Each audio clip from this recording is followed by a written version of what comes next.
Set to public. Let's go.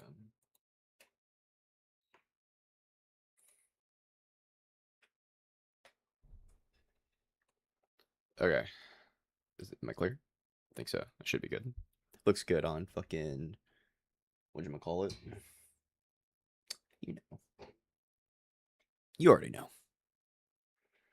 Okay.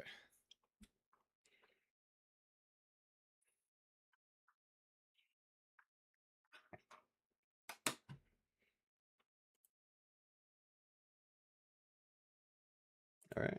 Boom boom. Alright, cool. Live's up on there. Alright, let's make sure everything works super good.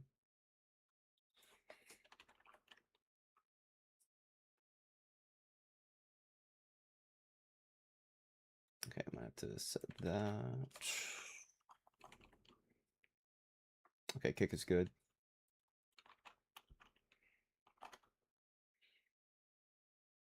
Twitch is good. But YouTube is being disabled.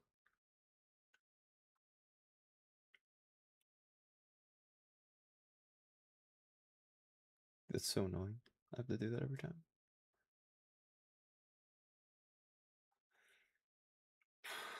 Whatever.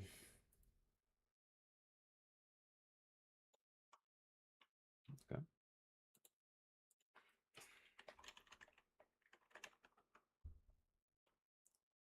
Okay, there we go. And now we got YouTube up. Dude, why is it like that? So stupid. Whatever. Okay, so YouTube, Kick, Twitch, all up. Okay. So Trump is ending democracy today.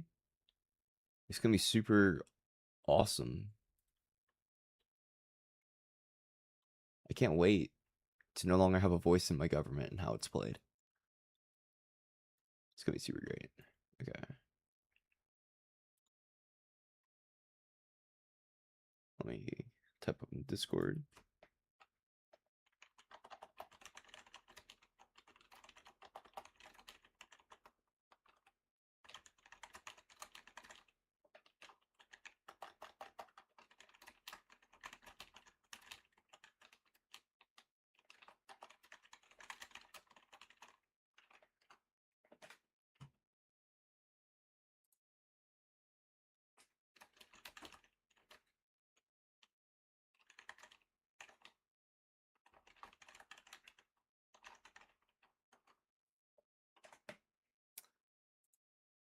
Wrong thing. There we go.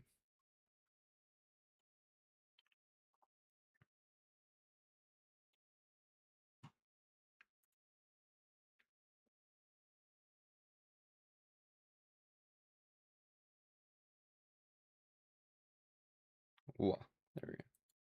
Why the fuck did it set the wrong thing first? Okay. Looks good. Cool.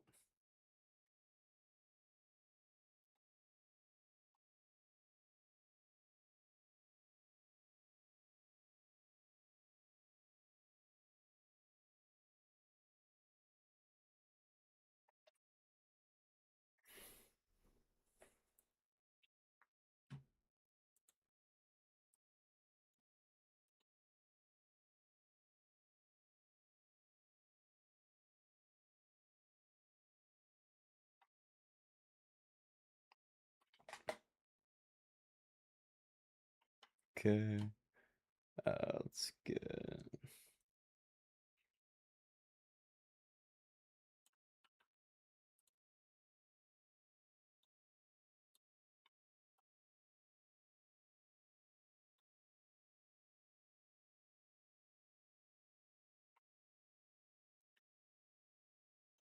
How do I hide this? I don't want the chat on YouTube to like be here. Go away.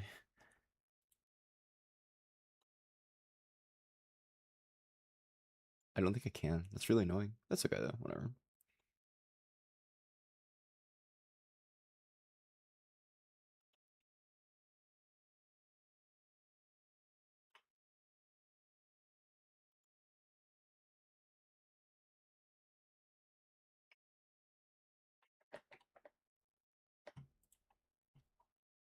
Okay, so we got a stream.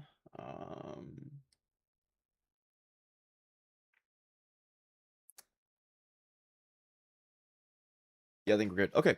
Hey, what's up, guys? We're gonna actually watch Trump destroy democracy. So Trump election. Let's get everything up.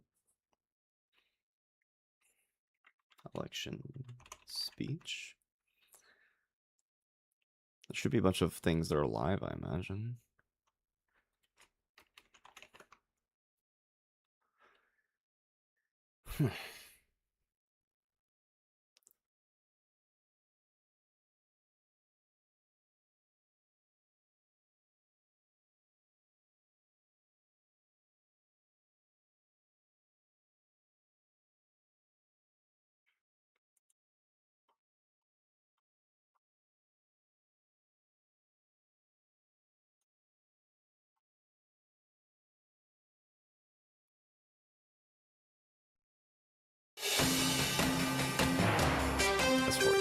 Welcome to Meet the Press Now. I'm Monica Alba in Washington as leaders from both parties brace for a prime-time presidential address in just a few hours with the midterms fast approaching. Many of the details of tonight's speech remain a mystery, but a source familiar with the remarks tells NBC News that the president is expected to focus in part on election security and highlight some of his administration's findings about the 2020 election, which he lost. White House Press Secretary Caroline Leavitt, in her first briefing since returning from maternity leave, was pressed by reporters multiple times today for more details about the speech, which the president has hyped as, quote, really, really big news.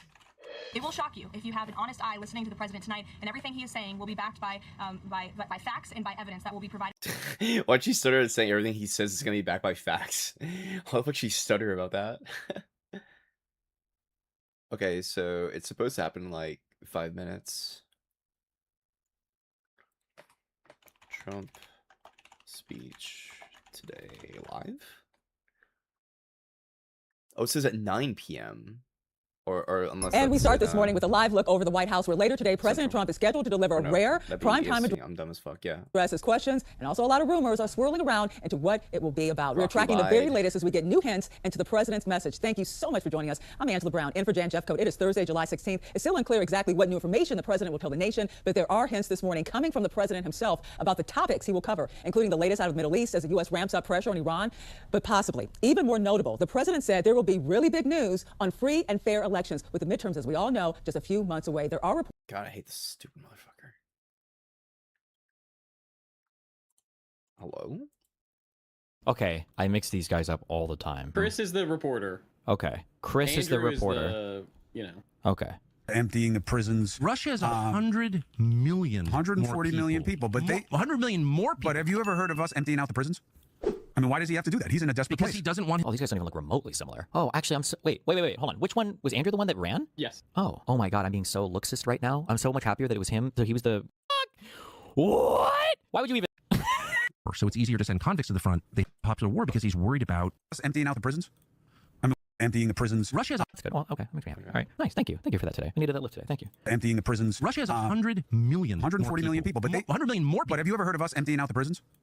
I mean, why does he have to do that? He's in a desperate place. Because he doesn't want his citizens to have to fight an unpopular war because he's worried about his popularity because he wants to stay in power. So it's easier to send convicts to the front. They have done this for centuries. I'm against it. What the fuck? What? Why would you even descriptively defend that? But I'm just saying that's the fact. The point is, you think Putin is concerned about his popularity in a place where he kills all of his opponents on a regular basis? Concerned about his popularity. Yeah, for real. When he completely engineers the outcome of everything that happens. Russia is a very complicated place with a lot of different competing. Complicated place, bro.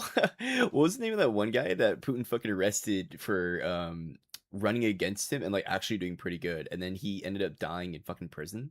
Power centers, including the FSB. Which how has he stayed in power so long? Because he's really good at politics and he pays very close attention. He's really good at politics, implying that Putin actually loves fair elections, bro. To what the public thinks. Very close. He's got the military, like just like any country. It's first of all, you know how lousy life is there for people, right? And not just because of the economic sanctions right now. It just has been. I mean, you know, have you been there recently? Recently, no. I've been there. We're not allowed in. I've been there twice in the last year. I've been there twice, bro. I know all about fucking Russian shit, bro, dude. Why are you allowed in? I don't know. I'm an American. Friend of Putin. Whatever. Friend of Putin. Because I believe in seeing things and reaching my own conclusions. I'm not allowed in there as a journalist.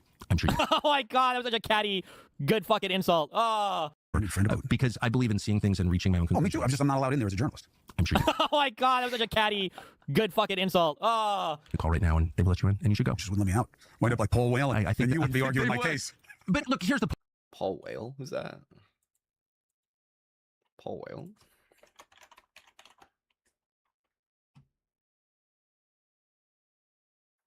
What was happening in Russia?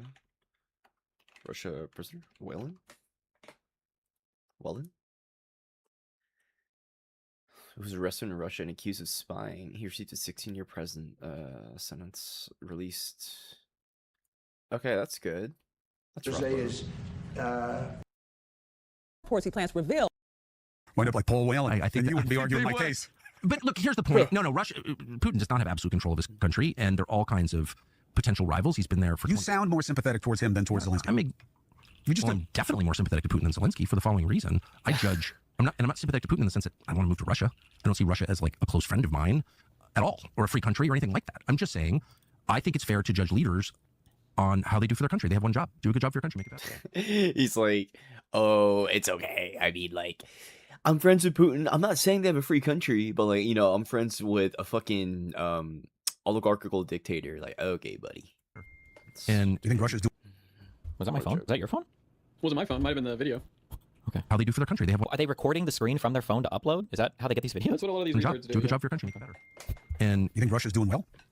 Oh, a lot better than Ukraine. I mean, a lot of Ukrainians have fled Ukraine to Russia. A lot. Well, yeah, they're under siege right now. No, but I'm just saying, like, Russia actually, for a country at war, is thriving. You know, I think it's got deeper problems. War's not good for any economy over time or any country over time. But there's been such a massive infusion of Chinese investment into. To politics tonight in a primetime speech from President Trump promising a big announcement, in his words, tied to American election security. Significant numbers of Republicans have lost faith in our elections, in part, of course, because of the president's own unproven claims. But tonight, the White House says is something new. Senior White House and political correspondent Ed O'Keefe has been looking into what that might be. It doesn't get bigger, because without free and fair elections, you don't have a country. CBS News has learned President Trump is expected to reveal He's so evil, bro. He's actually like a fucking comic book villain. He's like, without free and fair elections, we don't have a country. And I love this country. I would do anything for this country, even if it meant stealing the election, making it no longer fair and free. But we need fair and free elections.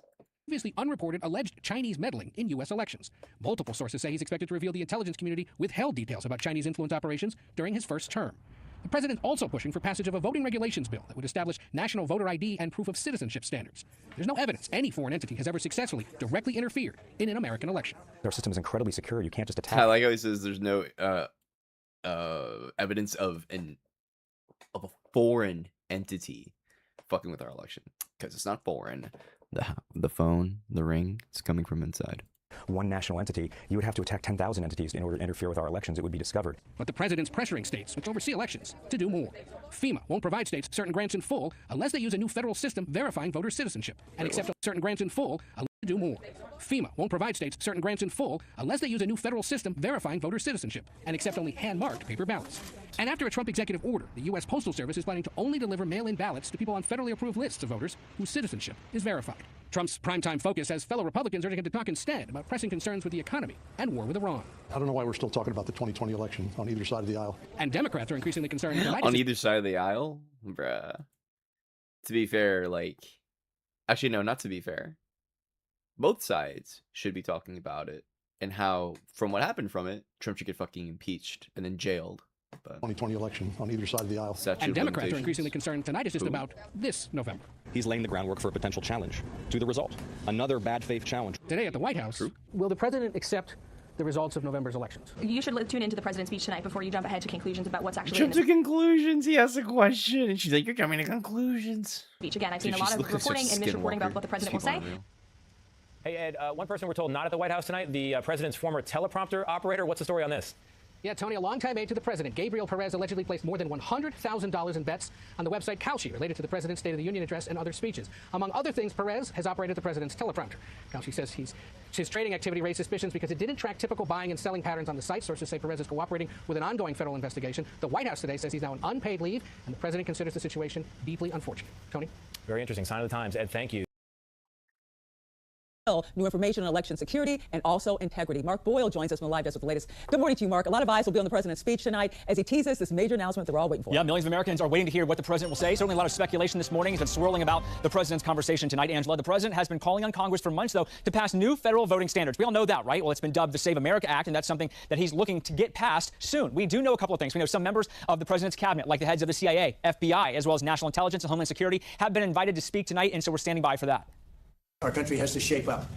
but that's what we're going to be talking about Thursday is it doesn't get bigger, because without free and fair elections, you don't have a country. We'll be discussing other things too, but it's going to be a very big announcement. The president also expected to talk about the war in Iran during his address overnight. CENTCOM released some new videos of U.S. forces launching a wave of new strikes into the Strait of Hormuz. You're seeing that on the right side of your screen right now. Leaders say those attacks lasted for about 90 minutes and hit multiple of Iran's cruise missile and coastal defense locations. Sweet.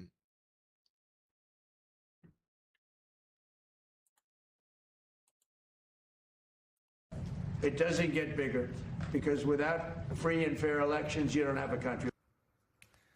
As President Trump teasing his primetime speech set for tomorrow night, two administration officials have told MS Now that the speech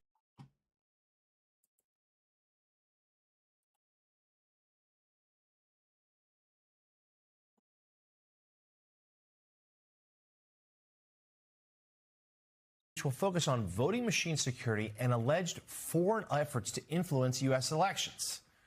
The text of the speech is not final, but Trump is expected to release a declassified intelligence documents on both of those subjects.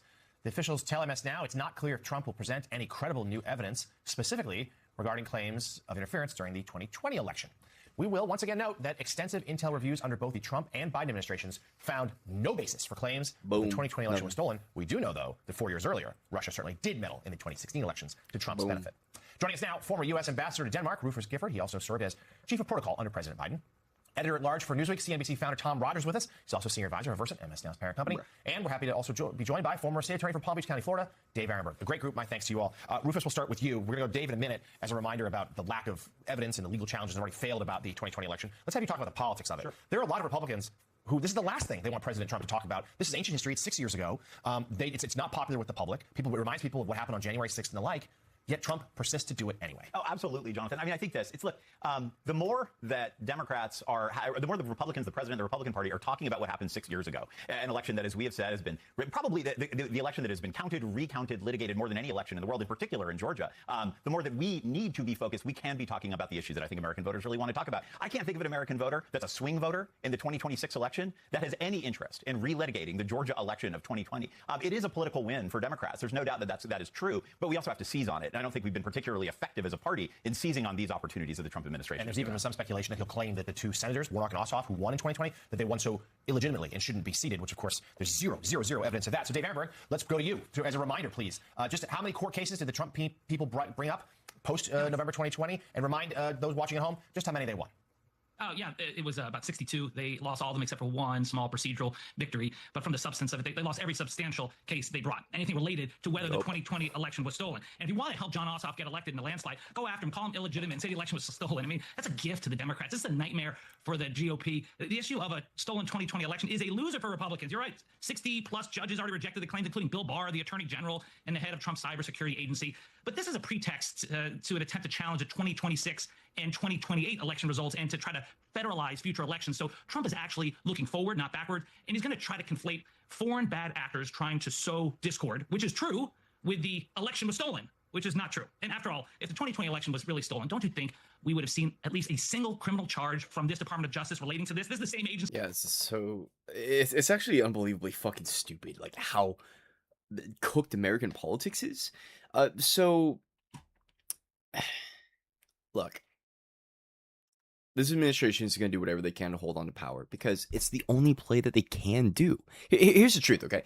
When we have an administration that engages in such egregious acts of corruption, of procedural violation, of an ungodly number of who knows how many illegal fucking things, then they kind of have to do everything they can to stay in power because once they're not in power anymore, we're coming for them. So for them, it literally is life or death. So they have to do something that they have to do where they can that's possible, such that they can stay in power.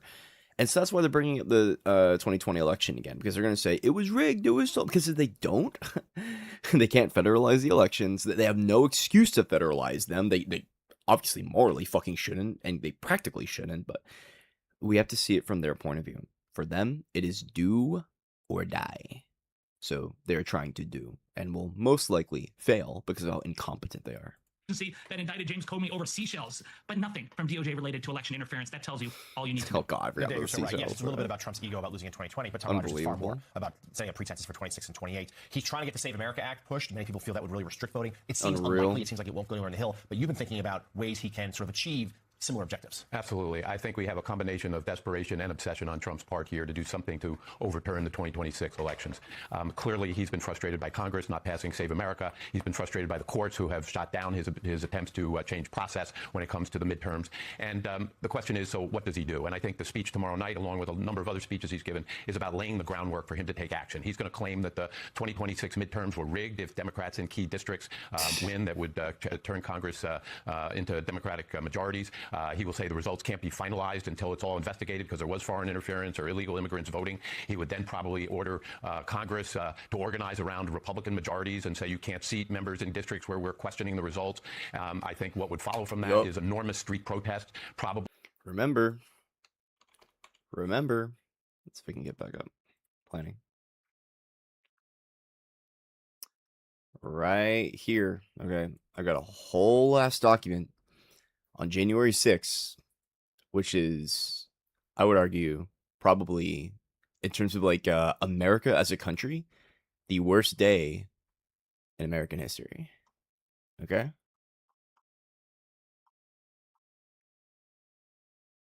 Oh, there's election interference? And what Trump's going to do is just declare victory, right? He's going to declare victory. But that doesn't mean he's the winner. He's just going to say he's the winner. The call is coming from inside the house. I mean that shit.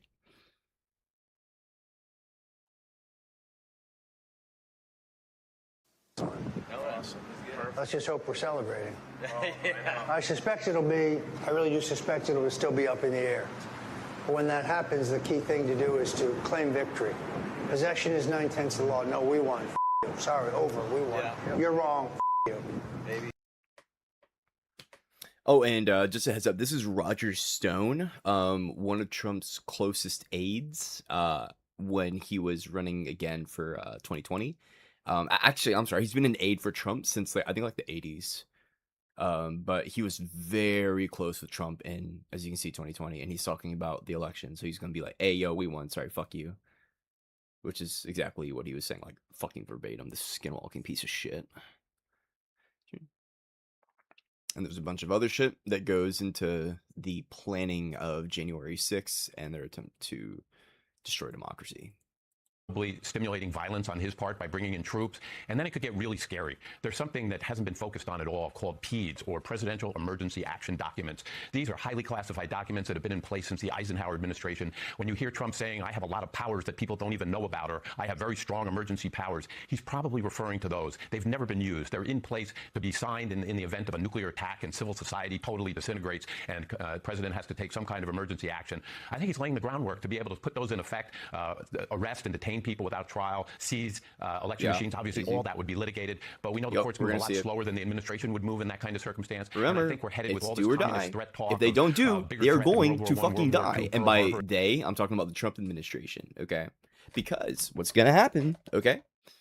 They know that they've committed egregious acts, unbelievably insane, illegal fucking acts that should get them, honestly, whatever the highest extent of the law is. Okay, hold on. What are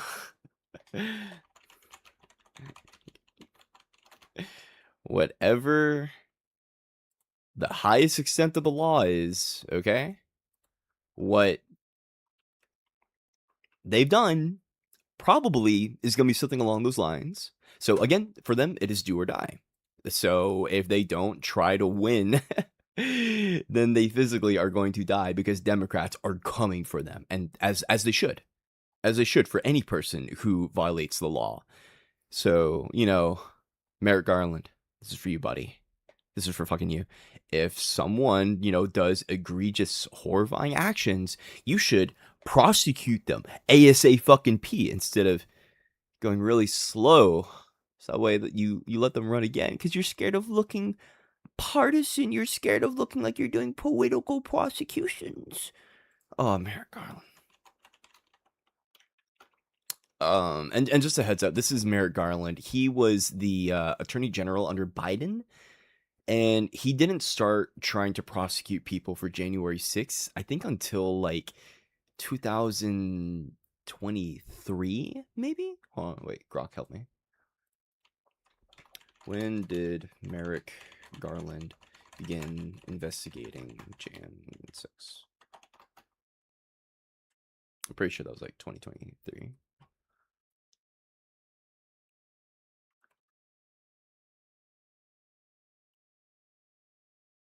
Okay, it says actually March 2021.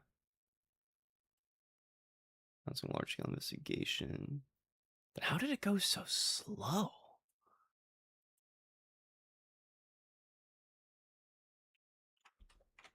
When did... Why the fuck did it take so long? Because I know the January 6th committee had to happen. Wait, when did Garland try to prosecute Trump? And when was Jack Smith appointed? I don't know if it'll really say that they tried to prosecute him because they never were able to bring it to it. Yeah, they didn't try to prosecute him. Okay, yeah. Merrick Garland. Okay, Jack Smith was appointed in November of 2022. So Jack Smith, the guy who was charged with investigating Trump and everyone else to try to bring forward charges, that was almost 2 years after Biden came into office, which is insane. Like, they should have been on that shit on day fucking 1. That's what we're talking about. But they pussyfooted because they were scared of looking partisan, which is genuinely fucking tragic. We have a few different viewers on a few different streams, but yeah, I always love to hear any input from y'all. For 9/11, he's talking about something that he thinks is he's going to be able to turn into a major crisis to take actions like that. We'd be naive not to think so. Yeah, we are seeing some Democratic officials starting to sound the alarm on that. Awesome.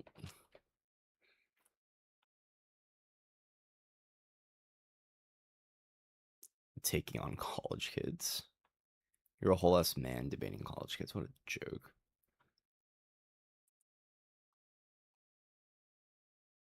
Jesus Christ, 42 minutes of Charlie Kirk debating randos? Dude, I wish the debate bro culture in like college was a thing at the time of while Charlie Kirk was still alive, because I think if you were to try to do this shit today, I think you would get laid the fuck out. Hey everybody, this will be brief, but I wanted to bring you this urgent, time-sensitive, and embarrassingly last-minute content update to your attention because it technically only applies for tonight, Thursday, July 16th, and it's a different type of content than what we normally do here at Pondering Politics. And I'll give you a clue. In the words of the infamous former Fox News host Bill O'Reilly, we're doing it live! We're live streaming. Because tonight at 9 p.m. Eastern, Donald Trump is expected to give one of the most unhinged and dangerous speeches of his entire political career, in which he will once again claim, falsely, that the 2020 election was stolen from him. And he'll also falsely claim that mysterious, classified intelligence proves that a vast foreign conspiracy is responsible, and that therefore, we, the American people, are obligated to pass the Save America Act, which is a massive voter suppression bill designed to rig future elections, including this year's midterms, in Trump and the Republicans' favor. Now, I debated about how I wanted to cover this, and after texting some people, I decided that I would do a rare live stream in which we fact-check and debunk and mock. We offer commentary and debunk it along the way. But more importantly, we will be joined by a badass lawyer named Wally Maduri of the Elias Law Group. Now, she helped defeat Trump. She helped kick Trump's ass in his various 2020 election defeats, because you may recall, Trump tried to steal the 2020 election. Trump tried to sue his way into the White House, and he went up against the brick wall. And that right there is the brick wall, the Elias Law Group, of which Wally Maduri played a pivotal role. So Trump is speaking at 9 p.m. Eastern. I'm going to go live at 8:30 p.m. Eastern, 30 minutes before. Well, I will be joined by friend of the show, Pisco Liddy, lawyer and legal commentator, and Wally Maduri to help explain Trump's various legal defeats and what he is likely to say at 9 p.m. Eastern. Then, starting at 9, when Trump goes live, Pisco and I will offer commentary and I wonder when he's talking about the legal defeats, if he's talking about the 60 plus court cases that he fucking lost like horribly leading up to January 6th. bunks and fact checks along the way. So that is the urgent time-sensitive content update. If you want to watch this live stream, and I encourage you to do so, click the link below. Click the link in the description. We're going to go live at 8:30 p.m. Eastern. Click the link, come to the channel. So my question is like, I think I don't want to like be the guy who like tags like or like ats everyone, especially since we're in a fucking Discord with almost like 200 fucking people. But I think I might do that because I want to get more engagement and doing that either A is gonna make people. Well, actually, you know what? If I do that and then people leave, then that's probably a good thing, because like if they are not gonna like participate or do anything, then like why the fuck are they even in the fucking Discord? Okay, like shit. Like, so you're obviously like a professional political pundit. You've had Yes. years of training. True. You know, you have all this money worth of resources behind True. you. You have a PR team. You got security here. So like, why do you, as like a professional pundit, think it's fair to come to college campuses and debate like college freshmen? Like, True. He's gonna be like, your voters. Like that's mutually fucking exclusive. doesn't that seem like kind of unfair to you? Well, hold on. I mean, let's stop talking down to college kids. I'm talking to voters, right? Ah, he said it. He said the thing. Don't talk down to us, bro. You're a black belt going up against a bunch of yellow belts, bro. Don't talk down to the yellow belts. The yellow belts can totally take on the black belt. What are you talking about, bro? This audience will determine the future of America. And he's right. That's why he's there, that bastard. Try to brainwash Cheyenne. As you could see with my first dialogue, I'm not here to be adversarial. We disagreed. I let him have his points. I just destroy people's fucking reputations, bro. Unbelievable. Unbelievable. And as far as the fair standpoint, I have no notes. You can go bring a professor. Why don't you go bring a professor and bring... Like, professors are debaters, bro. God, I hate this, because people will say that professors are supposed to know shit, which, yeah, they are supposed to know shit. They are professors, but the problem is, they don't know debate, because when you're teaching, you are not debating, okay? Now, professors should know the fucking material that they're fucking teaching, and it is the case that there are some professors that are really fucking stupid, okay? That's true. But they don't know, like, debate strategy. They don't know rhetoric. They won't recognize when someone tries to pivot. They won't recognize when someone engages in multiple fallacies. There's so many fucking things. Unless you're debating against, like, a professor of law who literally goes around and, like, it's their job to know how to fucking debate. But, like, other than that, though, like, there's no one who would be prepped to go against this stupid fucking skinwalker. Bring him up to the mic. Okay, well, okay. Why don't you go bring the professor up to the mic so I can fucking humiliate them and then discredit all of academia, because now I destroyed the professor, not just the student. Like, the professor's not a fucking debate. Find 5 professors that have PhDs. I didn't go to college. That's a fair fight, right? Oh my god, I hate him, bro. By the way, you guys are in college. I graduated high school. Okay. I mean, like, you come here, you say this is not adversarial. I graduated high school. I didn't go to college, which I think he actually dropped out of a community college, but like he doesn't have training like for like media interactions and shit. Like he doesn't have like debate prep and coaches and shit and all these other things. Like, the fuck out of my face, bro. Stream up? Yeah, stream's up. What a joke.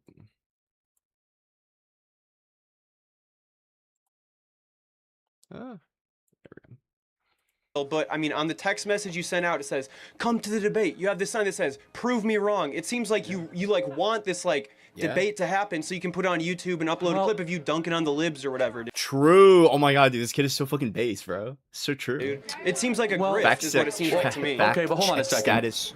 True. Bruh. Don't you agree that more speech, not less speech, is better for a free society? Sure.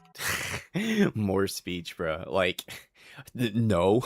Like, what if I get a megaphone and I'm just like shitting into it, okay? That's my speech, okay? The way I'm going to utilize my First Amendment is by just farting in a giant fucking megaphone. Isn't that more speech? I agree with that, yeah, but I would agree that, like, on this basis, it just seems like it's like disparate levels of like resources. You know what I mean? It doesn't seem to me, it seems like kind of disingenuous in you coming here, because it seems like you don't really like want to have this debate. You just want to like dunk on people, bro. No, he does want the debate. Well, actually, no, I'm sorry. Yeah, no, he's right. Yeah. Because a debate actually is like a good faith discussion between two interlocutors. And he's right. Charlie Kirk is just here to dunk on people. Bro. Well, let me see. I mean, so you're trying to play into my intentions, though. So why am I here? I'm here to support our Turning Point chapter. I'm here to help Tim Sheehy defeat John Tester, as I said, which there's a lot of support for that. And we're going to have dialogue and disagreement. And yes, I've been doing this for quite a while, but you could also go phone a friend. Go bring 10 libs, You can all have your Dude, I wish he was still alive so he could get humiliated today. phones, and you could debate me, and I'll have no notes, and we'll see who wins. In fact, I just debated 25 college kids by myself, and actually went pretty well. I love how he even acknowledges they're college kids, bro. So, yeah, I mean, I'm not sure what your point is here. This is a free speech event. You could bring whoever you want, and also, you don't have to come up to the mic. I was just. Yeah, you don't have to come up to the mic. Doesn't mean that other people won't fucking do it. And besides, like, you don't have to come up to the microphone. Like, yeah, like college kids are the best people at making decisions. College kids make great decisions. The ones that go around and do like underage drinking and shit. The ones that go around and then end up like, oh, I don't know, catching a fucking charge because they roofied a fucking girl. Yeah, like, college kids are well known for making good decisions. What? I gotta watch my mouth. I mean, talk to 5 kids and look real. Yeah, true. Just asking you, dude. Like, Yeah, and that's it. So if there's a point of disagreement, we can do that. But last thing I'll say is this: don't think so low of college kids. You might, I don't. This audience will determine the future of Western civilization. And this audience might be drafted into a world war. This audience is being used as pawns by people like John Tester and Kamala Harris to put their radical agenda. It's time that we start. The call is coming from inside the house, dude. I can't tell if it's is it on purpose or is it projection? I genuinely don't fucking know. I'm using the left is using college kids to push the radical agenda. Like, okay. Talking to the next generation. Like, you're not the one that's literally going to shit on fucking college kids to push your fucking insane right-wing agenda. Like, no, it's the radical left. But Misa is also the one who got Donald Trump elected, the guy that has, 27 felonies, the guy that says, oh, I'm sorry, is it 34 felonies? Is it 27? How many? I'm pretty sure it's 34. It's definitely 34. How many felonies? Trump? Pretty sure it's 34. 34? 34 felonies. He says grab women by the genitals. He bombs fucking little girl schools in fucking Iran. 750,000 fucking people dead. He openly said to genocide Gaza via the AI Trump Gaza fucking video that he posted with him and Netanyahu drinking a nice little beverage, like, while they're laying down chilling on this. Like, it's just they can't keep getting away with it, bro. They can't keep getting away with it. This is not good. Not talking down to the next generation, and that's what we're doing. I recently moved from Canada, and I can say one thing: America is great. Canada is screwed up, and I'm wondering, because obviously, if Kamala's elected, I think we're going to be Canada 2.0. Yeah, that's right. What would you do if you were Prime Minister of Canada right now? I would deport Justin Trudeau the first day. Oh my God, dude. That guy sucks. Canada's a real problem, man. I mean, because I would basically allow Alberta to become its own country. Yep, there it is. Yeah, how he knows about the Alberta memes. I lived in Alberta too, so yeah. Edmonton, or I bet he fucking did. Calgary. Yeah, the two best parts of Canada are Edmonton and Calgary. Beautiful country too. It's amazing. Thank you. Canada's a really screwed up country, and it's a self-hating country, as you well know, that prides itself on being polite. And this is a great lesson for those of us in the West, that your favorable characteristics of being polite, nice, and welcoming can also be your downfall. And you know that in Canada, right? Yeah. Super polite. Okay, we're just going to allow a bunch of foreigners over on our country. Super polite. We're not going to allow anyone. We're not going to have free speech. Canada's got a big problem. It does not have the Constitution. So you do not have robust free speech protections. You do not have Second Amendment protections. So the government is able to do whatever they want. They can do whatever they want. I wouldn't want to be Prime Minister of They can do whatever they want. The government can just ice.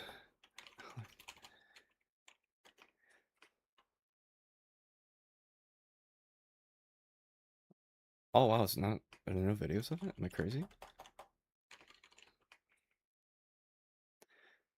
We're not gonna watch the whole fucking thing, but like, in Canada, the government can do whatever they want, bro. Yeah, we gotta worry about government overreach in Canada, bro.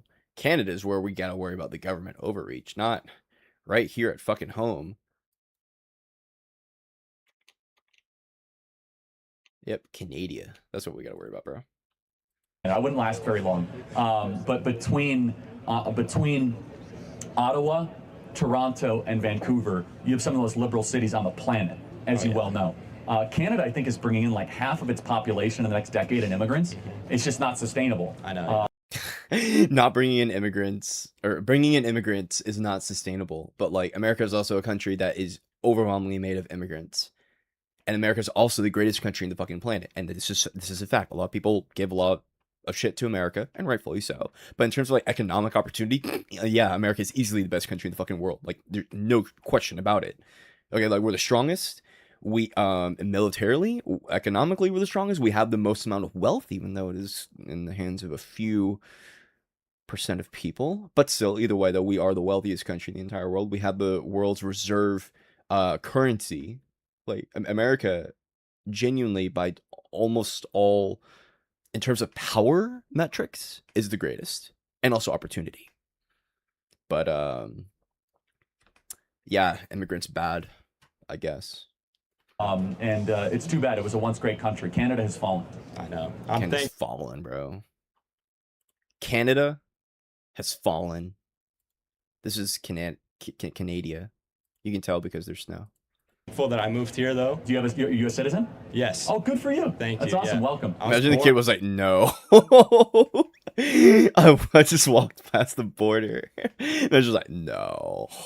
In America, but then I moved to from California. You won the lottery. I know. God bless, All man. right, Thank you. you so Glad you're much here. for your time. Thank you. I went back. Oh, yo, just a heads up. If y'all want to join the Discord, which you can find in my link tree, which I think you can find on all my pages. I think I should have it on all my pages. If not, then I'm a fucking idiot. Do I have it on my pages? Oh wait, do I have it on Kick? If I don't have it on Kick, then I'm actually like 5 IQ, bro. Oh, I'll look at it later. Fuck it. But yeah, y'all can find my Discord, and then if y'all want to pop up on stream, and we're gonna watch the Trump fucking I'm gonna kill democracy speech, because that's exactly what this shit's about to be in 30 minutes. Then yeah, we can pop up on stream and go through it together. To school later on in life. Here's my issue. My second semester. If anyone wants to, you paste in like chat that you want to pop up on stream, and I'll send the Discord invite. I'm carrying an A average, and my teacher writes me an email and asks me what my pronouns were. I'm first year Gen X. I don't have a pronoun. Canada's fallen on Prime. Wait, what? Does this bitch just say that she has no pronoun? What? Pronouns were. I'm first year Gen X. I don't have a pronoun. What do we call this person then? Because I mean, I would assume that like her pronoun would be like a she, her. But she's like, I don't have a pronoun. This individual. Now every time I have to refer to this individual, I must say this individual. Nah, I'm not respecting that pronoun request, bro. Fuck that shit. Nope, not this one. Not this one. Nope. Let me tell you what I do have. I have a noun, and it's my name. And that's the only English language I can actually say I have. What does it mean? My name is my language. Am I schizoing? Let me tell you what I do have. I have a noun, and it's my name. And that's the only English language I can actually say I have. But I was cool, and I was really kind. Excuse my language, but y'all are adults here, right? Okay, good. So, excuse my language, but you know what? I am pissed off because when I said to her, I'm sorry, I don't claim a pronoun, I got failed. I got failed in 3 of her courses. And my grade point average went from a... Well, yeah, because like you literally... Well, I guess as a person, you could say you have no pronouns, but then everyone has to just like that's not something I would respect personally. It's like, no, like you got pronouns, like shut up. Like I'm happy to respect like male pronouns, female pronouns, and like neutral pronouns.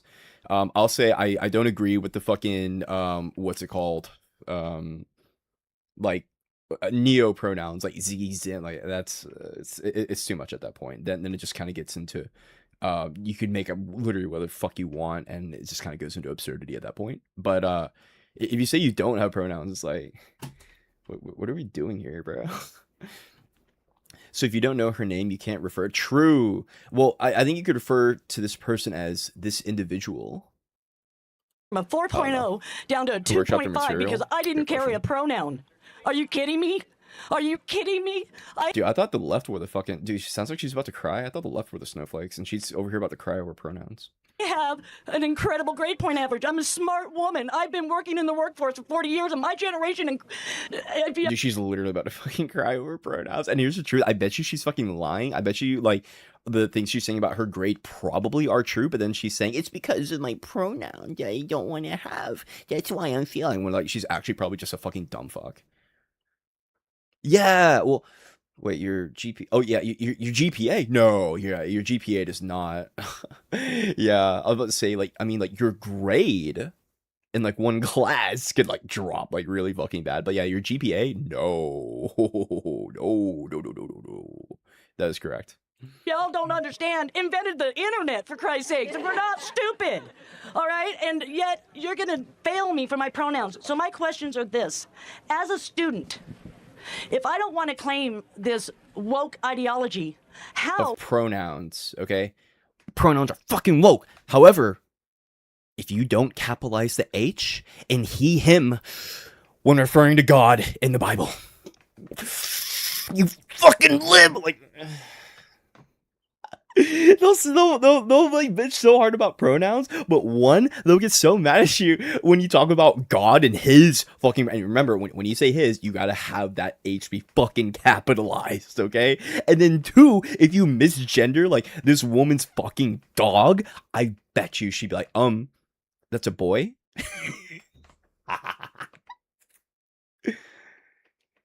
True. Oh, I bet you she did fucking fail. Not for her pronouns, but that would be correct. That definitely did not happen. do I advance and get my degree in something I love and really want to do and would be really good at without being failed unless I fall into their agenda? Tell me how to fix this. Yeah, so first, thank you for your blunt nature.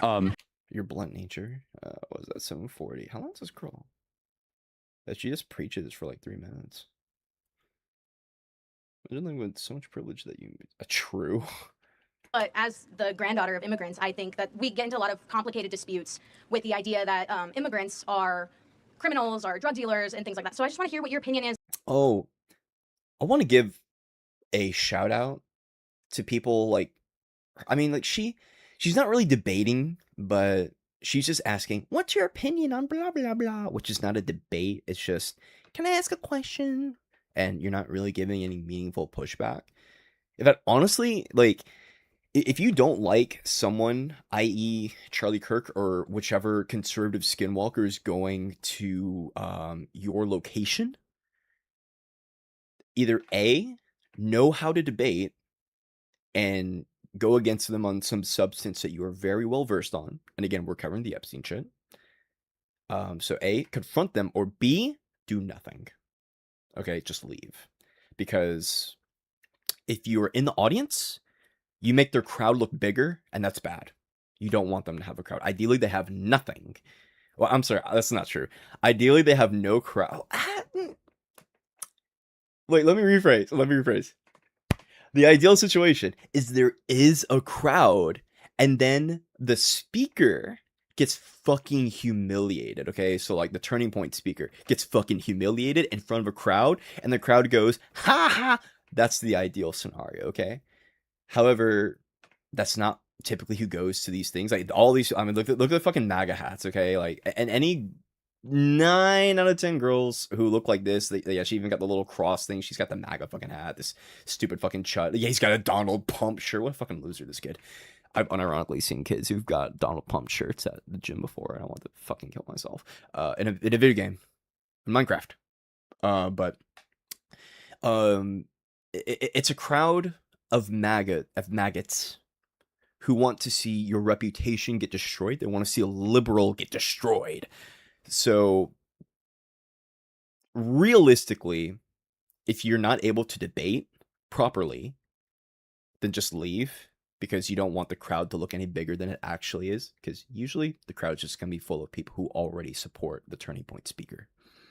On those expectations. Oh, and then if you do what she's doing, then you're just giving Charlie, you know, not Charlie, but whoever the speaker is, a chance to just rhetorically jerk off whatever talking points they have. Are those what do you call it, those stereotypes that are put on Hispanic communities, Latino communities, and how they change the way people perceive immigration. Sure. So, thank you for the question. So you said you're the first generation Yes, student I am. or first generation American? I'm a first generation student. Cool, great. Second generation American? Did I hear that right? Or- Third generation Cool. American on my mom's side. Great. Second on my dad's. When your grandparents, then, is that right, came Yes. to this country, did they do so through the legal process that was in front of them? So my father got married to my mother, so he's a legal resident of the United States. She's been here her entire life. But did she enter legally? She did. She's born here. Yeah. Got it. Imagine she's like, no, they didn't enter here legally, bro. Okay. Don't tell anyone that though, because ICE is gonna come to my fucking house. Imagine she said that. My grandpa on my dad's side. Charlie's out here trying to fucking like help out ICE and shit, dude. Yo, this college kid, illegal. Get her out of here. Okay, so I'm not here to like insult your grandpa, right? But we must be very clear that the type of immigration that we support is when you follow our True. rules and you come on our terms. And Yeah. All she's doing is exactly what Hello Tomorrow just said. She's just giving him the opportunity to say, get his talking points out. He'll just regurgitate whatever bullshit he's. I don't know if he got these talking points from other people or if he got these talking points himself, but talking points nonetheless. And that you do not break into a country uninvited and you try to cut Can them. I add something to that? The reason why he left, and a lot of people in Mexico do, is because of the political state, especially in the 70s and 80s, when they decided to move. They have a government that isn't supportive of their constituents, and because of drug problems, their only choice was to move. Yeah, I totally sympathize. That's not true. It's never the only choice to commit a crime, and we should not put up with it. And so it is an insult to other immigrants from Vietnam and Laos and Pakistan that have to wait decades in line to morally equivalate people that come in and just break in. Oh, I have an unstable country. Like half of the world's countries are unstable. So we just have to be very clear with this: is that if you come into the country uninvited, you have committed a crime and you are a criminal. And we could decide that we're not going to enforce our laws. Or we can say that when you are a criminal, you should then be punished for that crime, aka sent back to your country of origin, because you were not invited. And it is an insult, again, to the Poles and to the Czechoslovakians and from the Senegalese and people all across the world that don't have the proximity or luxury just to waltz into America. You call it a luxury to leave a country that has political tyranny and come into a country with opportunity? Yes, to live in Mexico, to be able to go 100 miles north and break into America. Do you know how many people in Pakistan would kill to be on that border? That's why we bring them in. Well, we shouldn't, right? That's the point. And secondly, do you think that you have a right to immigrate to America? I think that I didn't have a choice. My grandparents made that decision for Again, me. I'm not trying to attack your grandparents, but no one has a right to go to anybody else's country. You are invited. It is a privilege, not a right, to come into So America. it's a privilege to live a life that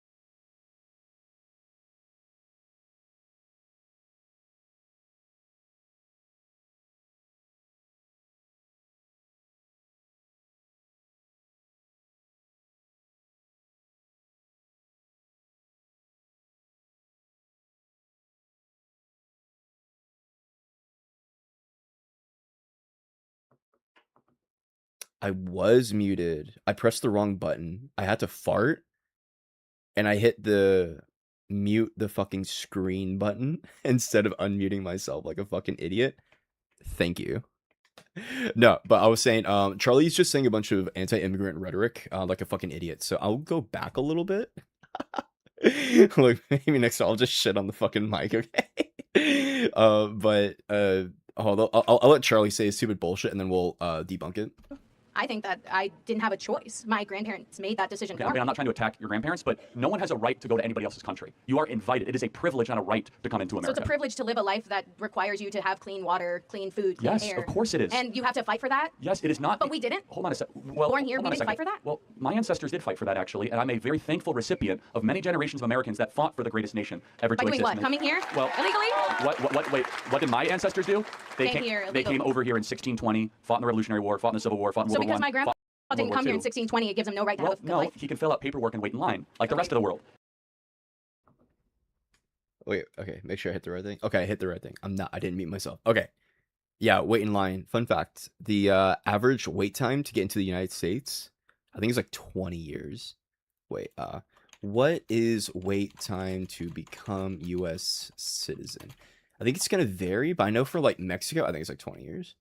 Wait time typically ranges 1.5 to 3 years after you receive a green card. But there it is. The decades depending on your country of origin and visa category. Yeah, so I'm pretty sure if you're in Mexico, as Mexican, pretty sure it's gonna be like 20 years, 6 to 15 plus years. Yikes. Wait in line is doing, yeah, it's doing so fucking much. What a joke. But what Charlie had said earlier, I guess I missed it. I'm not gonna look around for it.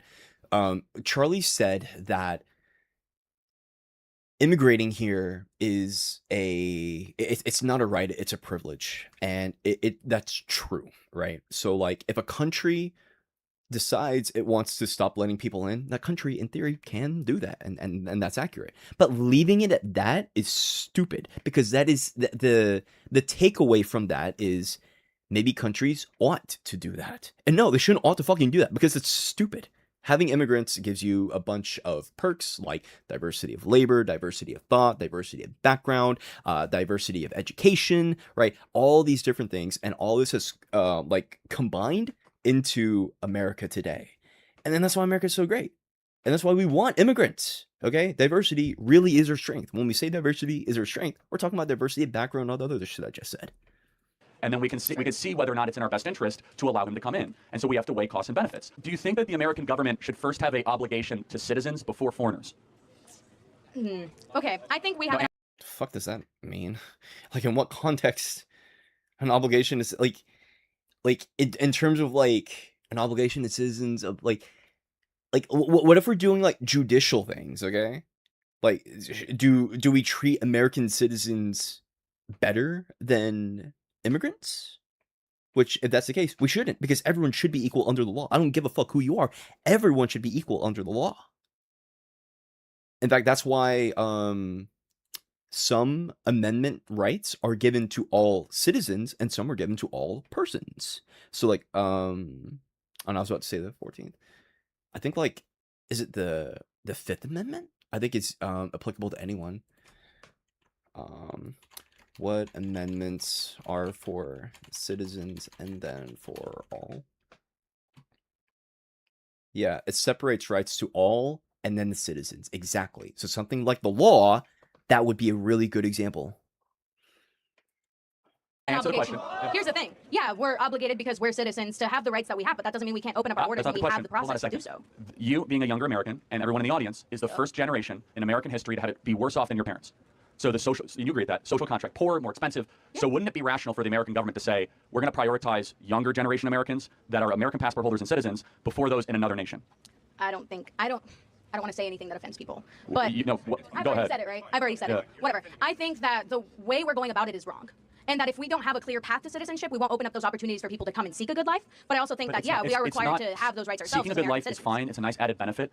Our government does not exist to improve the life of foreign citizens. But we should be open to the idea of accepting that. Of course we are, if we have our own house in order. We are in chaos right now. We have the most depressed, suicidal, anxious generation in history. Our birth rate is collapsing. Kids can't afford homes. You guys are drowning in debt. You have to compete for jobs against foreigners. Our country is a mess right now. And so when your country's a mess and your home is in disarray and bedlam, your own government should say, time out. I have a heart for the people of Haiti. I have a heart for the people of every country. But you're not coming here until this generation at least has it as good as their parents. And that is a very simple moral statement. If when you bring people in, they make the life worse for the people that were already here, should we stop letting those people in? Do they though? Yes, they do. Illegals every day are doing Me when I fucking lie. DUIs and kids are dying across the country. But if Americans are doing this, it's fine? Well, it's not fine. They should go to jail. But this is the... Yo, you know they almost fucking overturned that shit, right? Like, birthright citizens, all person, they were about to be like, no.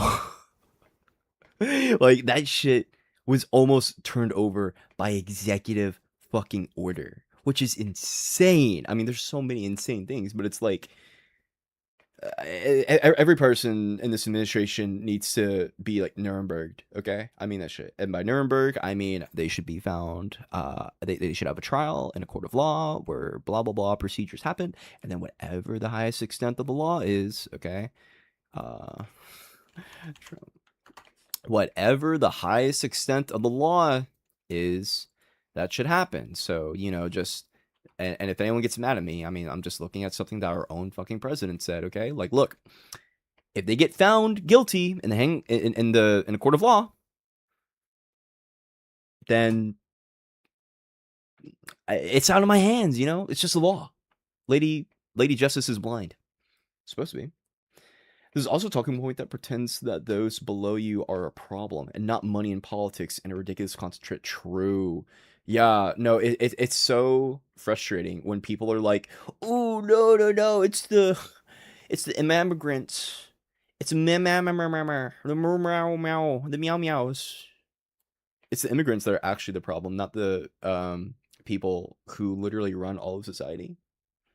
The red herring is that Americans are invited guests, foreigners are people that broke into the country that shouldn't be here, and none of those crimes should be happening at all. One of them is a crime of choice. The other is just a crime because that's part of what happens when you have a society. So when you have Americans that are murdered by illegals, that is because we have decided and chosen we're okay with them being here, and if they kill our people, no big deal. I'm just trying to. I know we're not going to agree on No, this. it's That's fine. why I came up here in the first place. I knew you Are were. you okay with deporting every illegal person that's here? No. Why? Because there's. Are you okay with finding every person who's ever jaywalked? Why? You're not? Wait. I'm sorry. Liberal? I thought crime was bad. But you don't want to set up security cameras all across every single street in the entire country, such that when we find people who jaywalk, which is a crime, well, I'm sorry, it's not a crime, it's actually a misdemeanor. In the same way a lot of illegal immigration is, being an undocumented immigrant is. Because most undocumented immigrants actually do come here legally, and then they overstay a visa, or they don't show up to an asylum hearing, but they are in the country through legal means. And that, I believe, is actually a civil misdemeanor, which is the same type of infraction, I think is the word, as like jaywalking, because you have misdemeanors, and then you have criminal act. What are the things? It's misdemeanors, something, and then felonies. What are types of crime? Yeah, felonies, misdemeanors, infractions. Okay. So yeah. Let's hear crimes, infractions. Okay. But like,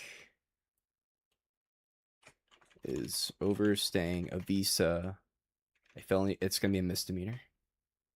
Oh, it's an administration violation. It's not even a misdemeanor. Yeah, so it's an infraction then. So it's even less severe. It's literally the least severe fucking thing if you overstay a visa. Is not going to asylum hearing a felony or misdemeanor. I don't know what this is gonna be. Oh, it's not even a criminal offense if you miss your fucking asylum case, bro. It's a civil immigration violation, but it's not a so it doesn't make you a criminal. But I'm pretty sure that this is a crime if you do cross the border illegally. Does crossing border? Oh shit.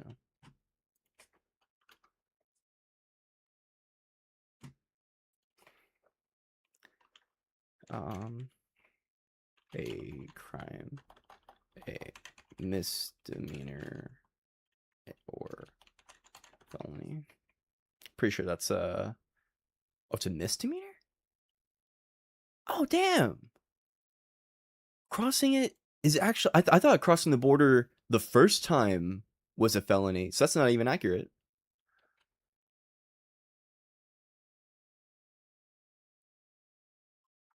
That's hilarious.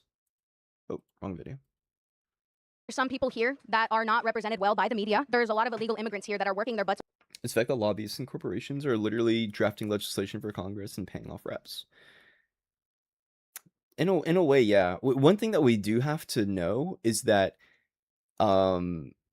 overwhelmingly, people in Congress are not directly being paid money by corporations.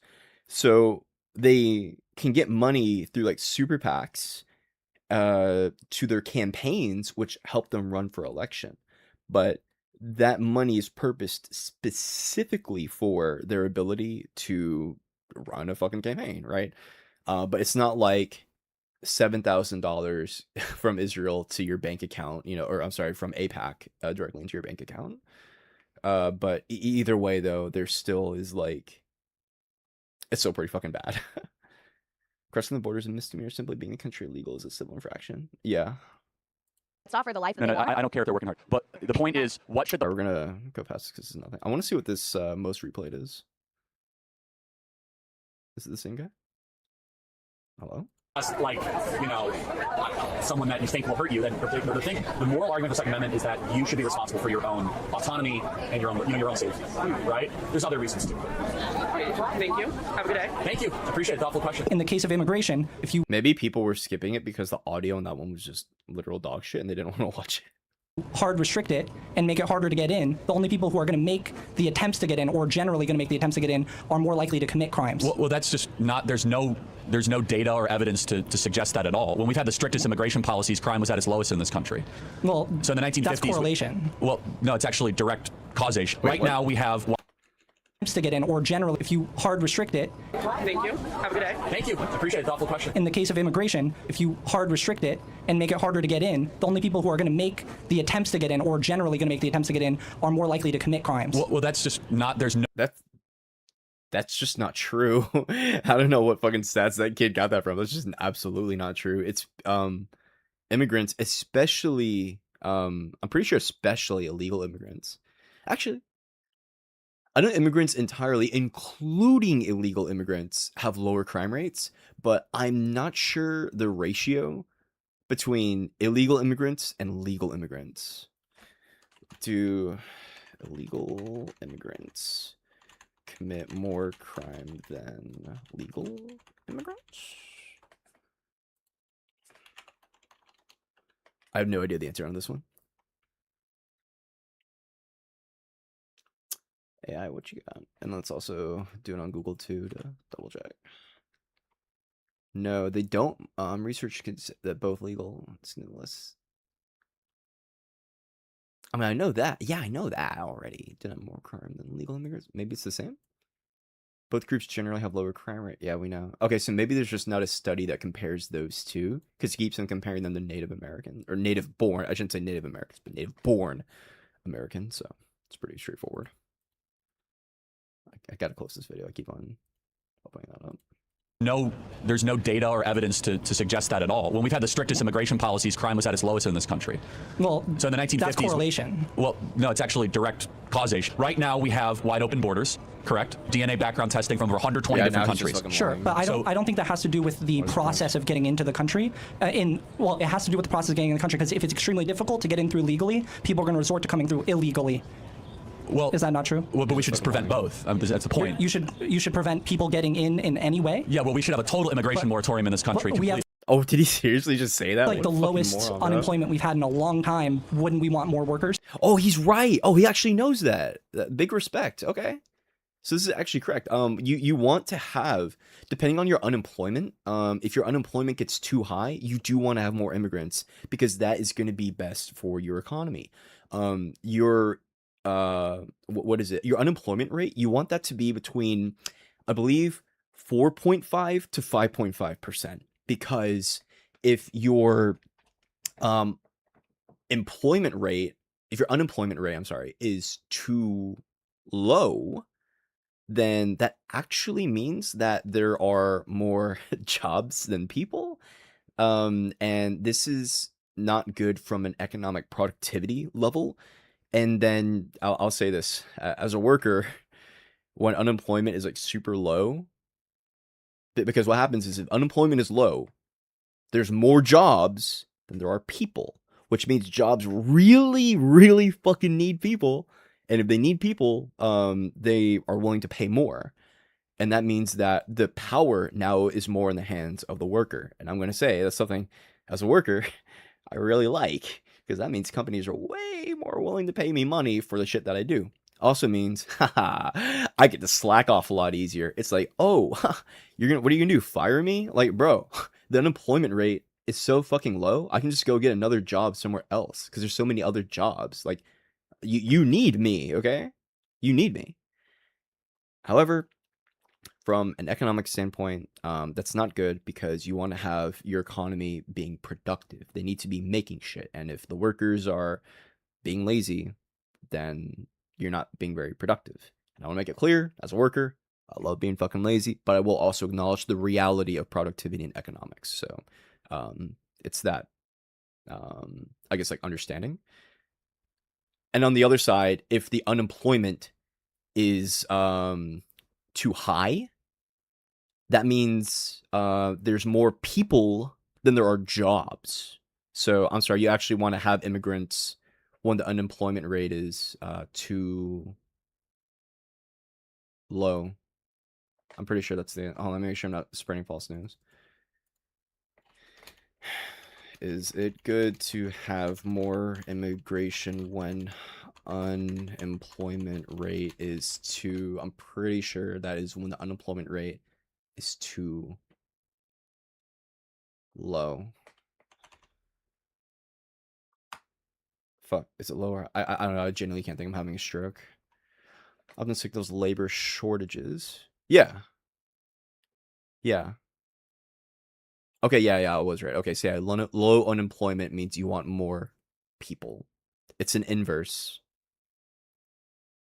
between jobs and people. Oh, and then obviously, if you have high unemployment, that means that there's more people than there are jobs. And there's more people than there are jobs, then, I mean, the workers are getting cooked, and then the companies can treat you like shit. So that's how that goes. So let's Trump speech today live. Let's see if we can find this. It should be on YouTube somewhere. Oh, here we go. I'm not watching from fucking Fox, right side broadcasting. Yeah, we'll do AP. All right, y'all. It's time. We're gonna end democracy. Here we go. Y'all ready? Let me hit the chat here. We only get to see my chat because my chat is the best. I love y'all.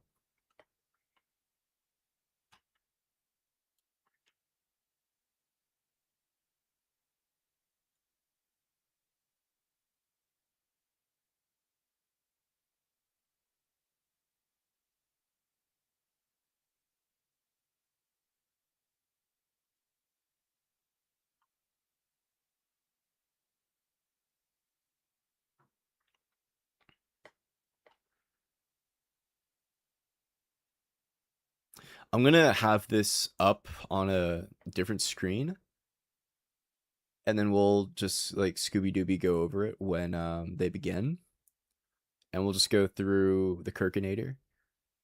Actually, do we want to go through the Kirkinator? I don't know. No, we want wages to go up for American workers. Yeah. It's the opposite. Well, so you want to restrict the labor pool so that you guys get the jobs first, not some competitor from Korea or Japan that comes in and steals your tech job. Comes in and steal. I mean, like, when you look at tech jobs, the unemployment rate is actually still really low, which is actually really funny. People complain about IT jobs being lost because it's oversaturated, and to my understanding, that's just not true. As a guy who works IT, that's just not true. Because the unemployment rate is still super low. IT. Oh, you're starting. Good evening. Before we begin, I'm proud to report that our country is safer, stronger, and far wealthier than it has ever been before. We are doing great. Less than 2 years ago, we inherited an economic and social disaster after the worst inflation in 48 years, the Biden. Wide open borders with millions and millions of people pouring in from all over the world, including criminals of all types, and 11,888 murderers, many of whom killed more than one person. We had transgender for everybody, transgender men for and everybody. women's sports, there it is, crime ravaging our cities, and the whole world was laughing at us as a nation. But not anymore. 2 years ago, our country was dead. Now we are the hottest country anywhere in the world. America is respected like we have never been respected before. We have more money being invested in the United States than at any time in the history of our country. More Americans are working today than ever before. This week it was announced that inflation saw the largest monthly decline They'll give you your in more than transgender, 6 years. Just happened. It was just cat girl, given cat out. boy, The media Joe Biden reported COVID, it, and vaccine we serum. accept it. The best in 6 years. The tax cuts in our great, big, beautiful bill are saving hardworking families thousands and thousands of dollars, like with the provisions. No tax on tips. No tax on tips. overtime, and no Even though tax most of these on people Social weren't even Security getting for our federally great taxed anyway. seniors, along with the interest deduction on a loan used to purchase a car. True. But only if that car is Also, made the in immigration America, rate is like hella and down. We are not the 100% hottest country in the world right expensing for now. our job-creating businesses. True. Our stock markets are at their highest The Dow point Jones. in many years, but we can actually say stock market. of all time. And your 401ks, pensions, and retirement accounts are setting records every single day, the highest in history. For years, we paid the highest price for prescription drugs anywhere in the world. Now we pay the lowest price under my most favored nation's policy, because I was able to get the rest of the world and the pharmaceutical companies to act responsibly. Drug prices are coming down by 70, 80, and 90%. TrumpRx.gov, this will ultimately reduce the cost of health care. You have to go to TrumpRx.gov and take advantage of it. But the cost of health care is coming way down because of what we've done with prescription drugs. And with Trump accounts, every child in America now has access to a tax-free investment account to save for their future. Billions and billions of dollars are being invested, put in by companies and individuals to take care of our children so that at age 18, they will have potentially hundreds of thousands of dollars in their account, and they'll get off to a great start in life. So for that, go to TrumpAccounts.gov and sign up your child or any child who'd like to sign up. Our previously wide open borders have been transformed into the most secure borders in the history of our country, with 0 illegal aliens being admitted to the United States in the past 14 months. That is 0. Nobody thought it was possible. Illegal we had the worst border in the history of our country, and now 0. we have the best. He fixed it. Crime is plummeting nationwide, with the murder rate at its lowest level since 1900, or more than 125 years ago. We're making a record investment in our armed forces, and we have the strongest and most powerful military by far anywhere in the world. I built it during my first term, and unfortunately, we're forced to use it now.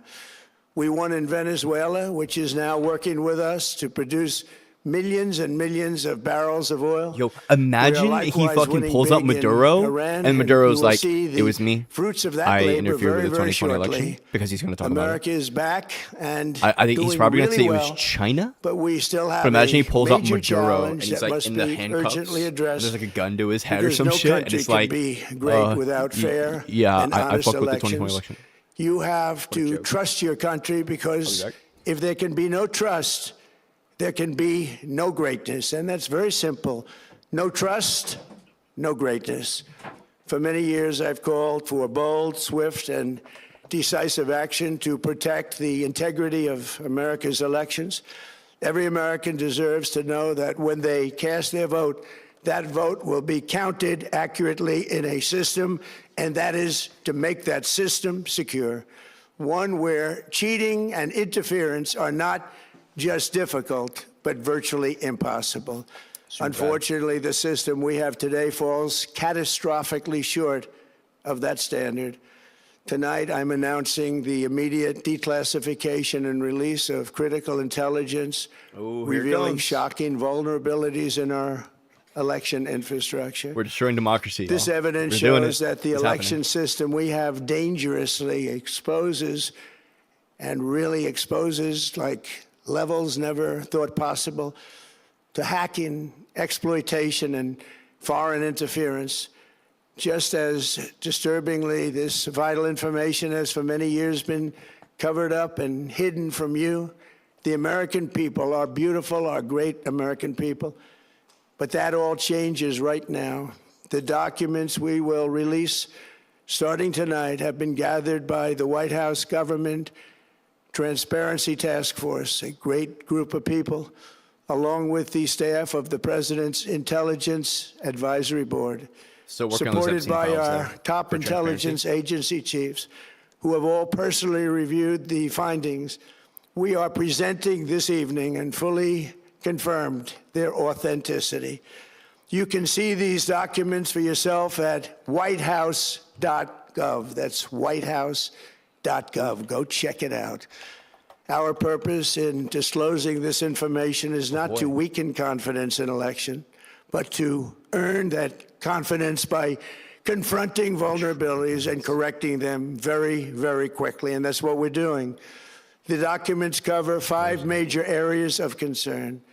First, they show that over a period of years, starting during the 2020 election cycle, the People's Republic of China carried out what is believed to be the largest compromise of election data in history, found it. They did resulting it. in China's illicit acquisition of 220 million U.S. voter files. That information includes names, addresses, phone numbers, political party preferences, and other sensitive data that would be needed to register to vote. Make and bets. Engage in other if you debate conservative, make nefarious bets. Be like, how much you want to bet? It's all a bunch of bullshit. Bet $1,000 right now. This data loss presents an unprecedented election security nightmare. The intelligence even shows that China assigned a data exploitation unit specifically to this new project.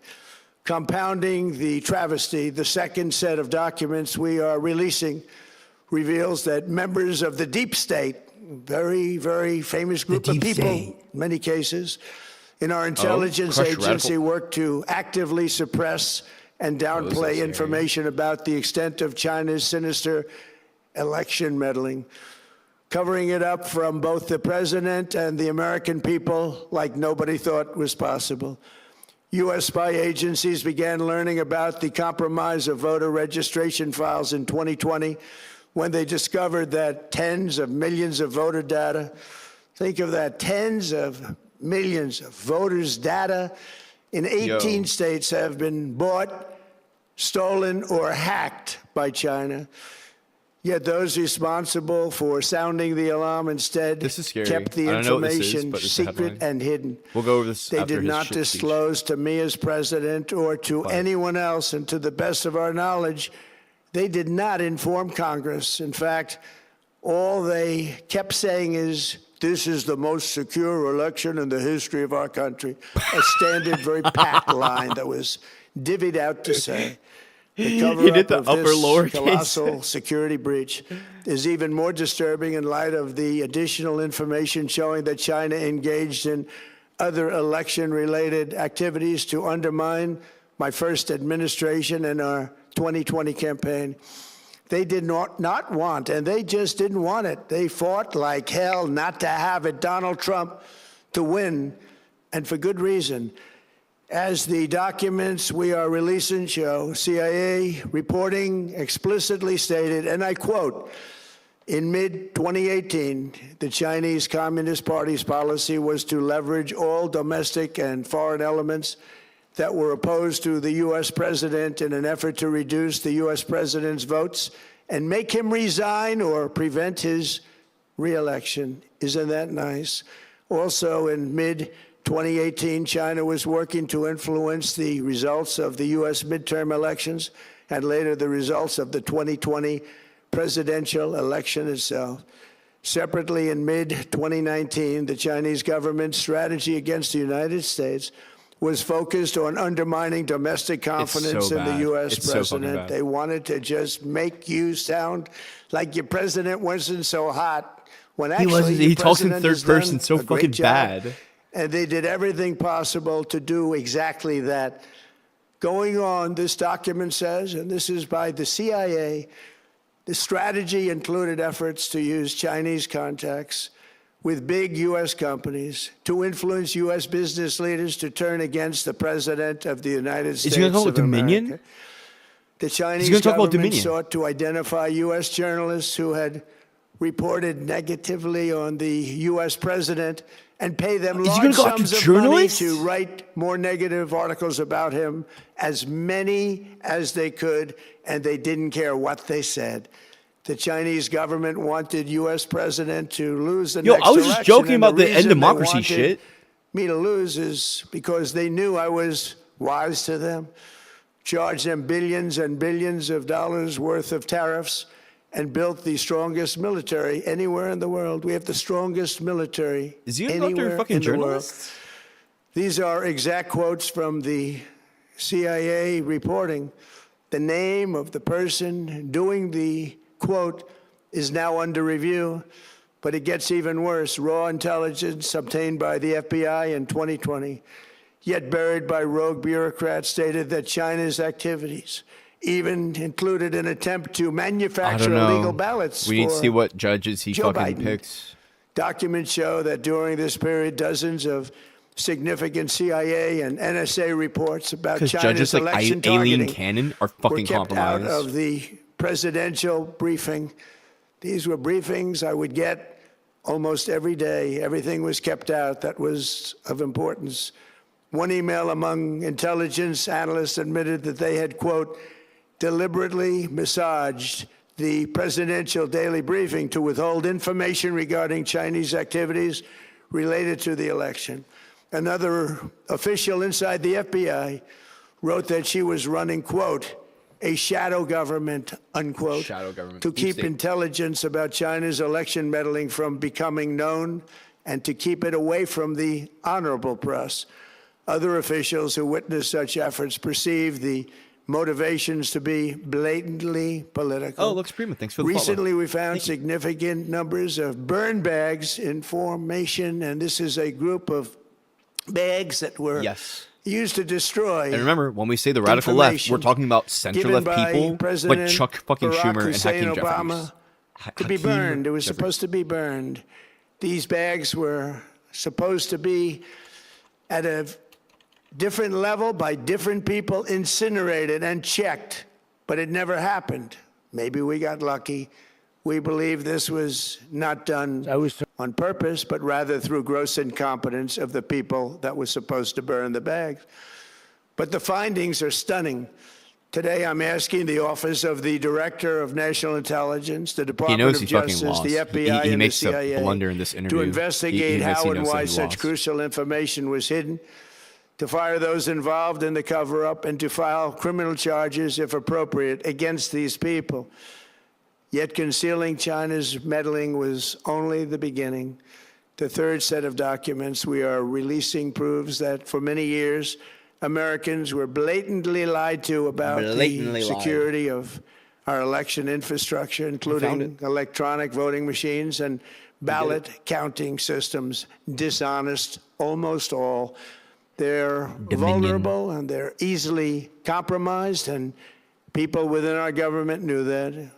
Tonight, we're publishing a series of previously classified U.S. intelligence community assessments I and don't see other it on the White reports House proving page. that our government has long known these machines are extremely exposed to attack. As one assessment states, we judge that the United States adversaries, including at a minimum Russia, China, Iran, North Korea, as well as non-state groups, have the capability to compromise U.S. election infrastructure. That's unquote, but that's some statement, isn't it, made by supposedly great patriots of our country. The document goes on to further state that, quote, we assess that centralized election-related data Myron is a fucking repositories, clown. such as voter registration databases, poll books, and other official election websites, are most vulnerable to exploitation, and adversaries could use this access to these systems to disrupt election processes within the United States of America. Tonight, we're releasing all of those findings, and spanning from January 2020 to June 2026. This is a cyber threat aimed at the very heart of our democracy. Many people have questioned whether it could actually be possible to electronically manipulate vote totals or change election results on these terrible machines. Today, we are releasing documents that show the CIA obtained reporting of a specific plot to do a big number in favor of the corrupt Maduro regime in Venezuela. And that's exactly what happened, conspiring to digitally rig their own country's elections in 2020, and that's what they did. This reporting included precise details about methods to regime developed to digitally alter vote totals in ways that could not be detected even with an audit, no matter how deep they went. The left This rigged the 2020 election, and they worked with why China. we must take That's what he's urgent gonna say. action to ensure calling that it. our own system can never, ever be hacked or compromised like it was in the past. The fourth set of documents reveals that even when significant evidence of fraud has been detected, it has been buried and covered up. Among the disclosures tonight are FBI files detailing evidence of alleged fraud by a large-scale voter registration operation in Michigan. In 2020, Michigan State Police raided a Democrat Get Out the Vote organization, corrupt group in Muskegon. And we're so concerned by what they found. They were just so concerned, they couldn't believe it, actually, that they contacted the FBI in Detroit. The documents state that some canvassers admitted to FBI agents that they signed voter registration forms in other people's names, submitted fraudulent registration for people who did not exist, and received gift cards tied to their number of applications that they produced. I think it's like In other 200 words, million it fucked with was votes or something insane like pay, that. play, and cheat. The can't remember how FBI many agents millions he working said. on the case believe that crimes were committed, yet the Biden Department of Justice slow-walked the investigation and killed it. Tonight, I'm asking the FBI director to ensure that the matter is fully investigated and to work with the Department of Justice to prosecute those responsible for any crimes. There it is. Finally, to reveal just how Lock up your vulnerable political elections opposition, bro. continue to be, we are releasing the results of a stunning investigation by the Department of Homeland Security. According to the DHS review of state voter rolls and public records, they identified approximately 278,000 non-citizens who are registered to vote in federal elections. You wanna Since fucking lie. Democrat states refuse What to the share their voter files, the real number is actually much higher than that. It's in the Yet, millions. even this limited analysis found more than 250,000 foreigners illegally registered to vote. Put together, these disclosures reveal an election system so broken and so vulnerable that no one can possibly defend it. It is not defensible. Hundreds of millions of U.S. voter files are in the hands of foreign governments. Our machines and ballot counting systems are exposed to hacking and manipulation and corruption. China and other countries have been trying to meddle in our elections. Evidence of fraud has been buried. Notice how we never Hundreds of talks about thousands Russia. of non-citizens Like, and literally dead fucking people with us. are listed and active. He'll say on the China, he'll say voter Venezuela, rolls. he'll never and say yet we Russia still for have elections interference. with no voter ID, no proof of citizenship, and tens of millions of ballots floating aimlessly through the mail. As one example of the insanity, California's recent election for mayor of LA and governor was held on June 2nd, a long time ago, but it was just completed a few days ago on July 10th. Think of that, much more than 1 month. Took a month to count the votes. I wonder what they were doing.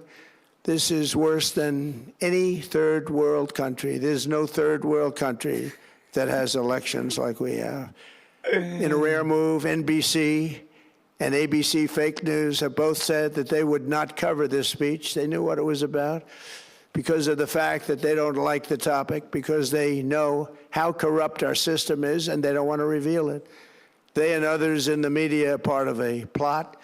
They want to continue this fraud for whatever reason. They want to keep it going.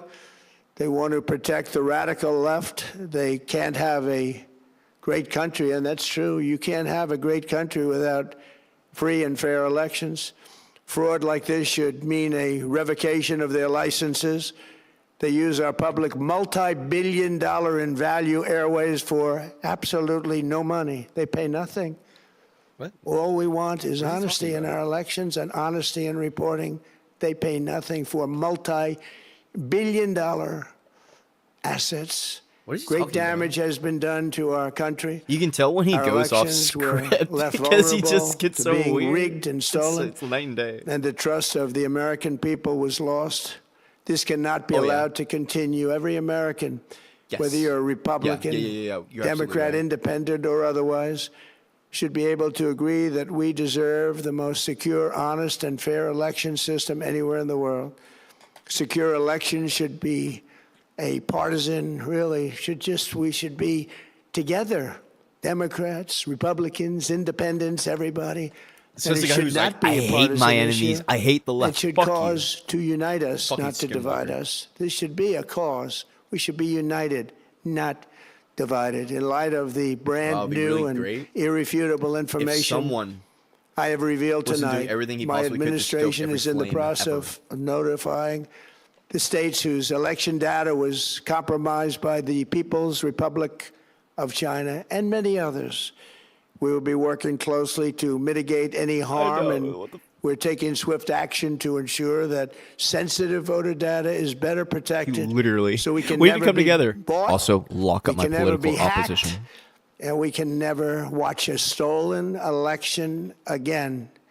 Tomorrow, the Secretary of Homeland Security will hold a briefing to outline his department's recent work confirming cyber vulnerabilities in our electronic voting systems. They are bad.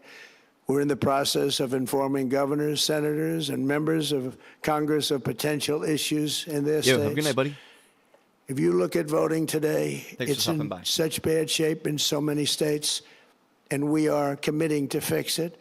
And we're also committing to be working with those states and local jurisdictions to help them fix and patch known technical vulnerabilities before the midterm elections. We have very important elections coming up. We want those elections to be honest.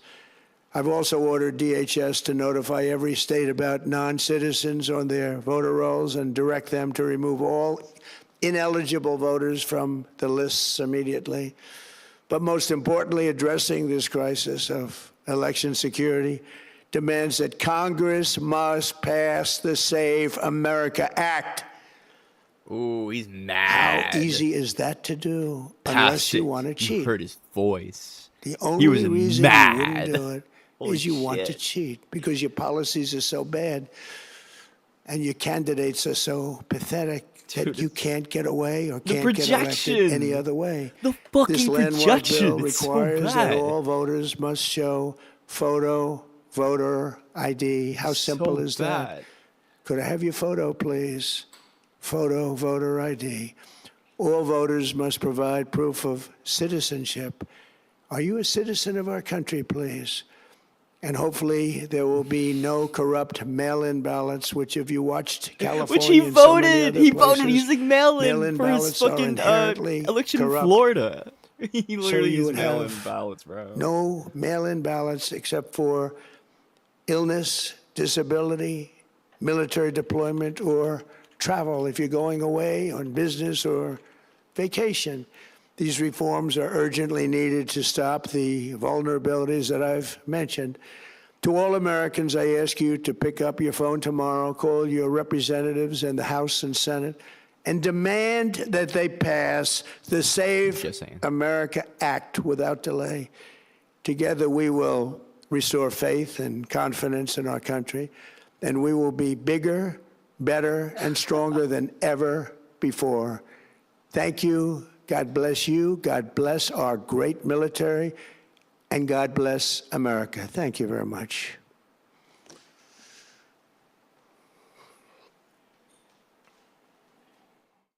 He's not real. He's actually not real. With substance options, he actually has to actually subvert the November election. Aside from just dropping these documents, I'm not sure. No, it's not. However, let's also not forget, he literally just called for the FBI to lock up his political opposition and journalists who are against him. He literally just called for that. Like, purpose, but rather through gross incompetence of the people that was supposed to burn the bags. And interference are not just difficult, but virtually impossible. Unfortunately, the system we have today falls free investment account he yaps so much to save for their future billions and Okay, billions he's just talking about by far anywhere in the world. I built it during my first term, barrels of oil. We are likewise winning big in Iran, and you will see the barrels of oil really well. But we still have winning a big in major Iran challenge as that the must Strait be of Hormuz urgently is addressed, still fucking because closed. no country can be great without fair and How many times, how many times have we won the Strait of Hormuz, bro? How many times have we won that? elections. You have to trust your country, because if there can be no trust, there can Him be calling no for that is greatness, and also that's very simple. No damning trust, talking no greatness. point For many for years. that. Yeah, it's true. But the problem is, depending on who you're going against, they'll probably agree with him. So, like, for example, if like this is something where I'll say this for the people. Backstory for those who don't know, I'm running an operation called the Infiltration Initiative, and basically it's a bunch of people who know contents of some specific aspect. I'm encouraging people to learn the Epstein files. I'm making a document to help them learn. But what the Infiltration Initiative and I are doing is going to like turning point events, because they're trying to get the next Charlie Kirk up as fast as they fucking can. We got to talk about this shit, and they will defend this. They will defend this with every dying breath they can, because it's the only thing that they can do. Okay? Like, this motherfucker needs to be removed from office and locked up for his entire life. I'm sorry, let me rephrase that. Removed from office, and whatever the highest extent of the law is, should happen to him. So maybe that's getting locked up for life. Maybe that's something else, you know. I don't know. But still, what I'm saying is bad justice. Yeah, we'll say justice needs to happen to him. Him calling for that. Yeah. I've called for bold, swift, and decisive action to protect the integrity of America's elections. Every American, one where cheating and of that standard. Tonight, I'm announcing the immediate declassification and release of critical intelligence exposes, and really disturbingly, this vital information is the documents we with the staff of the president's I want intelligence. to make sure I'm not advisory geek about. I'm like, I swear to God, he literally was calling for journalists to get locked up. board, supported by our top intelligence agency chiefs, who have all personally reviewed the findings we are presenting this evening and fully confirmed their authenticity. You can see these documents for yourself at whitehouse.gov. That's I want to say I couldn't find this on the White House Gov website. I was really looking for it during his bullshit speech. I couldn't whitehouse.gov. find Go check anything. it out. Our purpose in disclosing this information is not to weaken confidence in election, but to It's not to weaken confidence, as it's bro. Why did he say that? He literally, bro. What the fuck? It's whitehouse.gov. Go check it out. Hold up. Let me do this. Our purpose in disclosing this information is not to weaken confidence in election. What do you mean? Didn't he literally say that our elections are worse than third world fucking countries? I'm not trying to reduce confidence in our elections, though. Like, it's a joke, bro. It's a joke. What a filthy prank. We're not weakening our confidence. Nah. Our shit's worse than a third world country, but no. Have faith. Also, the system is completely broken. But to earn that confidence by confronting vulnerabilities and correcting them very, very quickly. And that's what we're doing. The documents cover 5 major areas of concern. Whatever you First, say, they buddy. show that over a period of years, starting during the 2020 election cycle, All right, I'm just gonna be real. A lot of people are probably gonna die shortly after the midterm, and more than likely, a lot more people will die in 2029 in the next January 6th event. I don't know. That's assuming Trump lives that long. He might die later this year or next year or whatever, because this is an old man in terrible shape. We've all seen his skin suit rotting and decaying and turning into like hold on, wait. RE9, Leon, Elpis, not Elpis. What disease? We can all see in Resident Evil 9. Google, if you don't give me my fucking images. Disease. Yeah. Trump has this shit from Resident Evil 9, bro. Trump purple. Hold up. It's the same thing. It's the same thing. It's called the Raccoon City like virus or some shit. I can't remember what the fuck it's called, but he's got it. Trump has been to Raccoon City. He's been exposed to the T virus, bro. He just went for a third MRI, didn't he? I don't fucking know. This dude shit is fucking cooked. I'm just gonna leave it at that.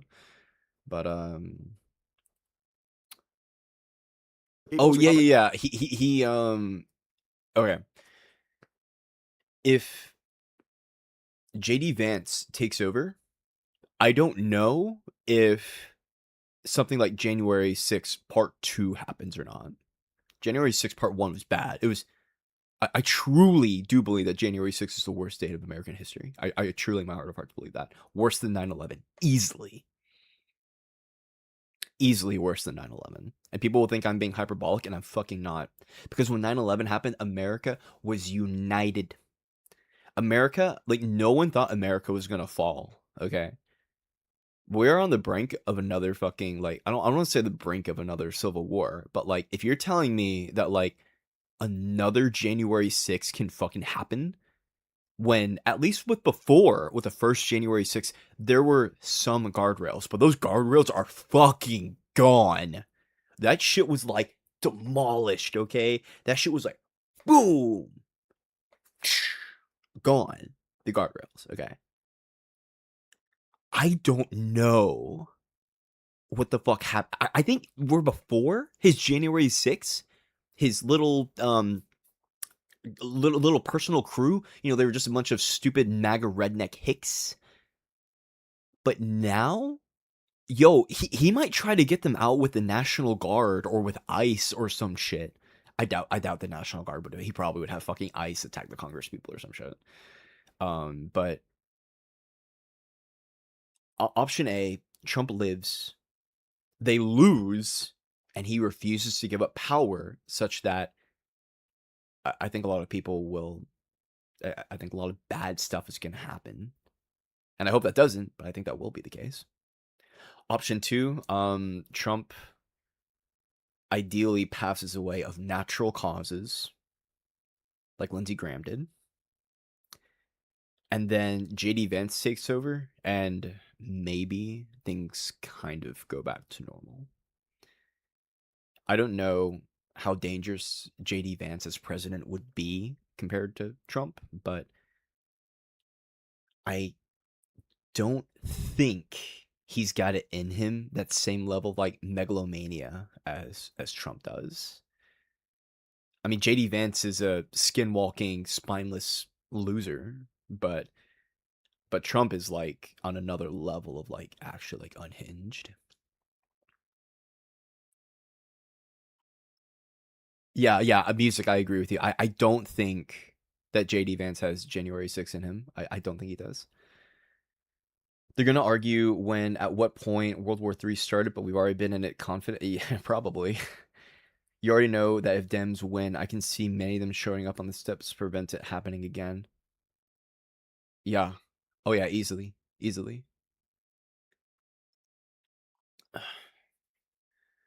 Part of me...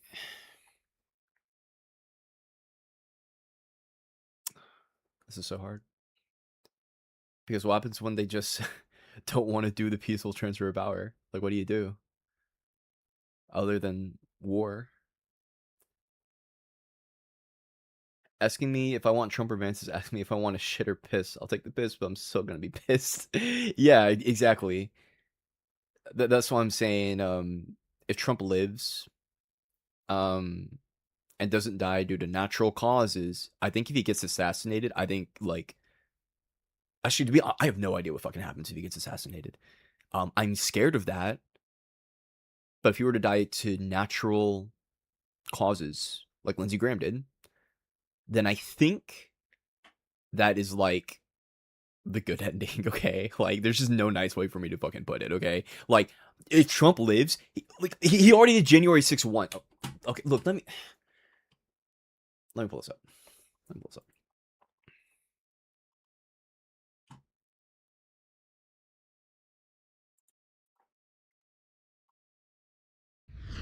What they're assuming is the election will be normal. The election will not be normal. Oh, these are the California results? Sorry, we're not accepting them. We're challenging them in court. If the electors show up at the Electoral College, armed guards will throw them out. I'm the president. You. You're not stealing Florida. You're not stealing Ohio. I'm challenging all of it, and the judges we're going to are judges I appointed. You. You're not stealing the election. That's basically what. This was him that was Roger Stone, who was one of Trump's closest aides, in July 9th, literally talking about like, hey, we're going to steal the election. Like, he did it once. He got to have a trial run. You think he's not going to do it again? Yo, oh my God. Yeah, Stephanie, your boyfriend cheated on you? Oh, he's not going to do it again, though. Like, if he cheats on, like, it wouldn't even be easier for him to do it again, right? He did it once. It won't happen again, I swear. Oh my God, he cheated on me again. Like, and then he's surrounded by just sycophants, people who don't value democracy. It's a game to them. They don't give a fuck. Your lives mean nothing to them. In fact, they will revel in your death. They literally will. Now, I want to make it clear that to make the political system work, fuck, this is so hard. Because, bro, he's not going to give up power. He's not. But I want to make it clear.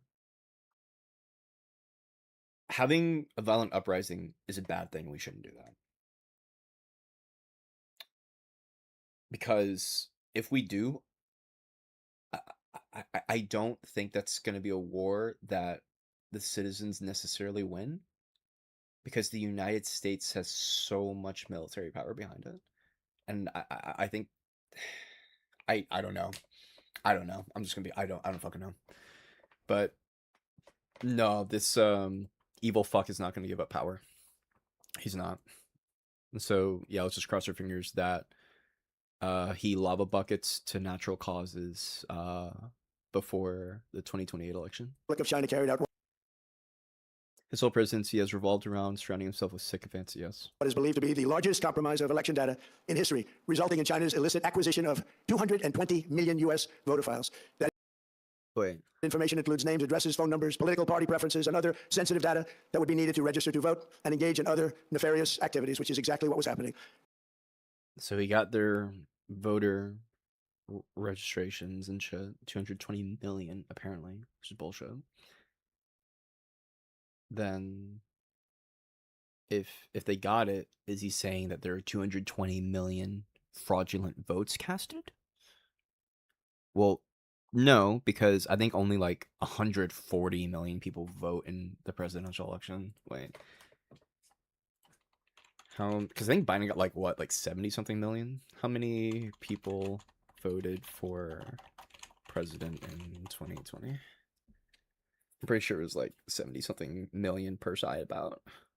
I think Trump got like 60 million something, and then Biden was in the 70s. Okay, so 100, about 160 million. Okay. Get out of here, Charlie. Fuck you. This data loss presents an Those are counterproductive. If anyone hurts Trump, the idea of winning this war with words becomes unlikely. Because that's the problem, okay? What should happen is we rhetorically annihilate these people. We change the minds of audiences such that they want to be in favor of us. That's exactly what Charlie Kirk did. He did it through extremely unethical means by bullying college kids, but the strategy is effective at changing minds in a democracy. However, that presupposes that the people in fucking power will actually give power away when they lose. And if they do not, like, Because that's why voting is so amazing, right? That's why democracy is so great. Because when you have a ruler who the people don't like, in a democracy, you vote him out, and then someone new comes in. And then that's it. Nothing bad has to happen. But if you can't get rid of the evil leader through your voice, they're not willing to leave on their own? The only other option is to French Revolution this shit. Like, I think there's actually a picture of Brest if I look up French Revolution, but the only other option is to get guillotines out. If an evil ruler has to go and you can't vote them out, what are you supposed to do? So yeah, unprecedented election security nightmare. The intelligence even shows that China assigned a data exploitation through natural means unit specifically to this new project. Compounding the travesty, the second set of documents we are releasing reveals that members of the deep state, very, very famous group of people, in many cases, in our intelligence agency work to actively suppress and downplay information about the extent of China's sinister election meddling, covering it up from both the president and the American people like nobody thought was possible. U.S. spy agencies began learning about the compromise of voter registration files in 2020 when they discovered that tens of millions of voter data, think of that, tens of millions of voters' data in 18 states have been bought, stolen, or hacked by China. Tens of millions. So I think he's alleging now, okay, that there were tens of millions of people who seem to have voted fraudulently. That's what he said. Think of that, tens of millions of voters' data in 18 states have been bought, stolen, or hacked by China. Wait, no. Okay, he's just saying the voter information. So he's not talking about the actual votes themselves, but he's talking about voter leaks. Which again is not true, but responsible for sounding the alarm instead kept the information secret and hidden. They did not disclose to me as president or to anyone else, and to the best of our knowledge, they did not inform Congress. In fact, all they kept saying is, "This is the most secure election in the history of our country." He did the fucking case thing, bro. If I got 63 million, I was told, if I got 63 million, which is what I got the first time, you would win. You can't not win. And I got millions of more votes than that, and lost by a whisker. He said it. I lost by a whisker. He knows he lost, bro. You can't keep up the charade forever when in your heart you know the truth. Even Trump can't. If he had all this accurate info, he would have legal recourse against several people/institutions. It would be an actual court instead of being dragged out in front of the court of public opinion. This is correct. However, now he is calling for the DOJ to investigate his political opposition and apparently companies who would have something to do with the elections as well. Now, if that's actually going to meddle out to anything, unlikely. We'll have to see. I don't think he's going to be able to rig a grand jury, in order to get indictment materials, but we'll have to see. This administration is so fucking insane. They literally went to kidnap the de facto leader of another country. They're already sending out ICE executing Americans. I think we just had 3 within the last few weeks. And then Alex Preddy and Renee Good in January and February. I don't know what the fuck these people are going to do. They're fucking freaks. A standard, very pat line that was divvied out to say the cover-up of this colossal security breach is even more disturbing in light of the additional information showing that China engaged in other election-related activities to undermine my first administration in our 2020 campaign. They did not want, and they just didn't want it. They fought like hell not to have it, Donald Trump, to win, and for good reason. As the documents we are releasing show, CIA reporting explicitly stated, and I quote, in mid-2018, the Chinese Communist Party's policy was to leverage all domestic and foreign elements that were opposed to the U.S. president in an effort to reduce the U.S. president's votes and make him resign or prevent his re-election. Isn't that nice?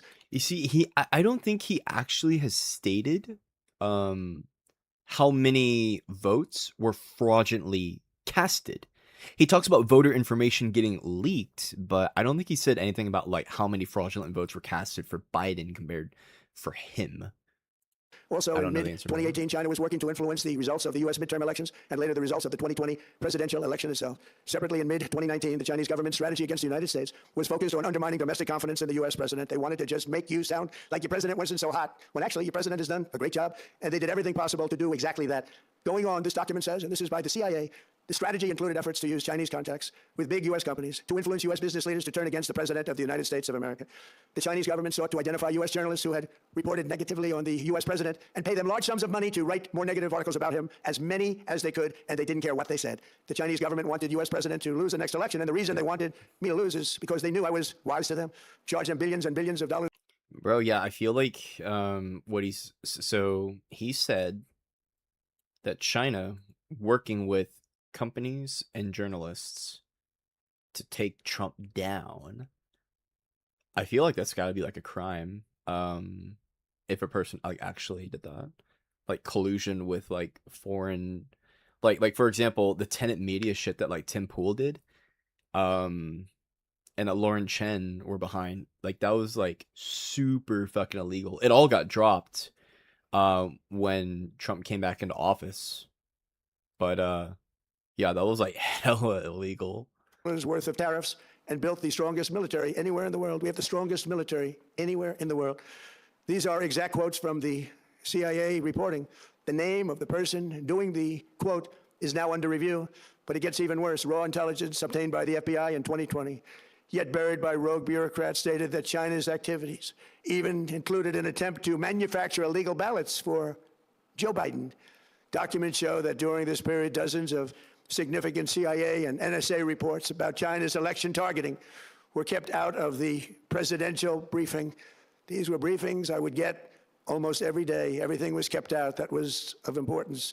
One email among intelligence analysts admitted that they had, quote, deliberately massaged the presidential daily briefing to withhold information regarding Chinese activities related to the election.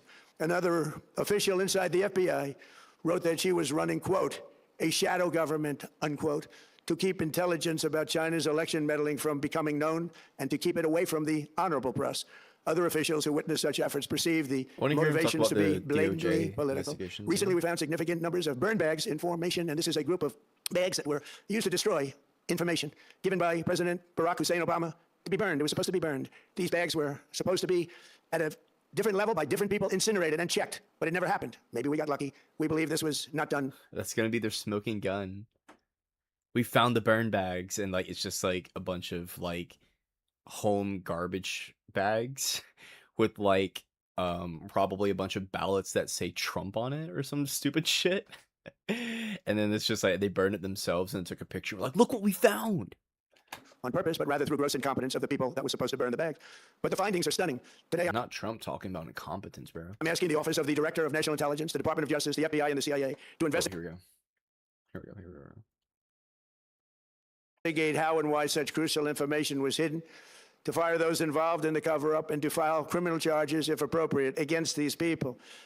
Yet concealing China's meddling was only the beginning.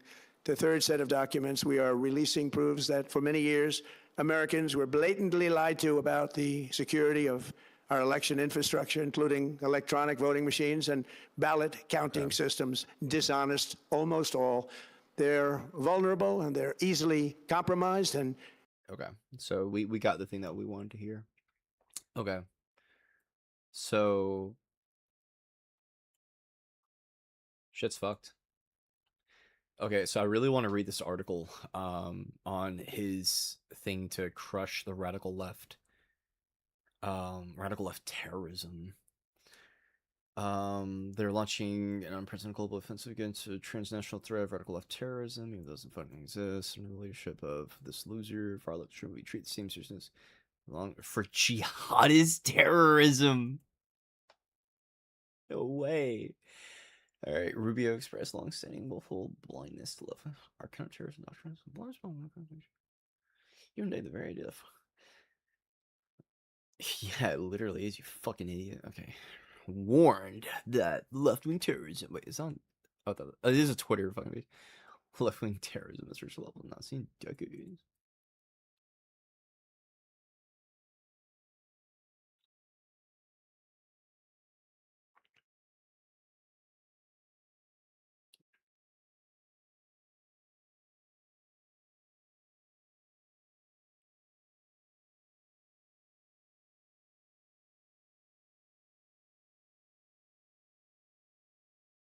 We're examining where tax-exempt status has been exploited, where charitable entities have become financial conduits for foreign... No, they're going to talk about the paid protesters and shit. That's what he's talking about. Not the paid protesters. Without to dismantle the financial infrastructure sustaining left-wing terrorism, we will identify illicit funding, however artfully it is concealed.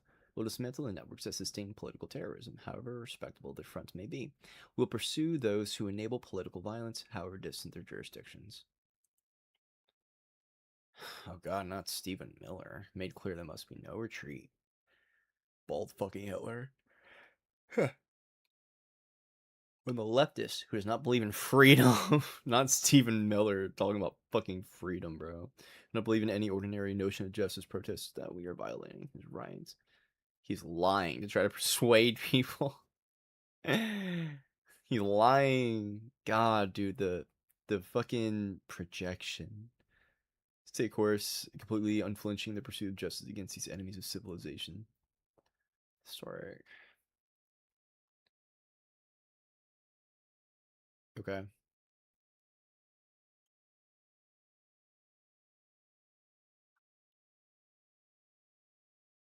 Yeah, so TLDR, FBI is going to start investigating probably a shitload of people.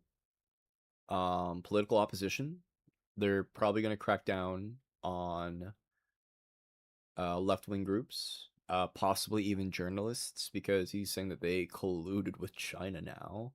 And I'm pretty sure that colluding with a foreign country to undermine our election, pretty sure that's illegal.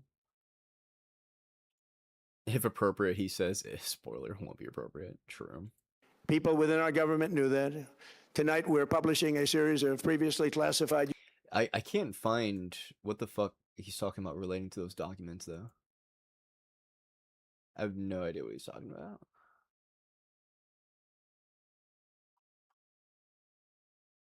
Gallery, live stream, Trump account. Oh, I want to look at the files. He'll release the 2020 with secretly rigged files, but not the Epstein files. Damn, that's crazy, bro. Oh, let me check my emails. Do I have any emails?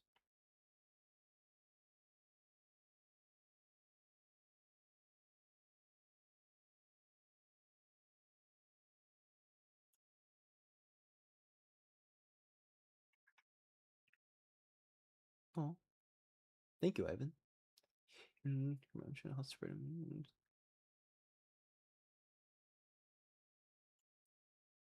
Nice. What a nice email. Ivan Hernandez, thank you.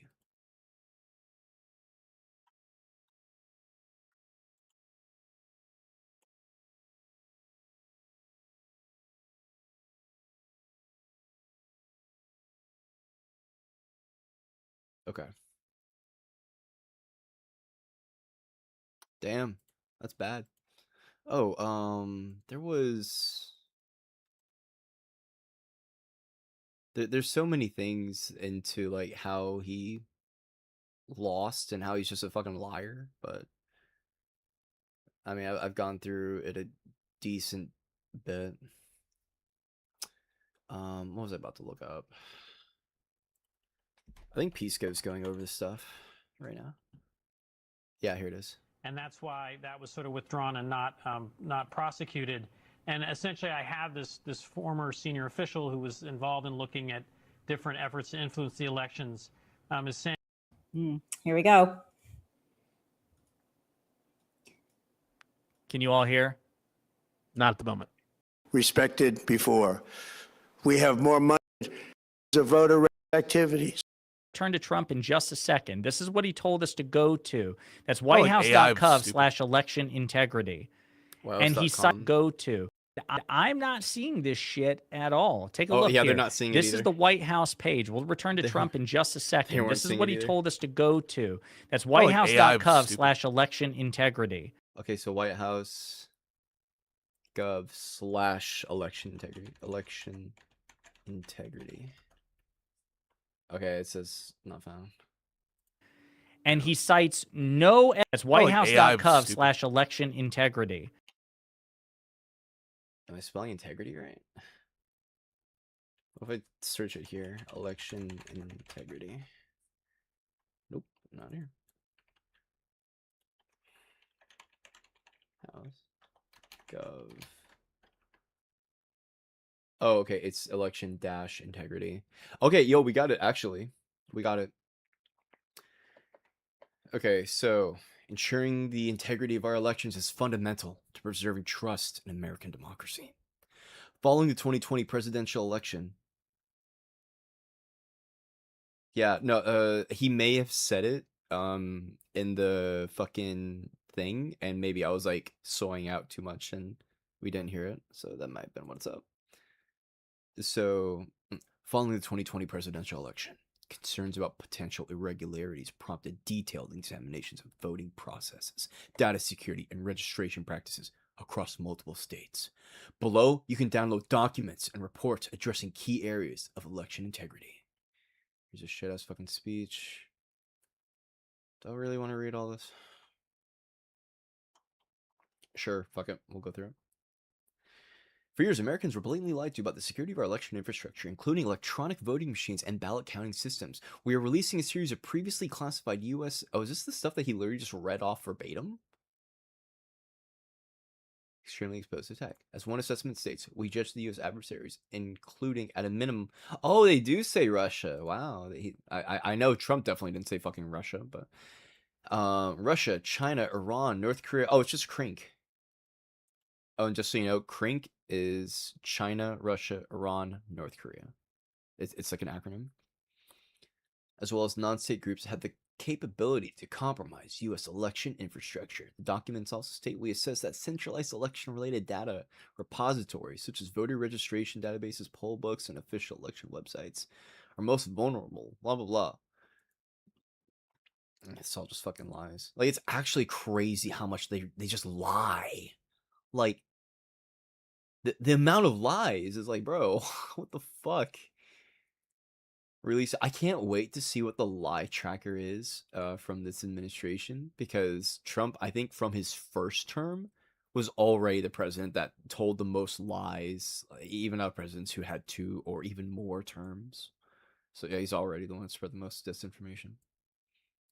The cyber threat aimed at the very heart of our democracy. Yeah, I got that fucking right.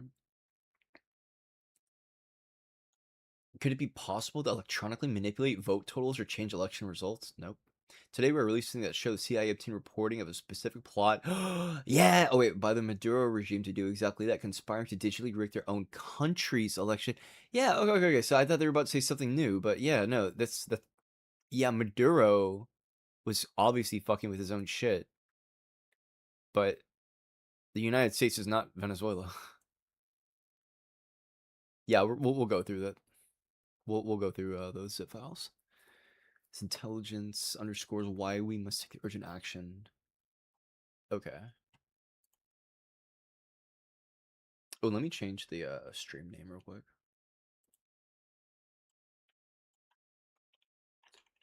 Going over Trump election files.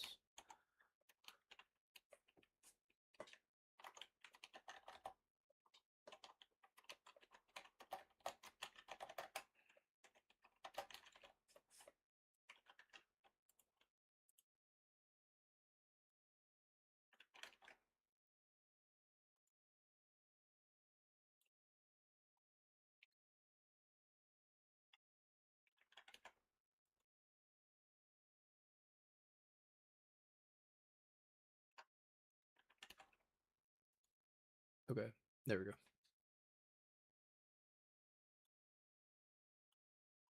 Okay.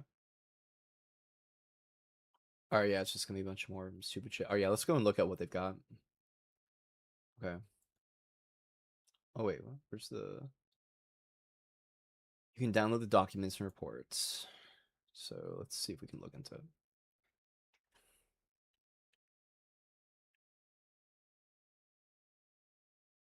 I got a call from... Oh shit.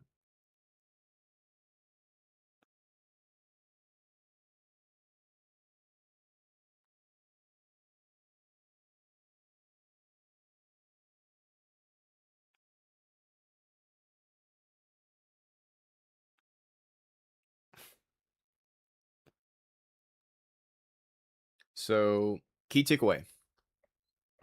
He really wants to Save America Act get passed, obviously. And then 2, people are going to get investigated.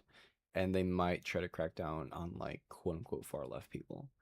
So, I don't think anything super crazy is actually going to happen from this. I think we're still okay. I think we're in, like, the yellow. Ideally, we want to be, like, imagine this is like a video game and we have, like, a health bar. Where, like, green is, like, you're good to go. Yellow is, like, oof. And then red is, like, ooh. And then, like, red blinking health bar, you're like, oh no! I want to say we're, like, just barely, like, in the yellow, almost, like, in the red. At this very moment right now. In the future, that's definitely, I feel that's going to definitely change. But right now, I think we're just in the yellow. Okay. Oh, these are the zip files right here. Okay, so vulnerabilities in the accounting system, China's acquisition, exploitation of our data.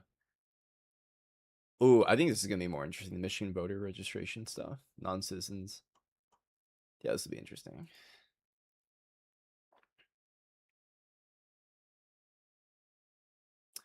You know, I'm actually a troglodyte. I was I'm on a separate fucking screen.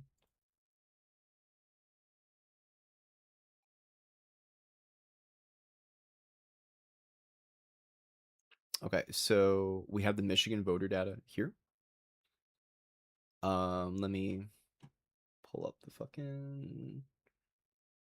I literally just had it. Am I cognitively disabled? There we go.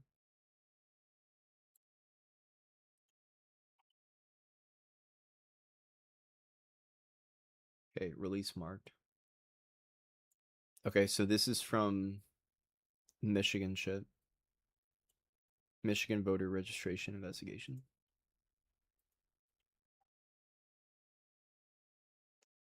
Wow, from 2021.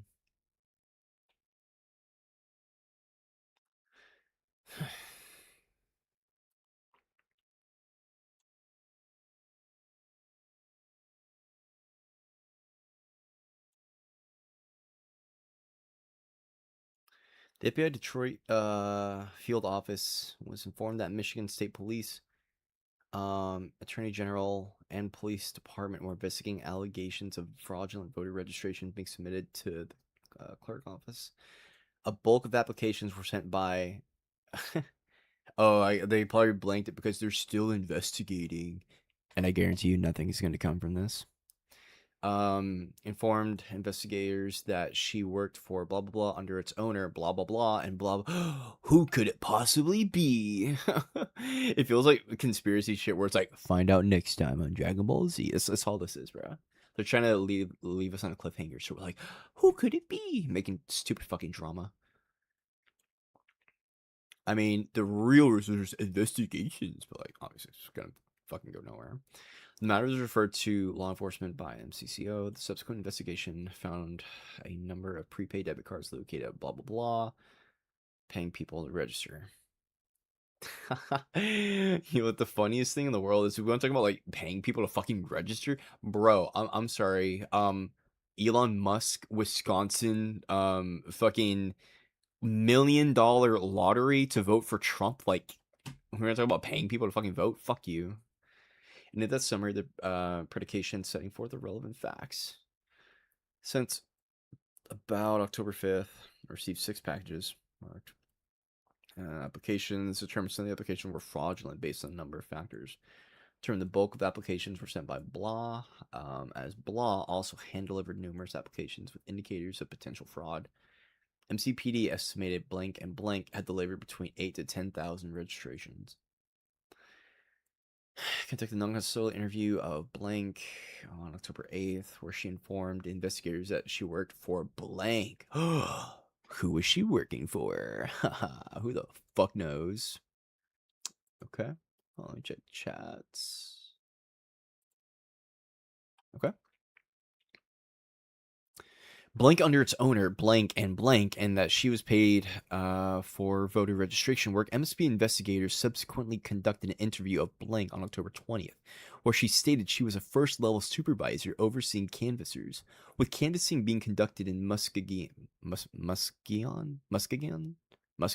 I don't know. Detroit. I'm not even going to pronounce these I don't know.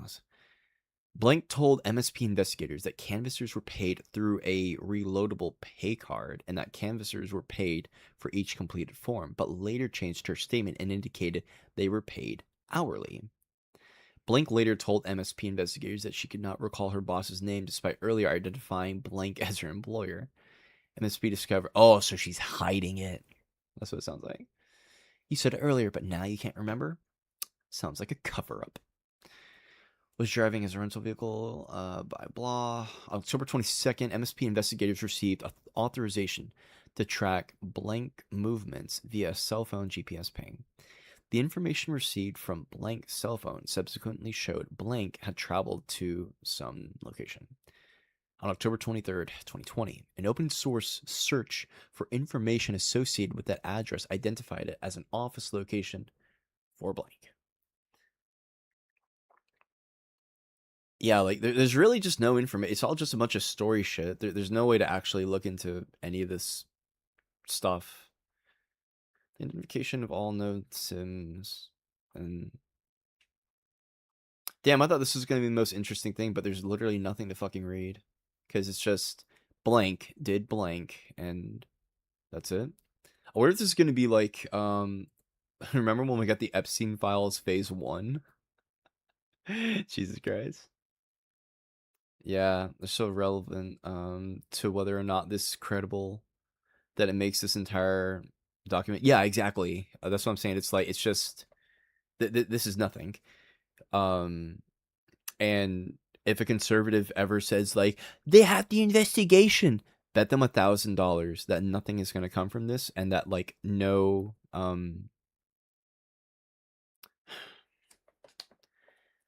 I don't think they'll be able to get indictments because they haven't been able to indict people like James Comey. Yeah, I think I was probably overreacting earlier in hindsight, because like, it was like, oh shit, are we legit about to lose tomorrow? I thought he was about to be like, yo, we're seizing the federal fucking we're seizing elections, boy, fuck you. But no, I think it was really just we're gonna pass the SAVE Act and we're gonna continue our investigations into our political opposition. That's what I think that bullshit speech was. So I don't think we're in like a crazy state. Or I guess I'm sorry, that's a lie. Well, no, because I mean this administration's already released a bunch of bullshit before, and like this is just another thing of bullshit. Like this is nothing new in terms of like what they do. So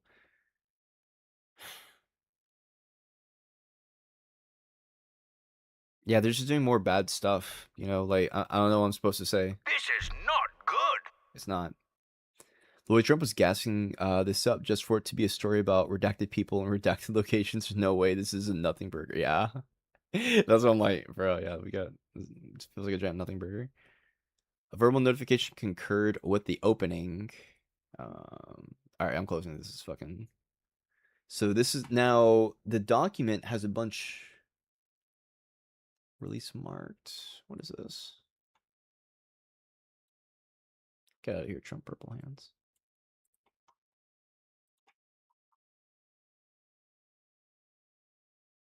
There's a bunch more stuff too. Like, to give you an idea, like this is what the thing looks like, but we ain't going through all that now, okay? We ain't going through all that. He quit. Is there for me? Or is this just like a statement or something? December 12th, special agents, blah, blah, blah.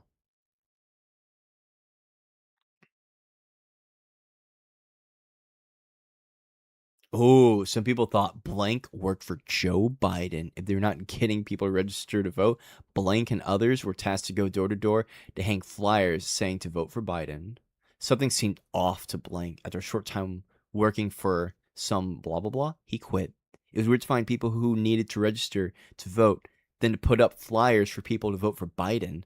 After a while, Blank heard that the Blank building was raided by the police. Blank knew a lot of people who also worked for something. The Blank brothers were really into it. Blah and Blah also worked there. Blank confirmed he filled out and signed a canvasser contract while working for... Yeah, it's just a bunch of nothing. It's literally... Let's try another one. I mean, it's all just gonna be redacted shit.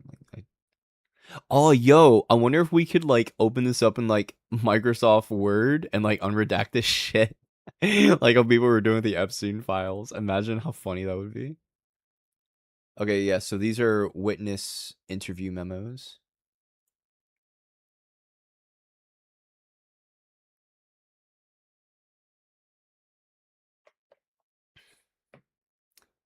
Don't want to close memo, release marked. Voter confirms she did not register but got ballot release marked. Oh, they have a voter fraud? Okay, see attached voter fraud spreadsheet. Well, this... Wow, this says nothing. Thanks. There's no spreadsheet in the voter fraud spreadsheet. That's literally what it's called. You could try, but that looks properly redacted. The way some letters are partially covered. Yeah, I agree. They do look partially redacted, so... Or, properly redacted, sorry. So, I doubt it. Also, to be fair, I don't have... Because Microsoft Word is now a subscription-based thing. I don't have it, so, you know. Wait, I could try with Google... Can I open this in Google fucking Docs? I think I could. Let me try to open in Google Docs. Give me 1 second.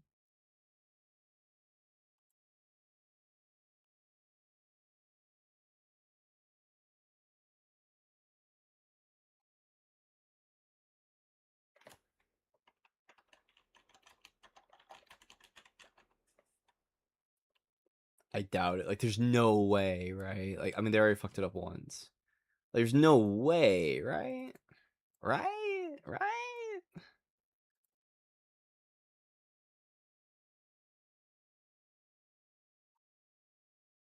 Shit.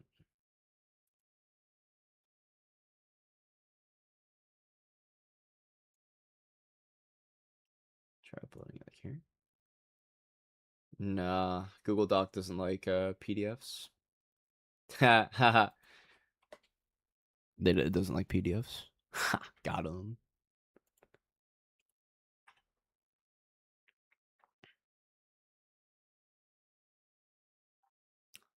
Black, of course.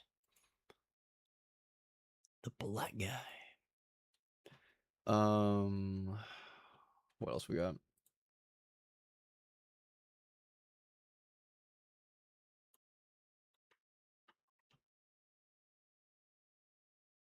All right, let's check out the other ones.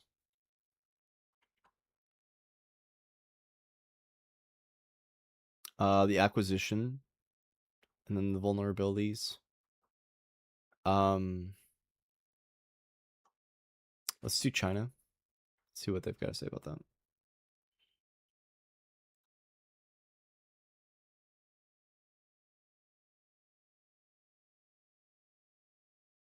Yeah, so this one has a similar wait, this one has a summary. Wait, did the last one have a summary, or am I insane? I don't think the one that we just looked at had a summary. No, there's no summary on the one we just looked at, but this one does have a summary. We'll just take a look at that. Email everyone's favorite. What? Get down. 1 second.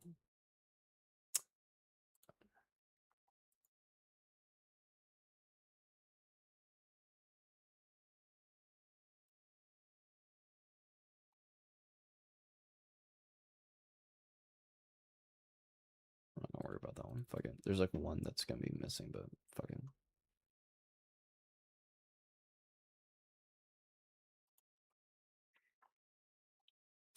Everyone's... Wait, what did it say? Everyone's favorite topic December 2021, D-Class redacted. Take a minute and read through this report. It cites some of the same intel and logic used in 2020 to say that these same units were not engaged in election influence, but were instantly only issue focused, to now argue that China is influencing the redacted election. Wait, what? How come it doesn't say what fucking election China apparently is interfering with? Now, like, with blocking names and, like, building stuff, I can get that, but, like, you're telling me you're not going to say what fucking election China interfered with? That's so stupid. What? Like, you can say the fucking name of, like, a region, like, I mean, I know he said Georgia, but I don't know. The regional influence, focus on issues, etc. They literally cite as support for their argument that some of the same reporting used in the mainline assessments in our minority report. For example, they cite blank activity as being the Chinese military, even though in 2020, the IC said we didn't know who it was. The report describes the same unit that blank and I said were influencing the 2020 election, and now characterizes it as an election influence unit and attributes it to the Chinese government. It's a weird coincidence, and one we should highlight for oversight. FBI and... We should consider how this looks and on what logical non-partisan I love how it says non-partisan, like this isn't super fucking partisan. Basis the IC calls or makes calls one way or another. Why is this unit engaged in election influence in the blank and blank? Bro, why are you not saying what places there's been election interference with?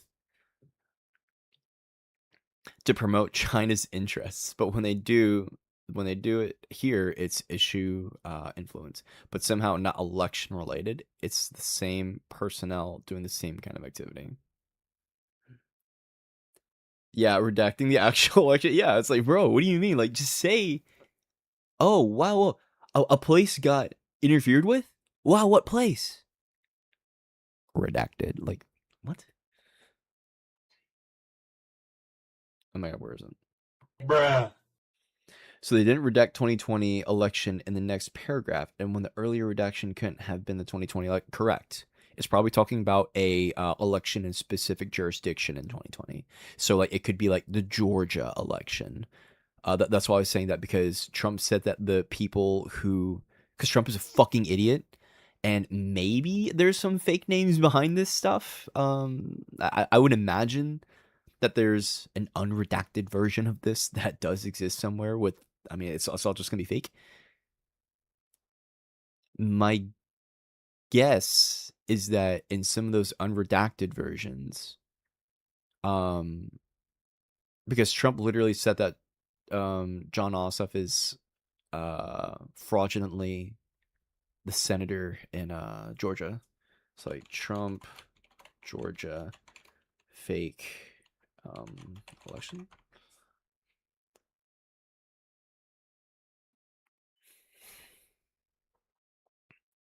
Claims about election vulnerabilities in speech. Oh shit, no, that's 18 minutes ago.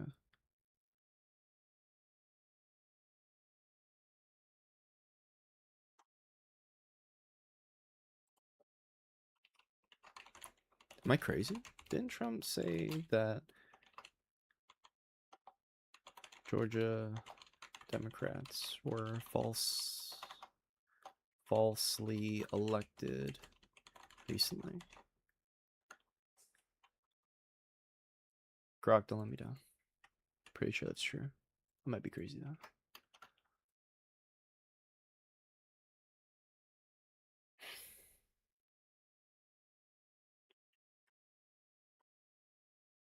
Okay, yeah. We're falsely elected. Okay. Most recently, he continued to serve. Okay.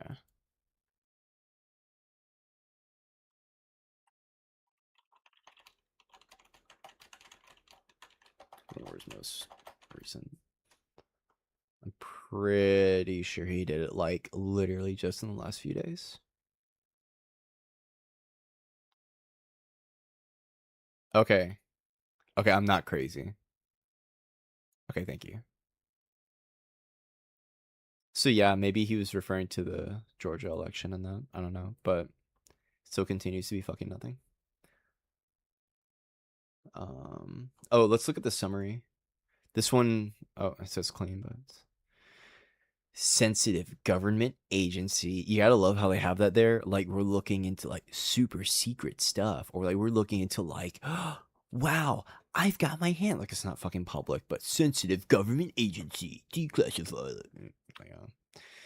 This feels like the type of theater that I would engage with children to make them feel like they're part of like you're in the in club. Okay, not everyone gets to be in the in club, but you're in the in club. Kind of like if you ever played like Club Penguin, you know their little like spy thing that they did. Club Penguin had the little agents, and that shit was so much fun. I felt so cool.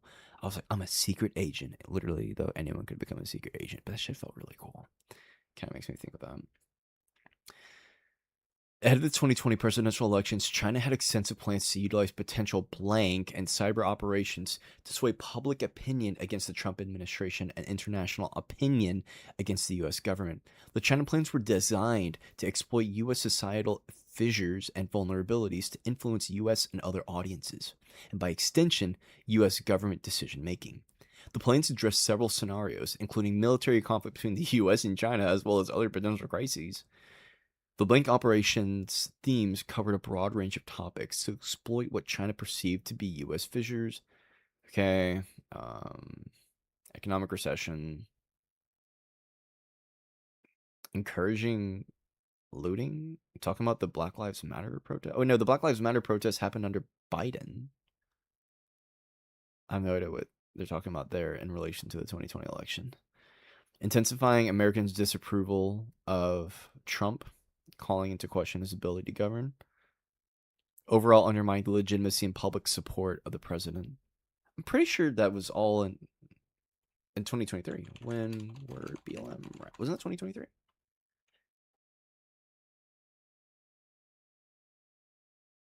What year were that? It seems like the type of theater someone who thinks building a big wall on the border would effectively go for. True. Oh, it was 2020. Wait, then I thought Biden eventually had to tell people to calm down. I had to disavow it. So they did happen under Trump then.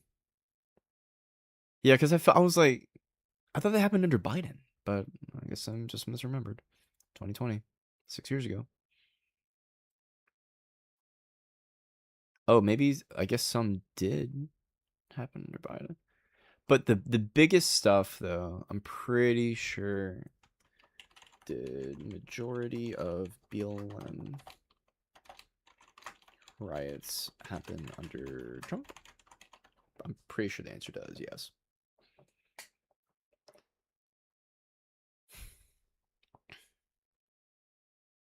Yeah. Okay. Oh, let's... Okay, so then, yeah, encouraging violent demonstrations and looting, so that would apply to the BLM shit. Okay. Ineffective, increasing public dissatisfaction by questioning his fitness to govern and undermining public support for his actions relating to the COVID-19 response. Bro. Yeah, response was dog shit. At least initially, because this stupid dumb fuck downplayed it. They developed capabilities to project themes on these topics into social media, as well as mainstream media through a variety of overt and hidden influencers and media contributors. Dude, so much projection. One of the options included gathering information on senior U.S. government officials' influence to public opinion on those officials. Okay, whatever. So, nothing crazy, just saying China bad. Okay, utilize potential blah blah blah operation to sway public opinion against Trump. China plans were designated to exploit. The plans address several scenarios, military conflict. Wait, what? Yeah. Racial tensions, alleging that white people hate black people. I love how straightforward they were alleging white people hate black people. Yeah, there's nothing. Inciting demonstrations and marches as evidence of racial divides, increasing the level of conflict. I'll be really happy to go over like analyses of these files tomorrow, Because, like, am I going to get, like, a super hardcore comprehensive look at everything? Fuck no, I'm looking at all this shit. I'm going to go to bed.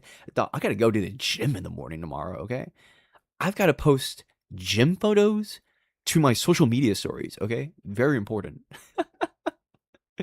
But no, I try to go to the gym in the morning, and I'll be going to bed soon. But we'll Scooby-Dooby get through this stuff. Political party disagreements, Congress. Dude, I'm gonna crash the fuck out. Like, imagine for a millisecond, okay, being like, oh, we all just need to come along when you're also Donald fucking Trump, bro. Like, it's a joke. It's a joke. It's such a funny meme. Women's rights, U.S. South China Sea policies, alleged U.S. war aspirations, and international propaganda, whatever the fuck that means. Okay, so then they did that. Still no evidence of anything. I mean, like, here's the truth. Like, these are, just so we know, like, I'm going through the summary files, okay? It says right here. Like, I would imagine that they would have something in the summary files, which is what everyone, like, every layman is going to look at for anyone who actually does fucking look at this. Oh, wait. Oh, 200 million voter records compromised, declassified. Just a bunch of redacted shit. Like, data volume. Data info, 2016.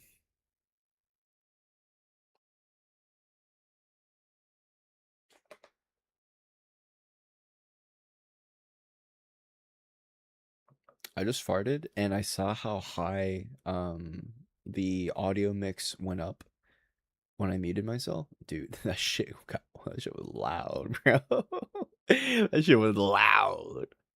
I be drinking so much milk, dude. I love milk so much, but damn, that shit make me fart. That's how you make some really good gains, though. Be careful about drinking too much milk, though. If you drink too much, it probably is not good for you, but don't worry about it. Yeah, the whole fucking thing is, it's just completely redacted.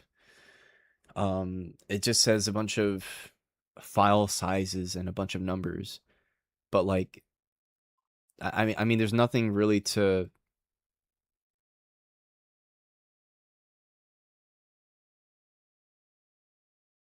And even then, this isn't like actual data.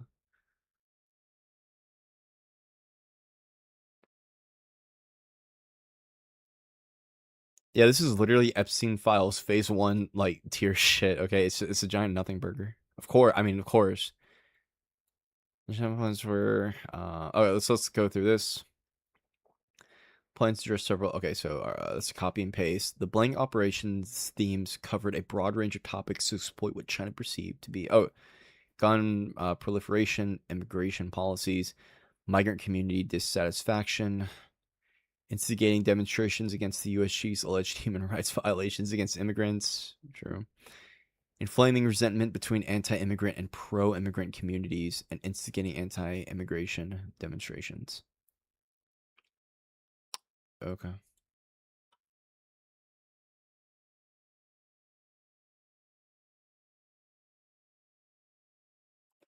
U.S. voter registration for 6 states.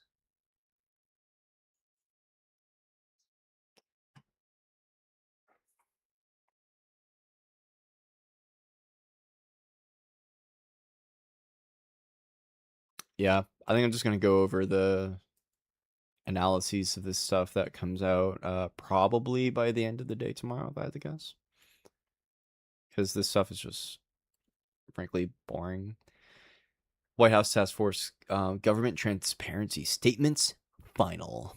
In May 2026, President Trump created the Government Transparency Task Force within the White House Executive Office of the President for the purpose of advising him through the counsel to the President on documents that should be declassified and or released to the public to further his administration's priorities of transparency and accountability. But don't ask about the Epstein files. Today, the Government Transparency Task Force announces the first disclosure of U.S. intelligence community records that were declassified last week under the direction of President Trump. The declassified intelligence reveals that voter registration rolls from at least 18 states, not all identified by name, have been compromised by the People's Republic of China. Additional intelligence records reveal that more than 200 million voter records were compromised. Trump is alerting congressional and state government leadership officials to the election. Oh.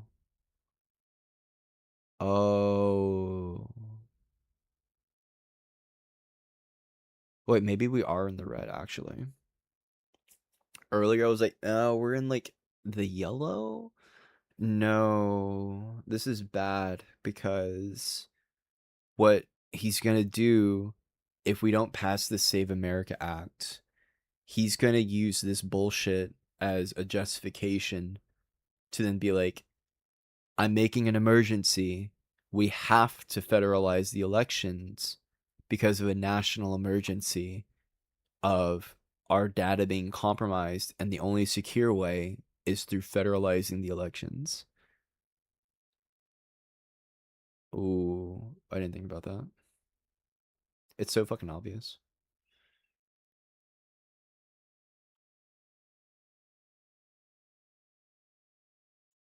This is not good. Uh-oh. Yeah, it's pretty bad.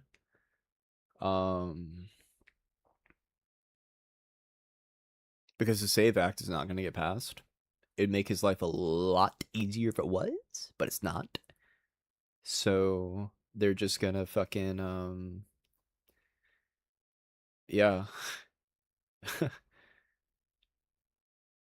Say there's a national emergency due to all of this compromised information, and then federalize the election.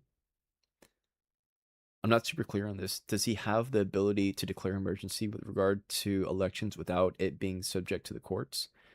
Yeah, I think the courts would certainly challenge that, but I don't know how fast the courts would be able to act to stop him from like doing unhinged shit.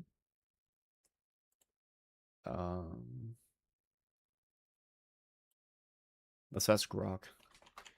Can Trump federalize the 2026 elections by issuing an emergency due to compromised voter systems? And then we're going to copy and paste that, and then we're going to also ask Google. Protect democracy. Yep. Okay, so we know we can't cancel them. Yeah, we know we can't cancel them. Nationalize. The U.S. Constitution explicitly great. Okay, but to run for elections, because you see it has its own set of laws. But here's what I think they're gonna do, because like this administration is so crazy. I mean, he's got immunity, so he can do whatever the fuck he wants in terms of like, you know, within his actions as the president.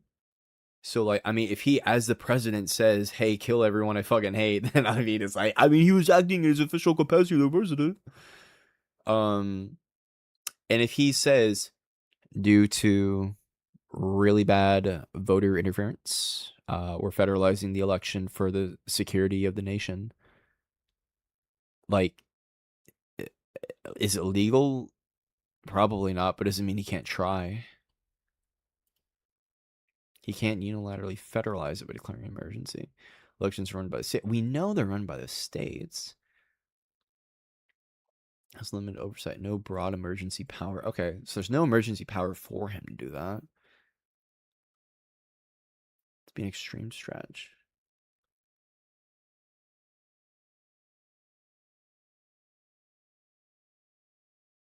Bro, we've been in a constitutional crisis for like, how many years? In that case, we'd be talking about people carrying out illegal orders. Correct, we would be.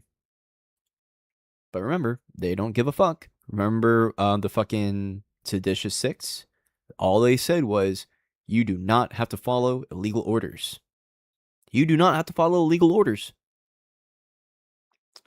And then those people were charged with fucking treason. And it's like, bro, what do you mean they're charged with fucking... I think it was treason. Or no, I'm sorry, seditious conspiracy, because they're literally called the Seditious Six, sorry.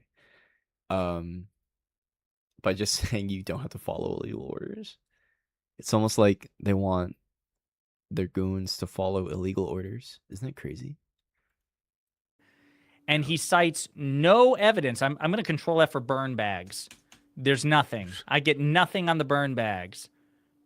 And it's unclear what they relate to. Who the fuck cares? On purpose, but rather through gross incompetence of the people that were supposed to burn the bags. But the findings are stunning. Today, I'm asking the Office of the Director of National Intelligence, the Department of Justice, the FBI, and the CIA to investigate how and why such crucial information was hidden. Announcing investigation to fire those into involved in the how cover-up the and to burn file bag criminal situation charges, happens. if appropriate, Stunning. against these people. So he's also asking for treason, it sounds like. To investigate how and why such crucial... People are getting investigated. It'll yield nothing. I don't think... I'm so glad we've got the fucking courts. The courts are literally our last line of defense against this fucking asshole. And other than the Supreme Court, they've done a pretty good job for the most part. Who is a Republican election official, says we...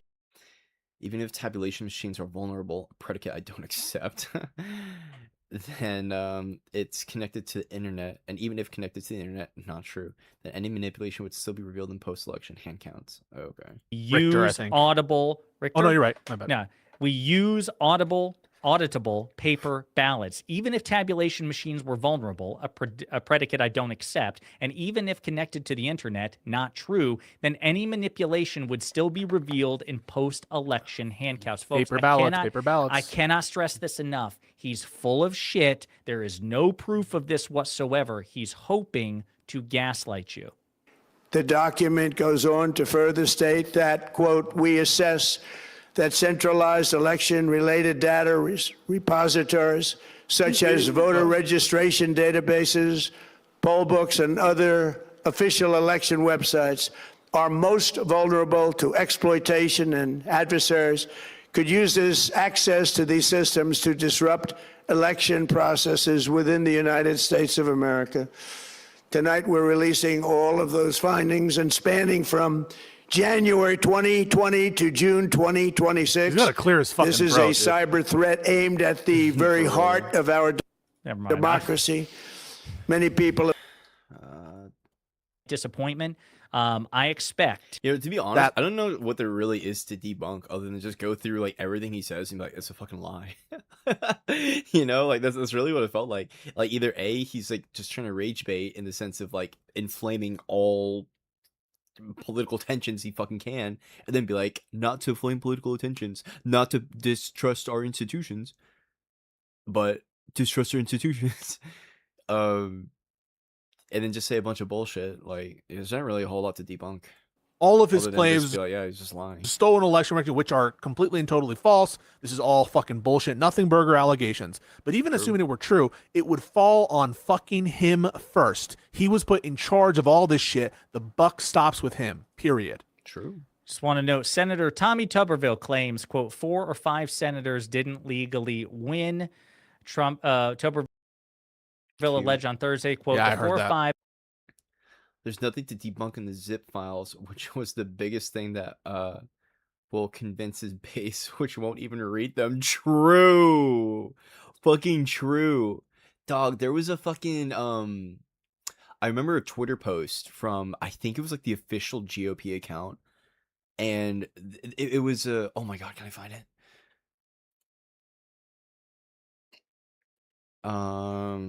GOP Twitter account made post saying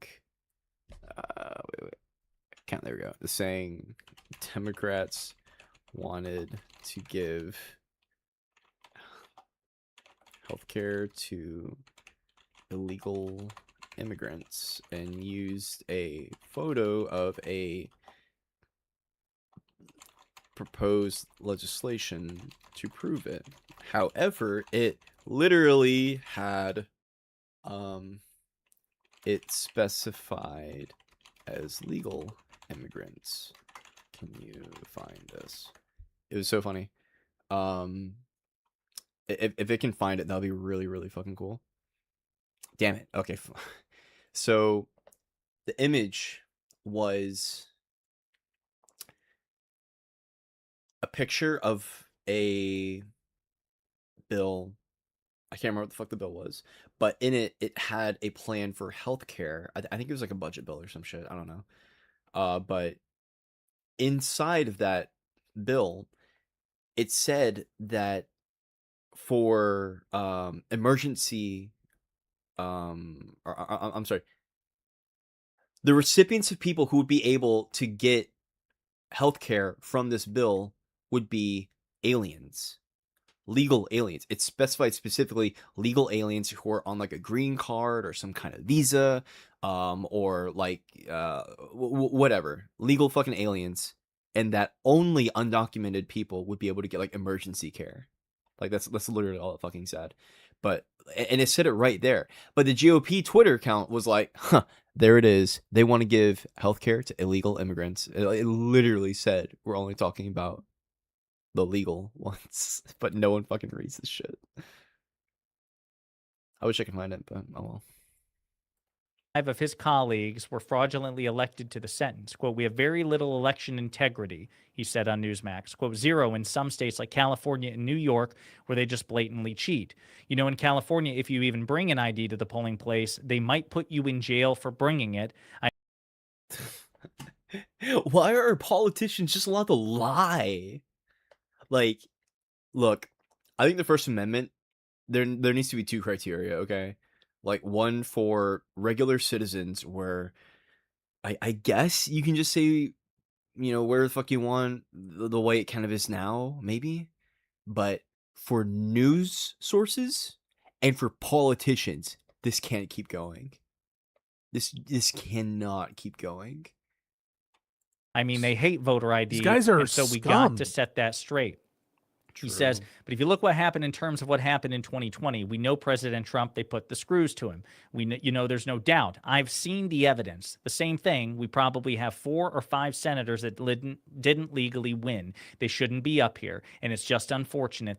An agent. He'd like go to the debate and want to show up and be like, oh, Pisco's a liar. Redacted dubious election docs. He still thinks that fucking, I don't know, Jamal Bowman wasn't trying to conspire against the United States or something. So like these people are all hacks. And to the extent that they have any clout whatsoever, they are not going to accept debates because they know the reason. The reason is true. That's why most MAGA do not debate people, bro. And that is why when Turning Point comes out, we rhetorically eat their skin, because most MAGA will not debate because they know how bad they are. They know how full of shit they are. Difficulty is someone like Trump would abuse anything that limits the voice of journalists. Well, yeah, you're right. Fuck, you're right. But the problem is when like outlets like Fox News exist, that's a genuine problem. Maybe it should just be the politicians. Oh no, because then like Trump could attack like left-leaning politicians. Actually, I think I know the solution. I think what needs to happen is when a Democrat takes office, then we make it so that Congress people and news agencies are not allowed to like lie anymore. And from that, never make sure a Republican wins again. Because the thing is, they won't. Oh, actually, oh no, it'd be so unpopular. For the news agencies, it'd be super unpopular, and people would get mad at Democrats for that, and I can see the reason for that. But for politicians no longer being able to lie, I think people would get behind that. But not for news agencies. But for politicians, I think people would definitely get behind that. So, President Democrat takes office, says, yeah, they're not a lie anymore. Yeah, I know it's nebulous as fuck, but like, let's just engage with the hypothetical. They'll have to flesh it out better, but this is the core idea. Democrat takes office. Sorry, you're not allowed to lie anymore, fucker. Okay, to politicians. Once that happens, GOP then gets like, they lose like everything ever because all their shit is just built on lies. And they'll actually have to like talk about like policy. They'll actually have to engage, with like facts and reality. It's just making up insane shit like, what these fucking losers are doing. And from there, like the left just wins forever. Or the GOP actually get grounded in reality. That'd be pretty cool. Now, how it is they arbit that, I don't fucking know. But I like the idea of it. It's all fucking fake. All these. Oh, but it's such a risk though, because we have to make sure that the left, like, basically always stays in power. And then, I don't know, bro. Like, just the way things are now, it can't stay the same. Allegations of voter fraud are all fake, or to the extent that they're real, they're really, really, really marginal. And sometimes they're Republicans doing it. So Tristan Compton says one screenshot. Oh yeah, this is true. Yo, do you know how many cases of proven voter fraud from undocumented immigrants there's been? Because their whole thing is like, there's too much voter fraud from illegal immigrants. Do you know how much there was? How many there's been proven since, I think, like the 1980s? Spoiler alert, it's like really small. It is actually like insanely small.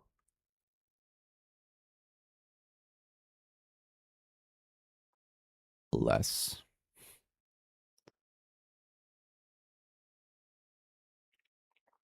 There's been, I believe the number is literally 10.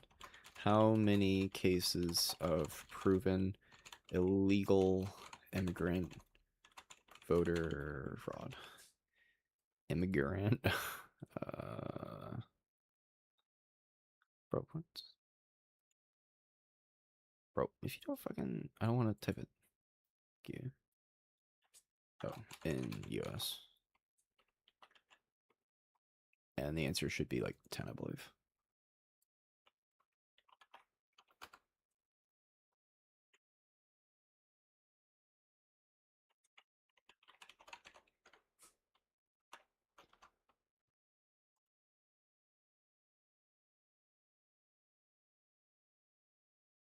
I was gonna say Heritage Foundation lists around 15 proven voter fraud. Been a handful. Nah, it was like 10. I swear to God, I saw a number that said 10. Confirmed or hide. Uncitizen registration. Confirmed. Here we go. I'm pretty sure that number.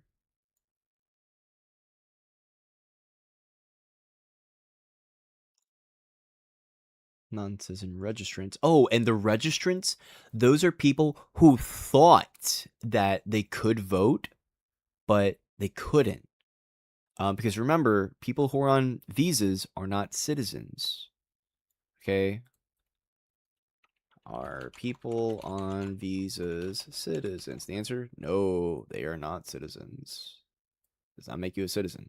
So people who do end up registering when they're an immigrant, it's because they just made an honest mistake. And I get it. In fact, honestly, that's actually a really good number of non-citizen registrants. 20. So that's people who have like a green card. They did a oopsie whoopsie, which is pretty good. By the way, others charged, I was never able to find the convictions. Yeah, I don't know. Wait, the convictions of... Oh, yeah. I'm dumb as hell. Don't worry about me. I had a stroke. Don't worry about me. Dude, where was the stat that said 10? I swear to God. Isn't it 10 from like the Heritage Foundation? Or another source?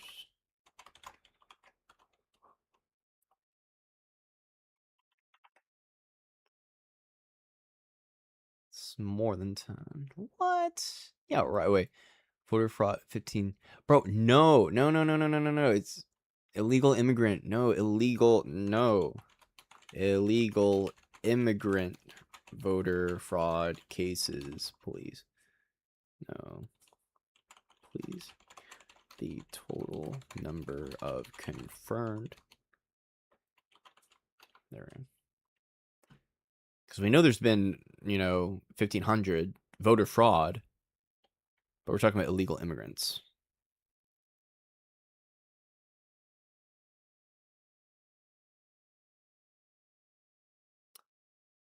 Oh, fuck. Non-citizens voting. But again, that's also like green card people. Dude, I need to find that 10. That is exactly correct. Thank you, Gemini. According to analysis, the Heritage Foundation's only 68 to 77 cases of any kind. Of those non-citizen cases, exactly 10. Dude, Grok, I'm uninstalling you. I'm sorry, not uninstalling. You have incredibly... Thank you. Okay, so I wasn't crazy. I know it is. No, Grok used to be really good. Grok genuinely used to be really fucking good.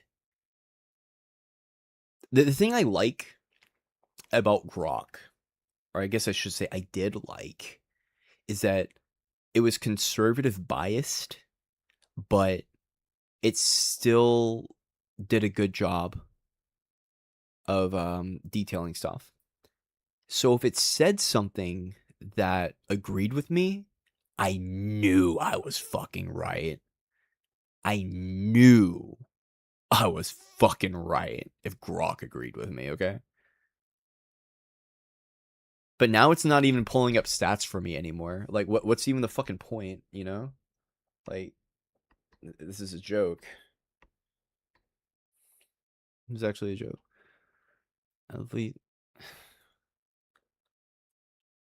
Of those non-citizens, exactly 10. Okay, yeah. According to analyses, the Heritage, yeah.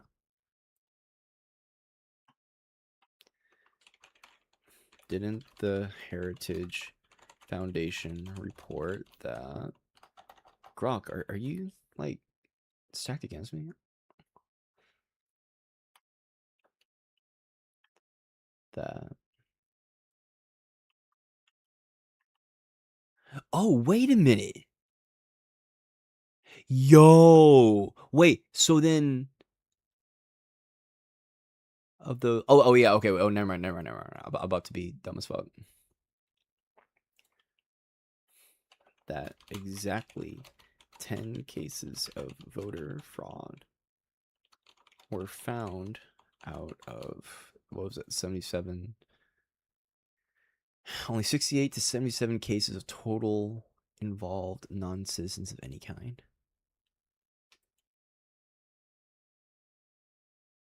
Out of 68 to 77 non-citizens voting of illegal immigrant. Okay. Didn't the Heritage Foundation report that exactly 10 cases of illegal immigrant voter fraud were found out of 68 to 77 non-citizens voting? So it should say yes. And Grok, if you don't report this accurately, I'm breaking up with you. That's roughly correct. What do you mean it's roughly correct? That's fucking correct. Yes. Okay. So, why the fuck did you give me wrong shit earlier?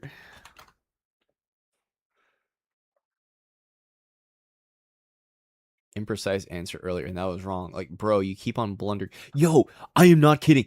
I was using Grok yesterday. Dude, it said Virginia Giuffre was still alive. I was like, what do you mean she's fucking dead? She's fucking dead. What are you talking about? Hold on, actually, let me see if I can pull up the chat. Dude, I was crashing the fuck out. I crashed it on Grok. I was like, what the fuck?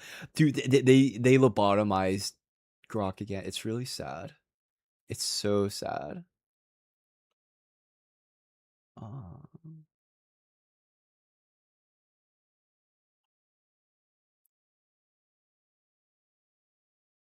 Oh, you were there for it? Oh my god. I was like, what the fuck? Did I do that yesterday? Was that yesterday?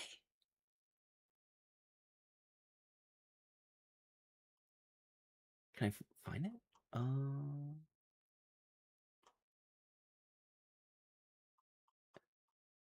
It used to be super fucking good. It used to genuinely report things super factually, and now it just seems to be literal shit now, and that makes me really sad because of how good it used to be.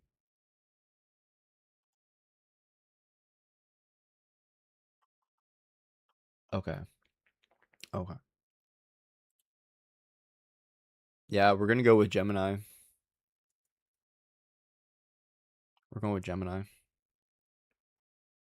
Or wait, what is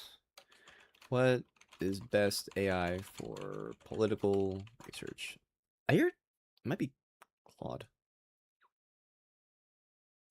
No. Academic research? Well, actually, maybe.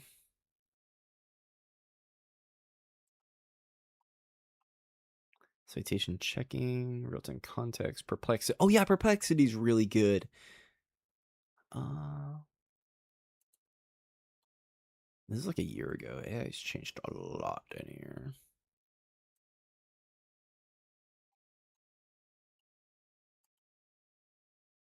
AI's changed a lot in here. Oh, hey, Perplexity, right here. Hey, good looking.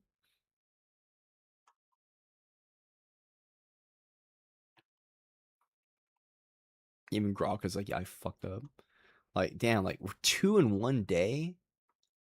Give me a joke. Give me a break, sorry.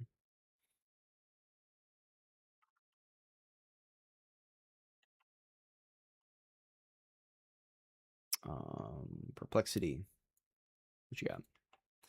Look, a lot of people don't like, bro.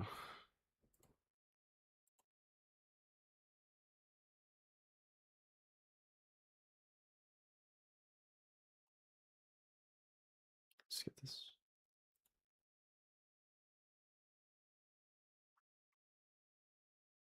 Go on.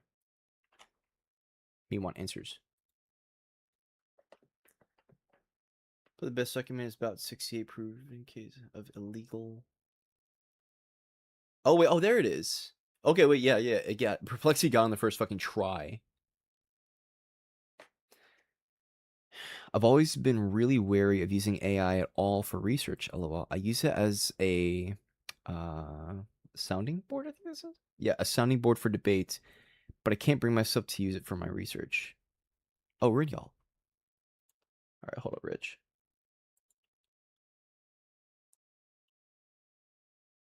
Yellow. Yo. Hey, Yo. good looking. What's cooking?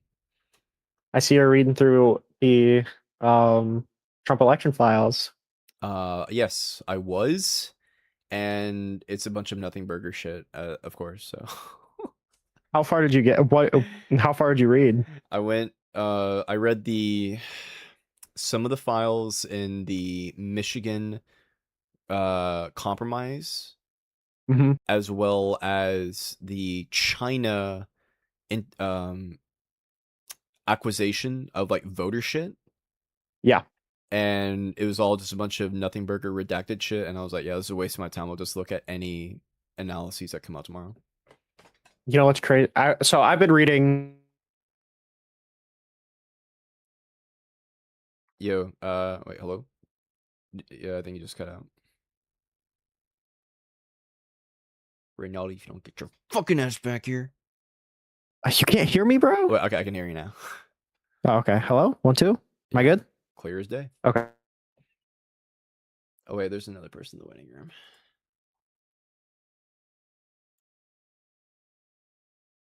What's up, my dude? Hold up, wait, let me, Hey, brother, what's going on? Once I gotta disable... How do I do this? I swear to God, I did this earlier. Aha! There we go. Okay. Hey, what's up, everybody? Hey, what's going on? Okay. So Rich, Reniel, what were you saying?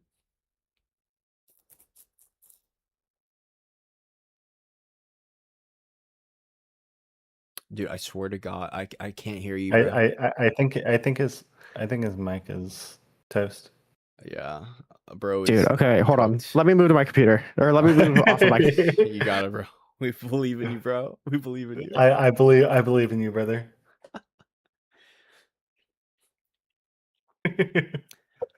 Rinyald, if you can still hear me. Oh, well, he had to. Oh, wait, hold on. He's in the waiting room again. Let me move him back up in here. Move to stream. All right. Should I have moved you, or should I not have? I don't know. I guess we'll find out. Like, Surely now your mic works. Okay, yeah, I think I'm good. It was a connection issue. Okay. Okay. Yeah. Okay. Yeah, you sound fine now. So I was reading into the report that they gave on like Venezuela's capabilities of voter manipulation, because that's the only thing that stuck out as like, okay, this could actually prove any amount of fraud at all. Yeah. Do you know what that report said? I'm scared. That report said that Venezuela could theoretically manipulate the results in their own elections because they have control of the voter machines at every stage of voting. Yeah. But it said that we have no evidence to say that they actually did do it in their own country, nor do we have any evidence that they even really could in the United States, other than like devil's advocate, this is theoretically possible in a possible world if they were able to like put a virus in one of our voting machines.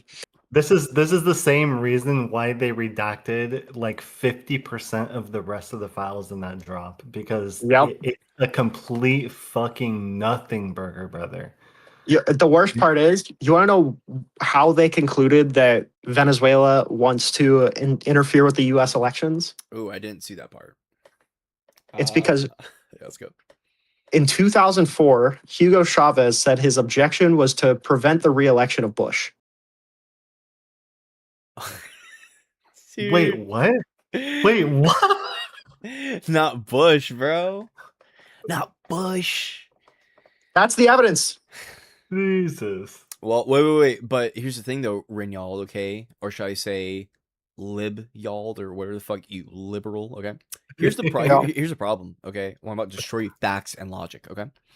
Bush. What political party was Bush? I think he was a Republican. I remember him being a Republican. He was a Republican, for sure. Republican, just like Lincoln was. Remember the party that started the fucking the KKK? Okay, don't forget that. Now, Bush, a Republican, they want to stop Republicans, the good guys who freed the slaves, okay? And then our Lord and Savior Donald Trump came in, and he's a Republican.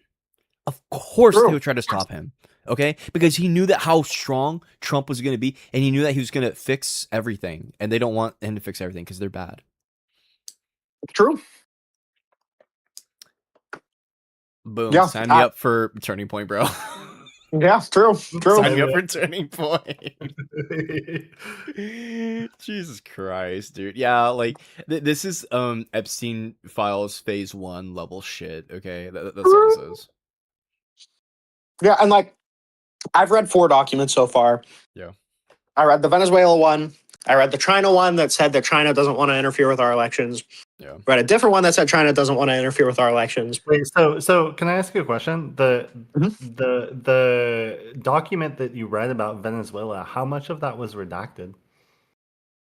I know there was a whole page that was redacted and then a bunch of names of sources, but that was really it. Dude, that makes it a complete fucking nothing burger, man. That there's nothing to glean from that if most of it is redacted. You can't gain any actual relevant information from it. Yeah. If every relevant detail is redacted. But I mean, like the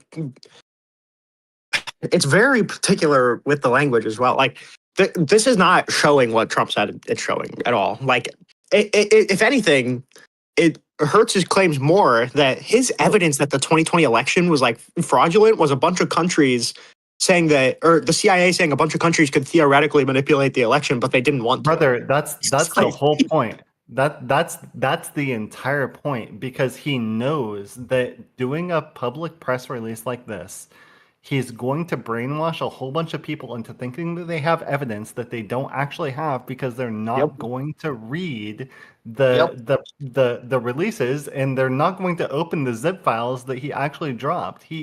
99% of the electorate is not us, so they're not opening that shit and actually looking at it. Which, by the way, there's a huge reason why these are sitting in zip files and not just like house PDFs on websites. It's not 2001. We can house PDFs on websites. True. It's because nobody like wants to. Even if you're on your phone, you can't download the zip file and then unzip it from your phone. That's like impossible. Yeah. Yeah. Oh, so you're saying the reason why it's a downloadable file is because they know that people will be less likely to actually look at it, right? Yep. Okay, I got you. Yeah. Dude, it's just, I mean, truth is they really could have had this whole fucking thing like all out here like right now. And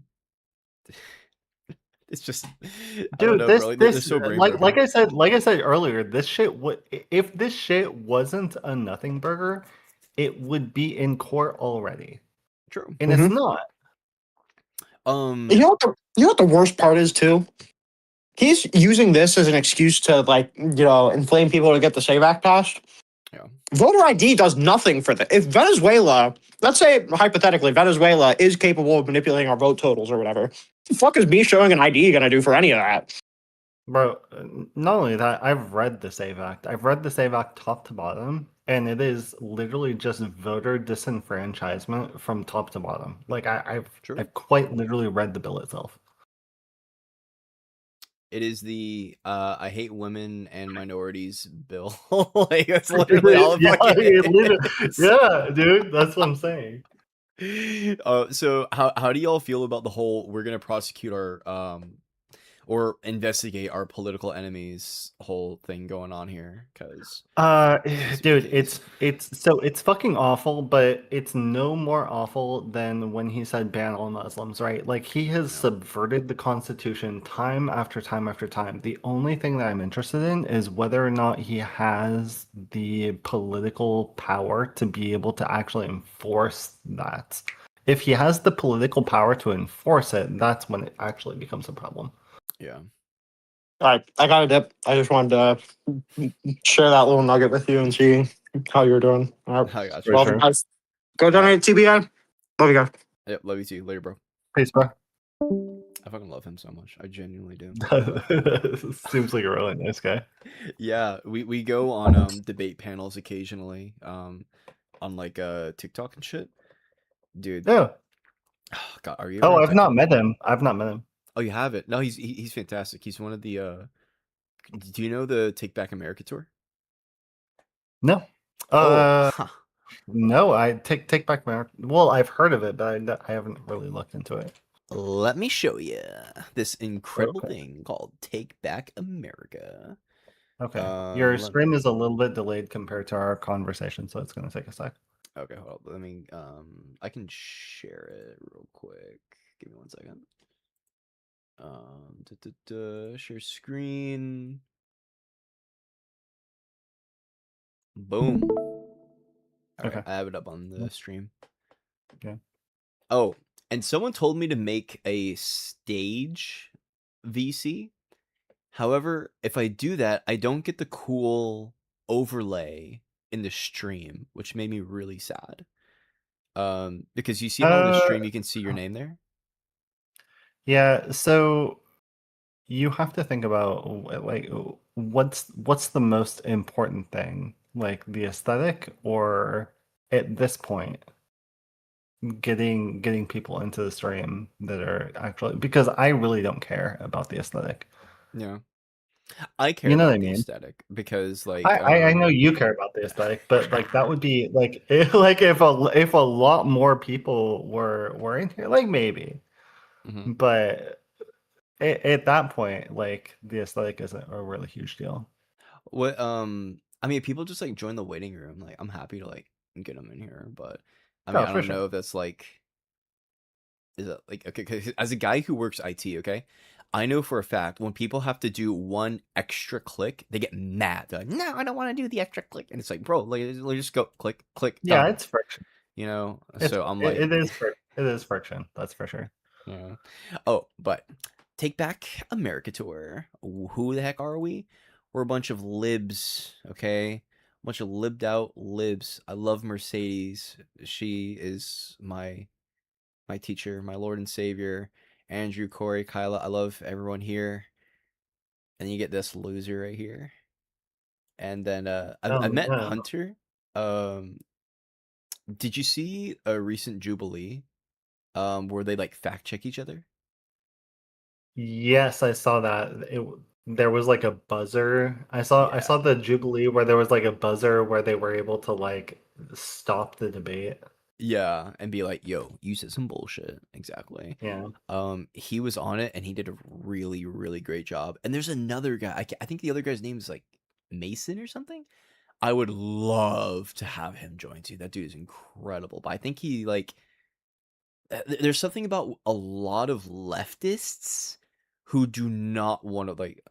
I think everyone knows that I'm a liberal, right? You know, so like I still believe in Well, capitalism. yeah, you were telling me about that yesterday, and I was disagree, and I will disagree with you on that to the end of time. But I have no problem with you. Yeah, Otherwise. I have no problem with people who are like farther left of me, right? Because it's like, hey, we both value human rights. We both value humans as just intrinsic moral worth, whereas people on the right literally want us to be genocided. Okay, like I don't know what to say, right? So it's like the least we can fucking do. I'm 100% willing to like. I voted for Kamala Harris. Okay, so but it doesn't really matter whether somebody is on the center left or on the progressive left. My entire reason for getting into this fight to begin with is because I believe in progressive politics. Like that's my entire thing. And most of that is because I think that money needs to be taken out of politics, and there's only one wing of one party that has ever tried to do that. True. And then we have all these other and there's our boy Renyald who was just in here. But yeah, no, I fucking love these dorks. And this guy is a monster, Micah. Holy shit, this guy is a fucking monster. And by that I mean there was a recent event that we just had. Oh my god. Oh wait. I mean, we have diabetics in this country which are dying without their insulin. And the Republican policy is, actually, we're too generous to you. Oh, all you people in America, they look at our healthcare system, they're like, you know what the problem is? It's too easy on poor people. I think that's inhumane. You want to talk about a market-based healthcare system, I'm all ears, but you need to have a system that actually protects the most vulnerable in our society. And it doesn't seem like your party has any ideas for how to do that. He doesn't say shit. He's just like, I don't know, bro. It's just, yeah. I mean, we have He doesn't say shit. If what I said is true, these corruption He allegations, just which are just sits there. He just sits there and smiles. Like literally the worst thing you could do, instead of being like, yeah, I think you have a pointer. Like I don't know. He just is like, it's rough. That is fucking rough, man. absolutely true. Well, you agree with me that this president deserves to be impeached. Like, what's the metric for true, right? I mean, like, no, I'm serious. Like, was he? What's the metric for true? Look at his fucking face. What a beautiful reaction. What's the metric for true? Look at his face, bro. Convicted in a court of law? This guy's Jordan Peterson now. What is true mean? Come on, Woodrow. If Trump really pardoned 88 fraudsters, if he did it in exchange for money, if his son is selling access to the administration, if he's insider trading. Yeah, no, but that's doing why I've these been things doing a lot of these debates online. Like, I've done debates with like probably like 7 or 8 people online now, and I don't know, like I just like gained a passion for it, and at this point, there's like you said, we're like, to me, we're in the yellow, we're in like the low, we're like in the low yellow, and if I don't do something about it, then I'm never gonna be able to forgive myself. So I'm 100% going to be studying up and going to some TPOs, bends. fuck yes, that's what I'm talking about. Because that's what we need. Okay, we need people who are willing to actually fucking do this shit. And like it, I'm sorry, but like I truly am flabbergasted at the fact that left-wing people, and by left-wing people I mean like the debater, you know, so like your Piscos, your any one of these like left-wing debaters who are like, debate me, bro, let's talk about Trump, let's talk about MAGA, right? Yeah, you're talking about like Parker Get a Job, or Yeah, Parker Dean, like Dean Withers, yeah, like the debate bros. go. Dude, they have an amazing opportunity. They're so well informed. They're so well informed. They have an unbelievable ability to further the discourse and to completely fucking annihilate people in a number of ways, and they just don't do it. They just go on stream and make money, and it's horrible, man. It's a completely lost opportunity. It is. And you know what's actually really funny too? Okay, not only is it a completely lost opportunity, but they're actually self-sabotaging, because the truth is, I think that they would get even more notoriety if they just went outside and touched fucking grass. There's one problem that the left has for some reason, and it is touching grass. I don't know why. That's what I'm saying, dude. Just don't do it. Once I'm like 100% on practically every topic, I would start my own like Charlie Kirk style, just like debate me, bro, kind of shit, but actually touching grass. Yeah. And like if we get the left doing that, it is over. Like I think that it's quite literally over. It's quite literally over, because then you just win back. You win back the youthful conservatives that are being completely fucking brainwashed. Yeah. Many more things that I've accused him of doing, and he has done. Does he deserve to be impeached? You can't say yes, so because you can't say yes. Right? Well, look, he can't say it. He can't say it. If what Jesus Christ, dude, Dude, I'm gonna be looking at these fucking zip files over the next couple of days, and I swear to God, there's gonna be nothing in there. No, it's gonna be no. That's why I'm saying, let the news. I feel like I'm gonna be honest. It might even just be a waste of time to even go in there. Yeah. I think for debate strategy, okay. 100%. If Republicans will, very rarely they actually will say, I don't agree with everything Trump does, I think he does some bad things or whatever. They will do that. Ask if Trump should be impeached, and they'll be like, well, because I did this against So I can give you some horror stories about some of the debates that I've been in, because no, man, like not everybody is so level-headed. Like the last debate that I did, and I can send you a link to it if you want, but I mean, this guy, it doesn't matter, dude. He was on the issue of Israel. He was genocidal outright, like in front of his entire chat, in front of his entire stream, like just outright genocidal. Were you in the Euro Discord? I debated Euro for. I'm so sorry. Well, I debated Euro twice. I debated Euro twice. Once on the basis of Trump and the economy, and the second time on Israel and Palestine. Yeah. One second. I gotta go to bed. Euro is one of those people where like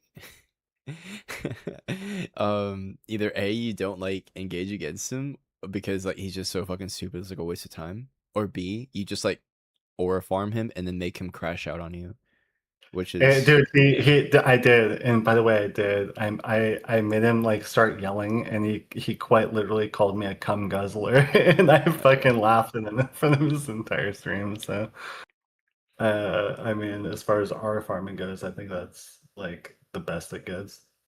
God, did you see when I tried to debate him? I think you were there for that. No, actually. no. Oh, you didn't. No, I didn't see you try to debate Euro. Yeah, I attempted to. Because I was gonna be like, yo, it seems to be the case that your boy is protecting pedophiles. And then he was like, he legit started crushing. He was like, you have no evidence. You only have feelings. You don't have any facts. And then he was just like completely like he just gets cortisol loud. spiking. That's the whole debate pattern, is just getting loud. And I'll just like I was 100% just willing to like wait for him to finish and then just quiet down and like hit him with facts like quietly. Did he mute you in the debate? He did one time, and I wasn't even being loud. And I watched it back, and his entire chat was like, wow, Euro is fucking crashing out. How long were you muted for? Probably like 25, 30 seconds. All right. So this clown muted me for like several minutes. And Oh, he was shit. like, I don't want to talk about Epstein. I want to talk about policy. I'm like, Epstein Files Transparency Act is policy, boy. Yeah. What are you talking about? It is policy, Dude, loser. you gotta, dude. I have to fucking see this. You gotta DM me. You gotta DM me the link for that. Let me see. debate. Well, the thing is, though, we never actually got to debate because Okay. we got to the stage of what do you want to talk about, and then I said I want to talk about the Epstein files. He's like, no, okay, me, and I was like, well, he's protecting pedophiles, and if I'm wrong and I'm full of feelings and no facts, then you can prove that right now. Let's talk about it. And then he muted me for like 5 minutes. And during that time of being muted, like all he's doing is just like preaching into the camera, blah blah blah blah blah. Oh, for sure. And, he then, didn't post it for sure. And dude, dude, the entire live stream of both my and Euro's debates are on his channel. Yeah. And he posted like a 5-minute clip of one of our debates. Yep. And I'm even in that 5-minute clip, I'm still cooking him. In that crash out that he did though, if people that you're debating are gonna abuse administrative powers and like mute you, I would just leave. Like if it's for like 20 seconds or something, it's like okay, whatever. But like if it's for like more than a minute, like because here's what I did. Like after like a few minutes of this shit, I turned my camera on and then I was like, I just counted down to 1 and I was like, and I just left because I'm not gonna be that dude's fucking monkey. Yeah. He's such a fucking idiot. No. Yeah. No, he did it to me. He did it to me for like maybe like 20 seconds. Like at the point that I was like kind of cooking, and then as soon as he unmuted me, I just finished my point. Can you But that was only like one time. That was only like one time in 2 different debates, and the rest of the time he just let me make him look like a fucking idiot. Can you link the debate, please? Yeah. Give me a sec. Yeah, you can just paste it in And the chat here. like, by the way, this is one of my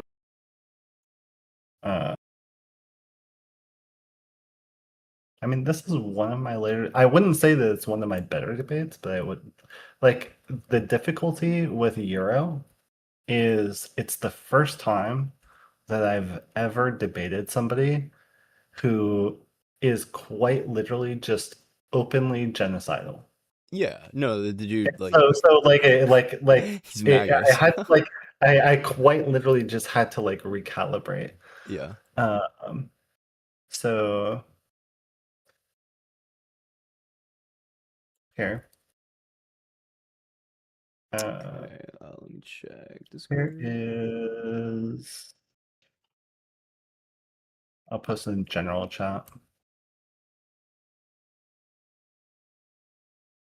Okay, gotcha. That's my first one.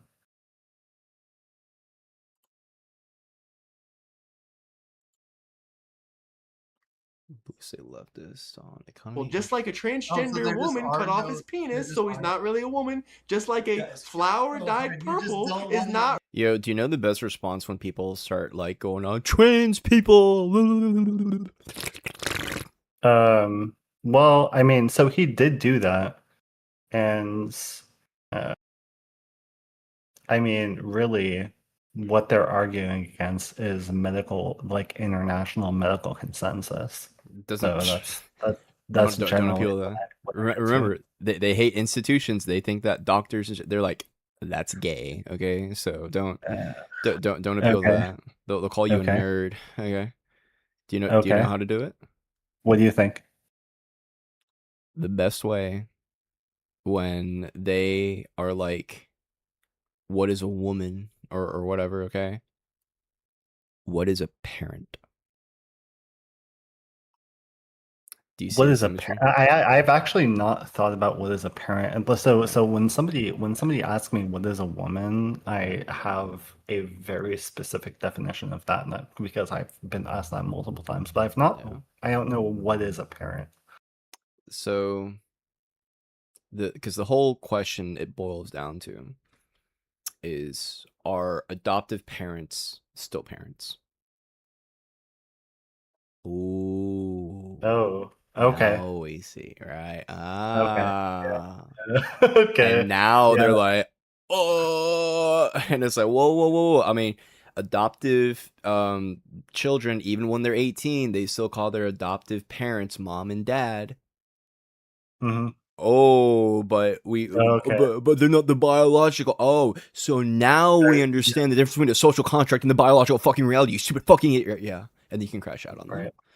And Right. dude, I cannot wait to Oh, have some that's so- turning that's point so dipshit. good. Yeah, God it's so good. And you want to know the one for abortion?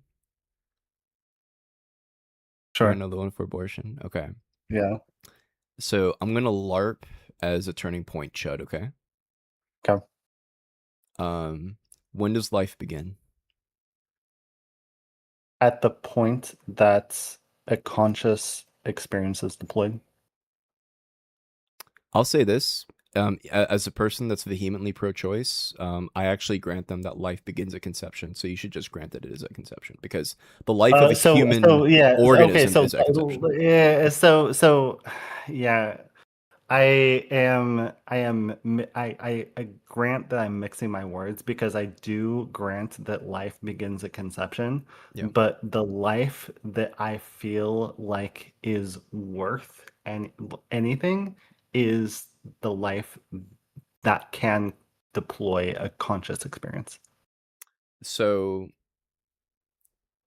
you're on the right track, but the correct thing to say is the life of a human organism begins at conception, but the life of a person begins around 20 weeks. Right. And then they're going to say a human organism and a person are the same thing. And then you're going to say, no, they're fucking not. Because then they're going to be like, biology, you're trying to discriminate. You're trying to blah, blah, blah, blah, blah, blah, blah. Hold on. So do you want to know the ultimate pro-life defeater? Yeah.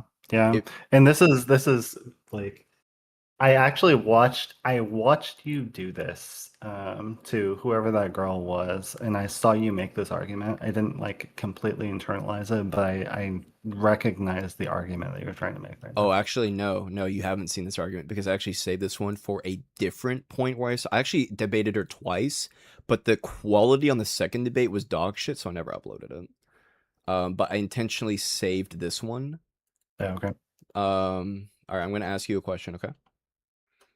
Okay, so pretend you said that all human organisms are the same as human persons, okay? All human organisms are the same as human persons. Yeah, so like a Okay. zygote would be like a person, for example. Right, sure. Okay. Let me ask you. When you have... Actually, let me use this photo instead. Yeah, this is a nicer photo. When you have a set of conjoined twins, how many persons and why? I mean, yeah, that's rough. Uh-oh. Yeah, Because it's when you look at an anatomy diagram, they are one organism. Yeah. Because they have the same body. One controls the left side, one controls the right side. They cannot be separated. They share some internal organs, and they have different internal organs in some regards, right? So I think like their lower internal organs. I think like their I think they share a liver or something like that. I can't remember, but some organs are shared and some are separated. Okay. Mhm. They are from a case they like to be like life begins at conception. Science and biology said so. Okay. Well, when you've got two heads and one body, Right. uh-oh. Yeah, it's a totally Yeah, different story. exactly. And the answer is the life of a person begins at about 20 weeks because those are two people. Those are two women in one body. They are biologically one organism, but that they are absolutely two people and should be recognized as such. Fun fact. So their names are Abby and Brittany Hensel. And I am not kidding. They have two driver's licenses, okay? Because they're two people. They're legally treated as two people. Yeah, I've actually looked into the legality of conjoined twins, where like if one conjoined twin commits murder, what happens to the other conjoined twin? Yeah, I guess they're both just fucked. Well, I mean, there's lighter sentences for murder because the other conjoined twin cannot be made to suffer, so they'll do like they can commit murder, yeah, and be sentenced to like house arrest or something like that. Damn, that's crazy. Well, I don't want to say crazy, like as crazy as it's like interesting. I mean, not crazy. Like I don't know how I feel about that, to be honest with you. It's just a really fucked situation. So, but that makes sense. But yeah. So if they're gonna say that every human organism is a person, okay, with a set of conjoined twins, how many persons and why? They're one organism, so they're committed to the view of they are one person. But that is obviously a huge reductio. That makes no sense. Obviously, they're two people because they have two fucking experiences. It's very simple. Right. And then for defending transgender philosophy, our adoptive parents, they definitely don't want to say no, especially because you make the case for like step parents too. There's a lot of stepdads out there now. So are they not dads? You know, do we have to take away the term stepdad? Are we not allowed to call them dad anymore? And they don't want to bite that bullet. So now we understand there's between a biological reality and a social construct. And I cannot fucking wait for these Turning Point skinwalkers to be like, what is a woman? You know, I'm going to lay them the fuck out and they're going to be like, oh. That's interesting. That's interesting because the whole way that I've been defending the trans topic is just talking about, you know, like gender dysphoria, and you know, either you believe that gender dysphoria is actually a thing that is accepted by the medical community, or you don't. Which it is. The problem is you're actually approaching this from like an IQ above room temperature, where we actually trust our institutions and the people who research all this shit. Okay, so that's like an actual like that's triple digit IQ take. Okay, which is some big brain shit at this stage, tragically, but this is where we're at now. So you instead have to appeal to the most intuitive senses imaginable. But yeah, our adoptive parents, and then maybe the gears will start turning. Yeah. It's pretty great though, ain't it? It's awesome. It's awesome that I have to dumb every argument down and just treat every debate that I have with these people like they're actual skinwalkers. No, unironically, yes. These people must be rhetorically. This is why I go. Well, one, I go to the gym a lot because I love the gym. But like these people. I'm sorry, let me also finish that thought. The other reason why is because I have to represent a masculine iconography to get these stupid conservative chud college kids out of their bubble.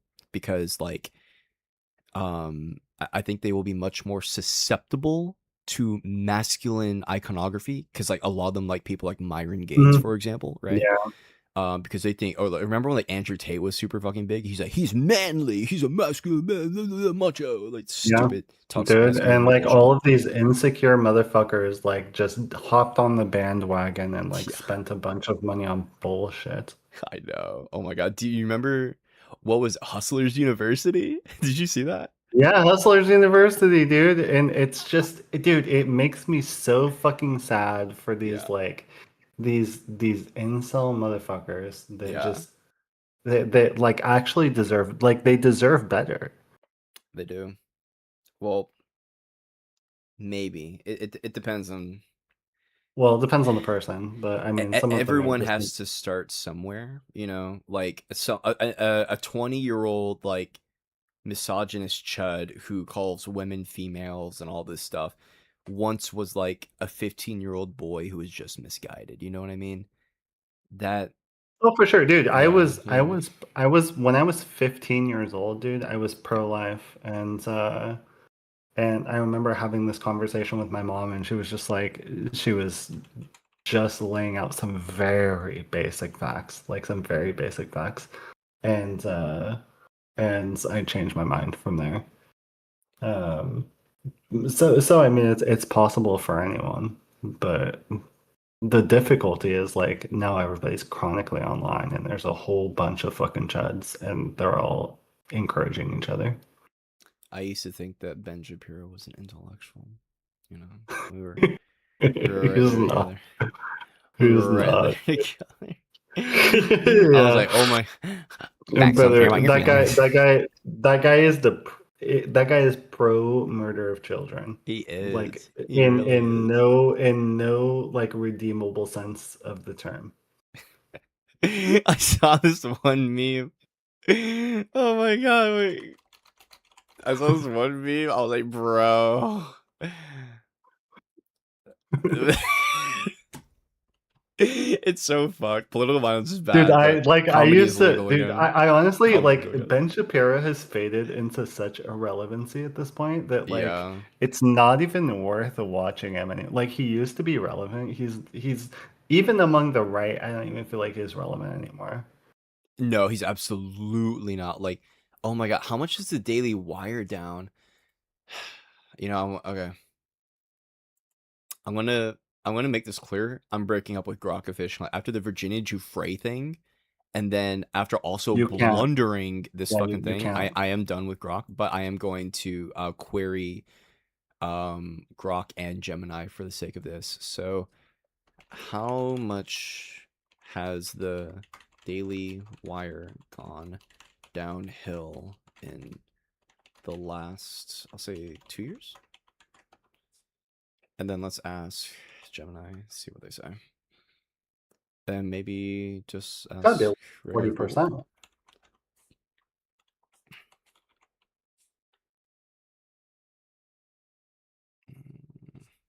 Just do that.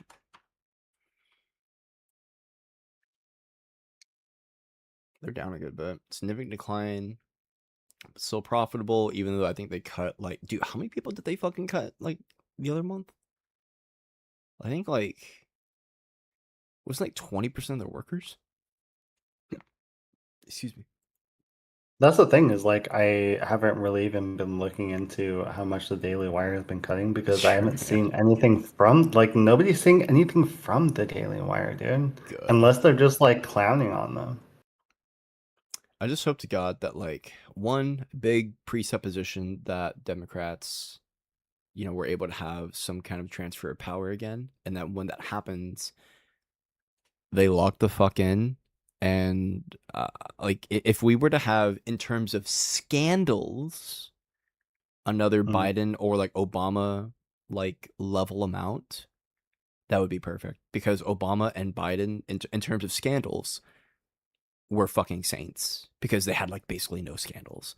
The For worst I sure. can And think of is like the Hunter Biden. I shit. can't think of like a candidate that's likely to run on the Democratic side that is susceptible to a scandal. Like, if you look at like people like Ro Khanna, like, I don't think Ro Khanna is susceptible to a scandal. I don't think the AOC is susceptible to a scandal. Yeah. I think Gavin Newsom, I think he like cheated on his wife like once or something.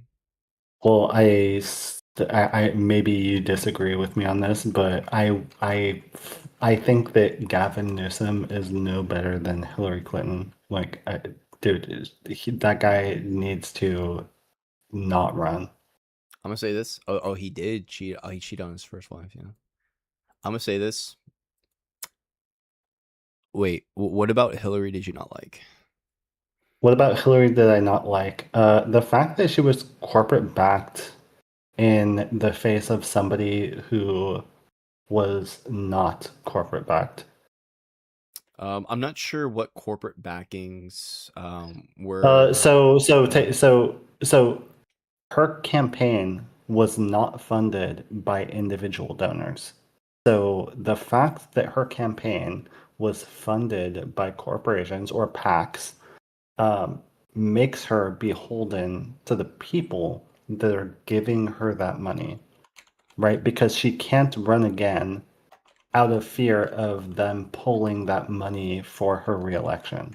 Does that make sense? So as opposed to somebody like Bernie Sanders, who is getting an average donation of $30 per person, his constituency is the people that are donating an average of $30 to him. Right? That's a humongous difference. That's dude, money in politics is the most cancerous blight on American politics that exists at all, bar none. And the entire blight in American politics is money in politics. Main road through party.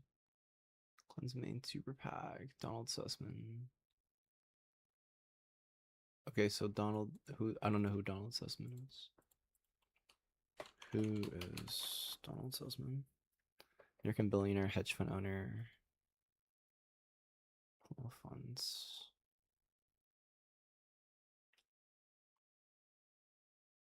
You know, real shit. I actually have no idea what a hedge fund manager does. It's a pooled investment fund that holds liquid. Oh, okay, okay. No, I have read on this before. A little bit. I'm not gonna pretend like I know well, but I read some stuff, which means I read like 3 paragraphs a few months ago. Right. Short selling, use of leverage. Okay. Okay.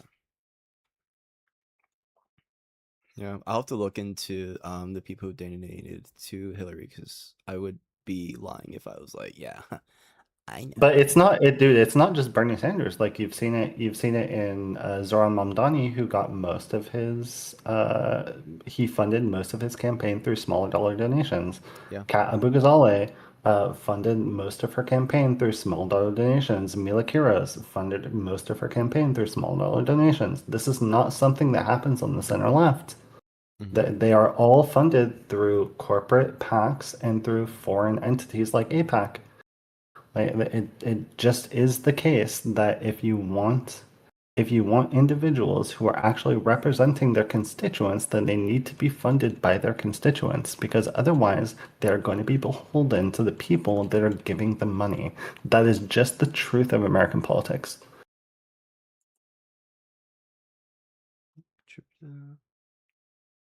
Organization, the bulk of money.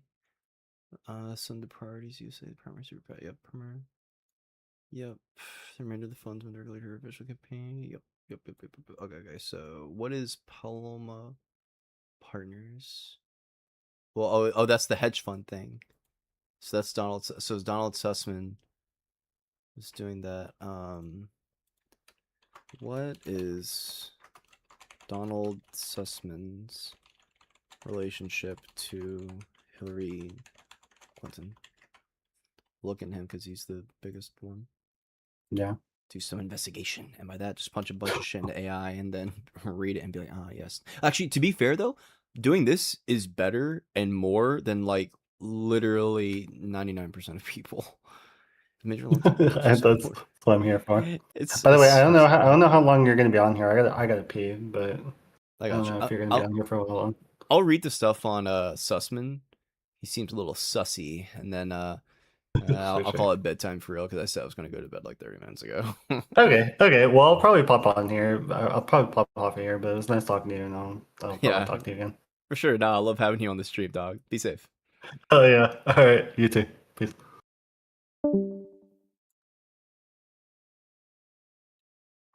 hedge fund executive, founder and chief investment officer of Paloma Partner Management. Political donor, a liberal Democrat who's given tens of millions to Democratic candidates, super PACs, and aligned groups over decades. He began supporting Bill and Hillary Clinton's. Okay. He contributed approximately 21 million. He was primarily political and financial, as a consistent mega donor and fundraiser. Not a personal friend, family member. Part of broader philanthropy and democratic support. Oh. How much money did Clinton get from Brit?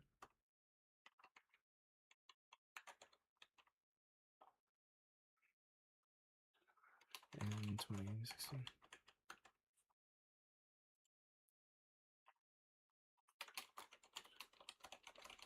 Top corporate contributors and what was their relationships with Hillary? That's probably a better way to put it. Corporations cannot donate to. Yeah, I fucking know. Clinton's campaign aligned with blah blah blah. Overall fundraising context. Clinton's total haul. Small donors. Yep, only 16%. So key corporate. Okay, 88 million. Much of this came from small number of mega donors. Yep. Donald Sussman. Yep. James Simmons. Yep. Super PACs were a major channel. Priority important caveat. Employee companies not direct. Okay. Did Hillary Clinton's campaign get? That's probably a better way to put it. Okay, there. Oh, okay, fine, whatever. All right, so the Super PAC, Paloma Partners, so we know that. Renaissance Technology. So it sounds like it was just the case that Donald Sussman is a billionaire with a lot of money. I think he's a billionaire. Yeah, he's a billionaire with a lot of money. So really, him giving like 20 million is nothing. Because he's a hedge fund manager. If you're a hedge fund manager, you got fucking bank, dude. What's the average salary? Average salary of hedge fund manager. It's gotta be in the base salary. Wow. Damn, son. I actually thought it was gonna be at least 7 digits. I'm disappointed. Only up to 500,000. Come on. Come on. Sussman is a longtime Clinton family ally who has funded their campaign since the 1990s. He also sits on the board of the Center for American Progress, a center-left think tank heavily staffed by former Clinton aides. So it just sounds like this guy is like super liberal, actually. At least for him. Renaissance Technologies, the quantitative trading firm's co-founder James Simmons was a major progressive donor who heavily backed. Interestingly, Renaissance was a politically split firm, while Simmons gave millions to Clinton. Robert Mercer was the primary financial backer of Donald Trump. Co-CEO. Oh, that's actually really funny. Cambridge Analytica. Oh, that's hilarious. Those people are fucking evil. I don't remember them specifically. I remember they're evil. So James Simmons. Oh, that's actually really funny. That's like really funny. Oh, he died. Or bro. He's had another hedge fund manager. At the time of his death, 31.4 billion. So that's not even really anything, bro. The Saban Capital Group. The relationship led by Haim Saban, creator of the Power. The Power. No. Music. I love you, buddy. I do, but she was endorsed. I was like, she was given 12 million by the creator of the Power Rangers, dog. Nah, Hillary is vindicated now. I think she's vindicated. This dude made the Power Rangers.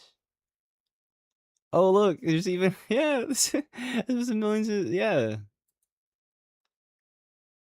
What does it mean? Could it be the case that the guy who pushes the multicultural, diverse Power Rangers who fight for good, truth, and justice, maybe the dude's just a very liberal, progressive guy and wants liberal, progressive candidates to win?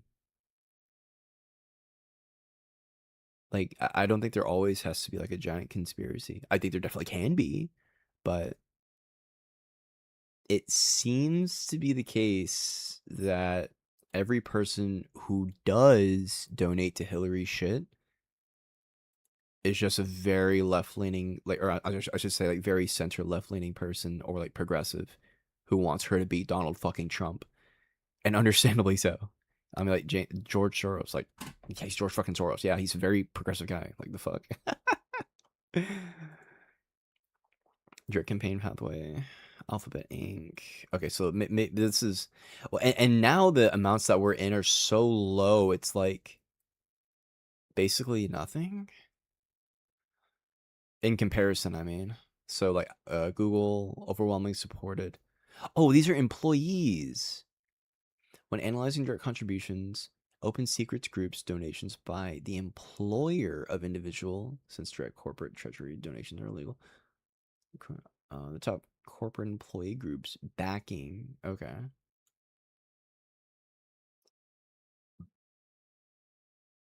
So then this is just the people who work there who donate. Individual employee donations. Golden. Oh, wait. I need to do Duolingo. For anyone that's still here, I'm going to do Japanese. This is very important.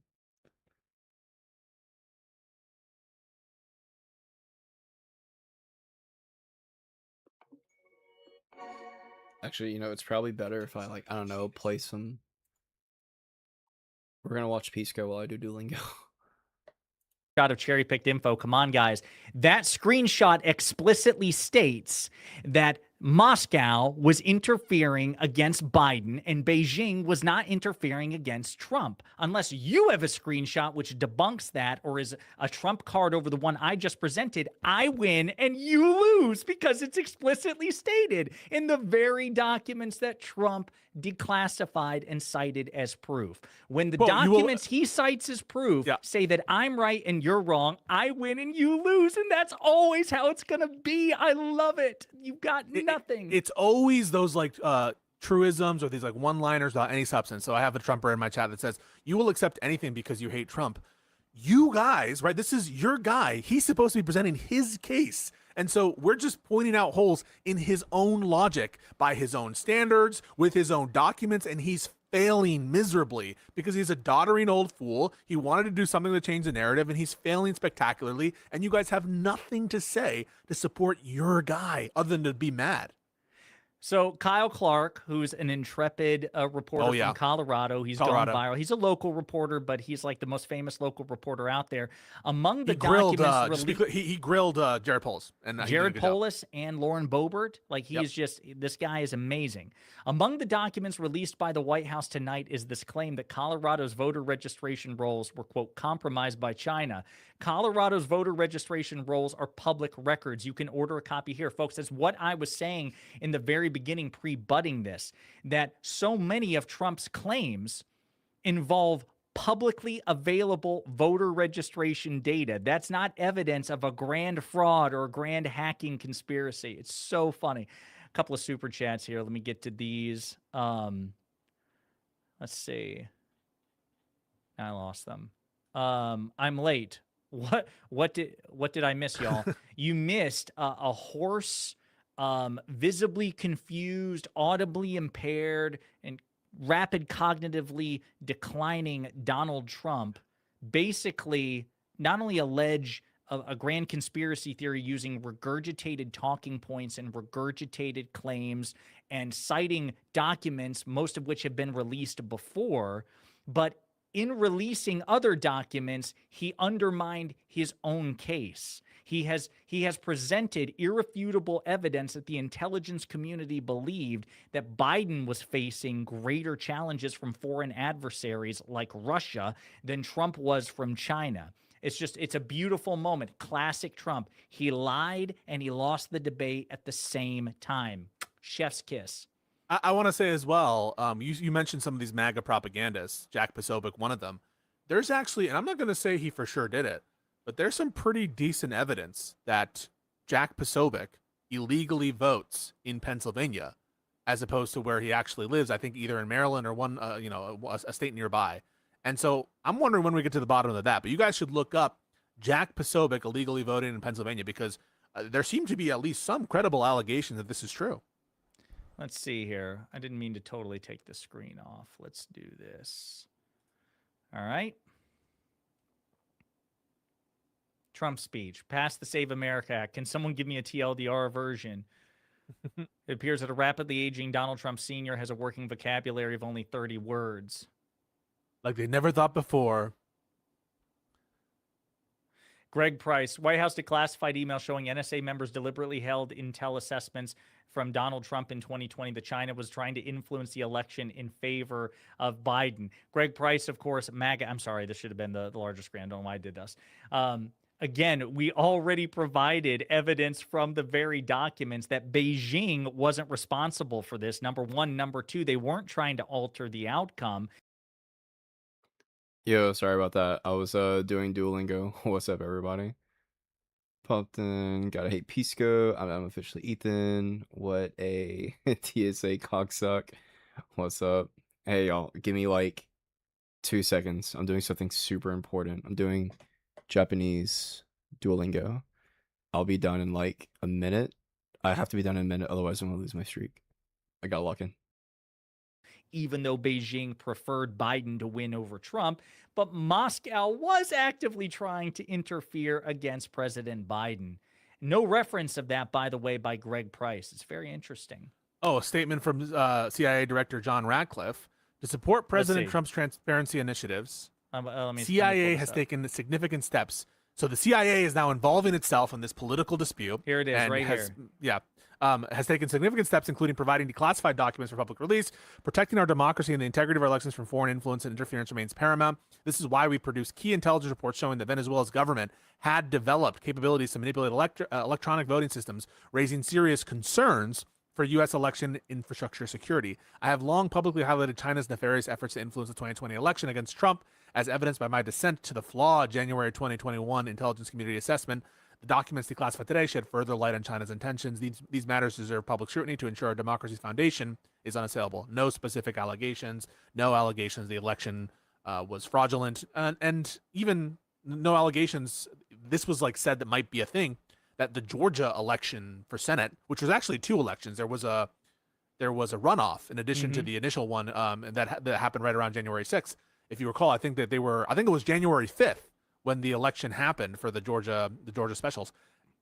No allegation that they're going to like declare, as though they have the power to, the Democratic Senators Warnock. Okay, it's already 12 o'clock, and my Duolingo thing, I still got like another 2 questions, so I'll lock in and check chat. I hope I didn't like bore people out of here, bro. One person. Oh, yeah, they did, it looks like. Okay, that's fine.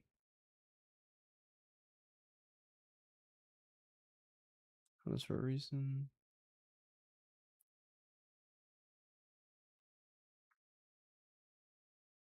And Ossoff as like illegitimate or something. It's also worth noting that, again, during that speech, Trump did advocate for, quote, the revocation of their licenses, referring to ABC and NBC for simply refusing to air his speech. So he's publicly once again another First Amendment issue. The threat itself is a First Amendment issue. I wonder, how far do we have to go before we start like doing this? I guess we're not talking to Ryan Mullally anymore because he's too scared. But this First Amendment issue, like, is done and dusted, right? I mean, like this, there's not even a contest anymore, right? Oh shit! All right, you ready for this? Yeah. It's Tony DeCopel and Democratic Senator Mark Warner. And a matter of fact, before I start, I just, as an American, not as an elected official. I was embarrassed that the President of the United States went before our whole country, and networks like yours carried this as news, as opposed to a rehash of falsehoods. And it is incumbent upon you and any responsible journalist to push back on these falsehoods. I've been either chairman or vice chairman of the Intelligence Committee for the last decade. If I may, on that point, since you raised it. If I may just finish, sir. If I may, sir, finish, sir. If we don't call into question these falsehoods, this president is he's going to lose a free and fair election. And unless responsible journalists and the American people step up and say, our system, which has stood the test of time, is not going to be undermined by this kind of falsehoods, then, you know, we all will have to live with those responsibilities. Senator, what I wanted to interject is you are calling for context and analysis and pushback. You are on the show right now giving it and acting as though it's not happening. So I just... Can we just, I'm sorry, Pisco, can you articulate again, just in case somebody's confused? Because somebody might say, actually, well, Tony has a point, Pisco and Josiah. He has Warner on, and Warner's pushing back on the falsehoods, or at least has an opportunity to do so. Can you explain why it's extremely important for fucking Tony DeCopel to do it himself as well? Dude, yeah, I mean, because there's a standard that he had set for himself. That's number one, and number two, the question isn't just to have someone who, from the other side to present it as though we're sane-washing. And like, there are two perspectives, and you know who knows between them. I think it's important for the organization itself to weigh in and to call into question and say that there's no evidence. And so, but both things. One is his own fucking standard, and the whole saga with CBS specifically, not just him. What's it now? Bro, just tell me what my fucking streak is, bro. 964 Japanese Duolingo streak. It was very important that I completed that. However, I didn't complete it in time, so I lost my shit anyway. But the streak is still there. Don't worry about it. Don't ask questions. And either Barry Weiss as well. But then additionally, that we have some impetus from the news networks themselves to comment. I don't know. I was hoping to get some like good legal analysis, but to be honest though, I don't know what there really is to analyze because it's all a bunch of bullshit lies and amounts to fucking nothing. So, yeah, we knew that he said that China was doing some dumb shit. We all knew that was gonna be fucking horseshit.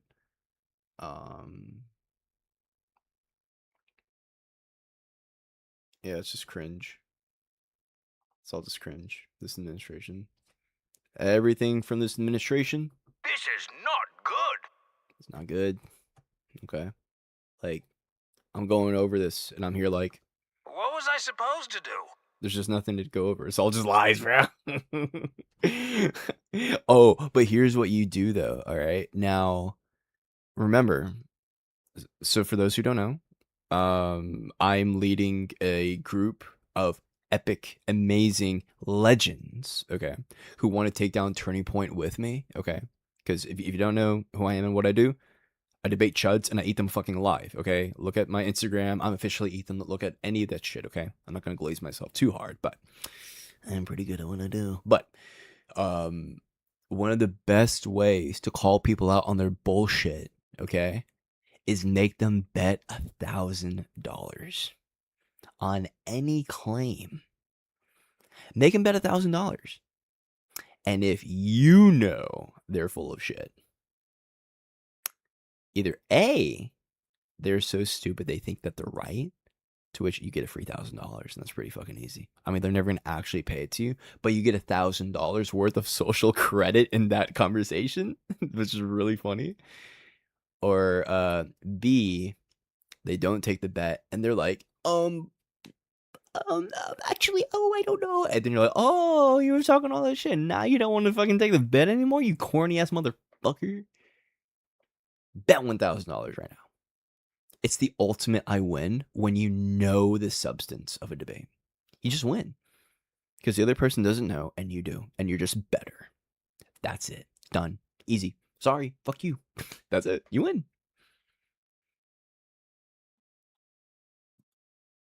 Mm.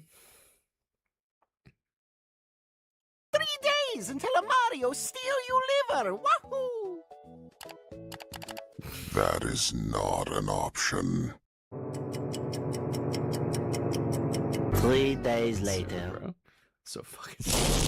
Hey, motherfucker! Come here and give me your liver! That's so scary, bro. Here's your liver back. He took it back, bro.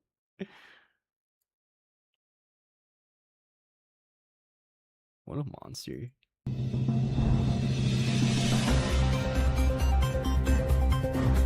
It seems like someone has put the weather machine on 3. We suggest you stay indoors. The disasters are as followed: meteor shower, volcanic eruption, and fire. That's really stupid, bro. Get this out of my face. Okay. We're gonna go to bed. I'm supposed to be up in the morning. Wait. Black Ops 1 team kill announcer kicking lines? Hello?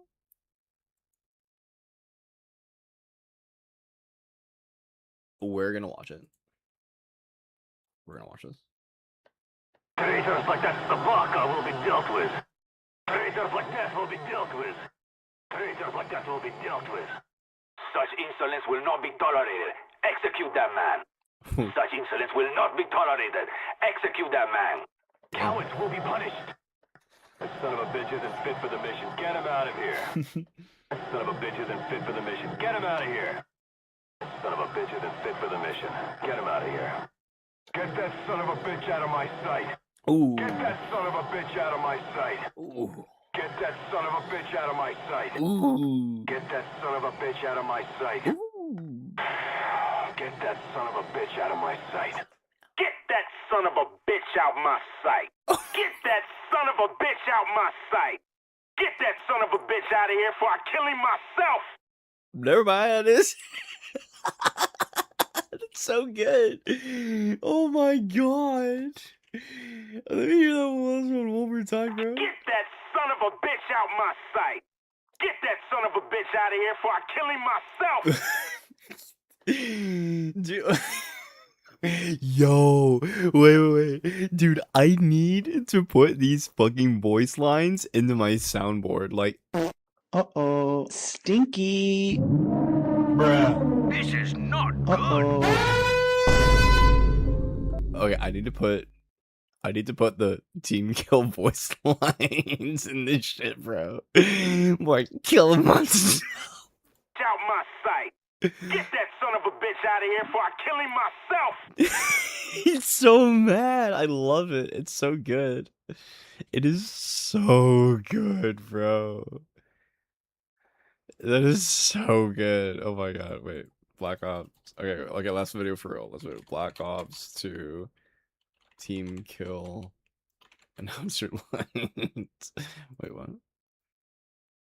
Was that Beijing? Okay, I want to see that one too. Okay, last one for real. Execute the traitor. Get that dickweed out of my sight. Get him the hell out of here. Shut up, Gwinzo. Get him out of my sight. I'm sick of this asshole. Get rid of him. Get that son of a bitch out of my sight. Oh man, I think the Black Ops 1 ones were actually a little bit better. I mean, these were really good, but like, dude, you just can't beat this dude's one, bro. You just can't beat it. Get that son of a bitch out of my sight. Get that son of a bitch out of I wish his voice was clear. It's kind of hurts my ears. No, it hurts my ears. It's just not very nice to listen to. Good evening to everyone here in the United States, and good morning to you, Mr. President, in Beijing. 我在北京。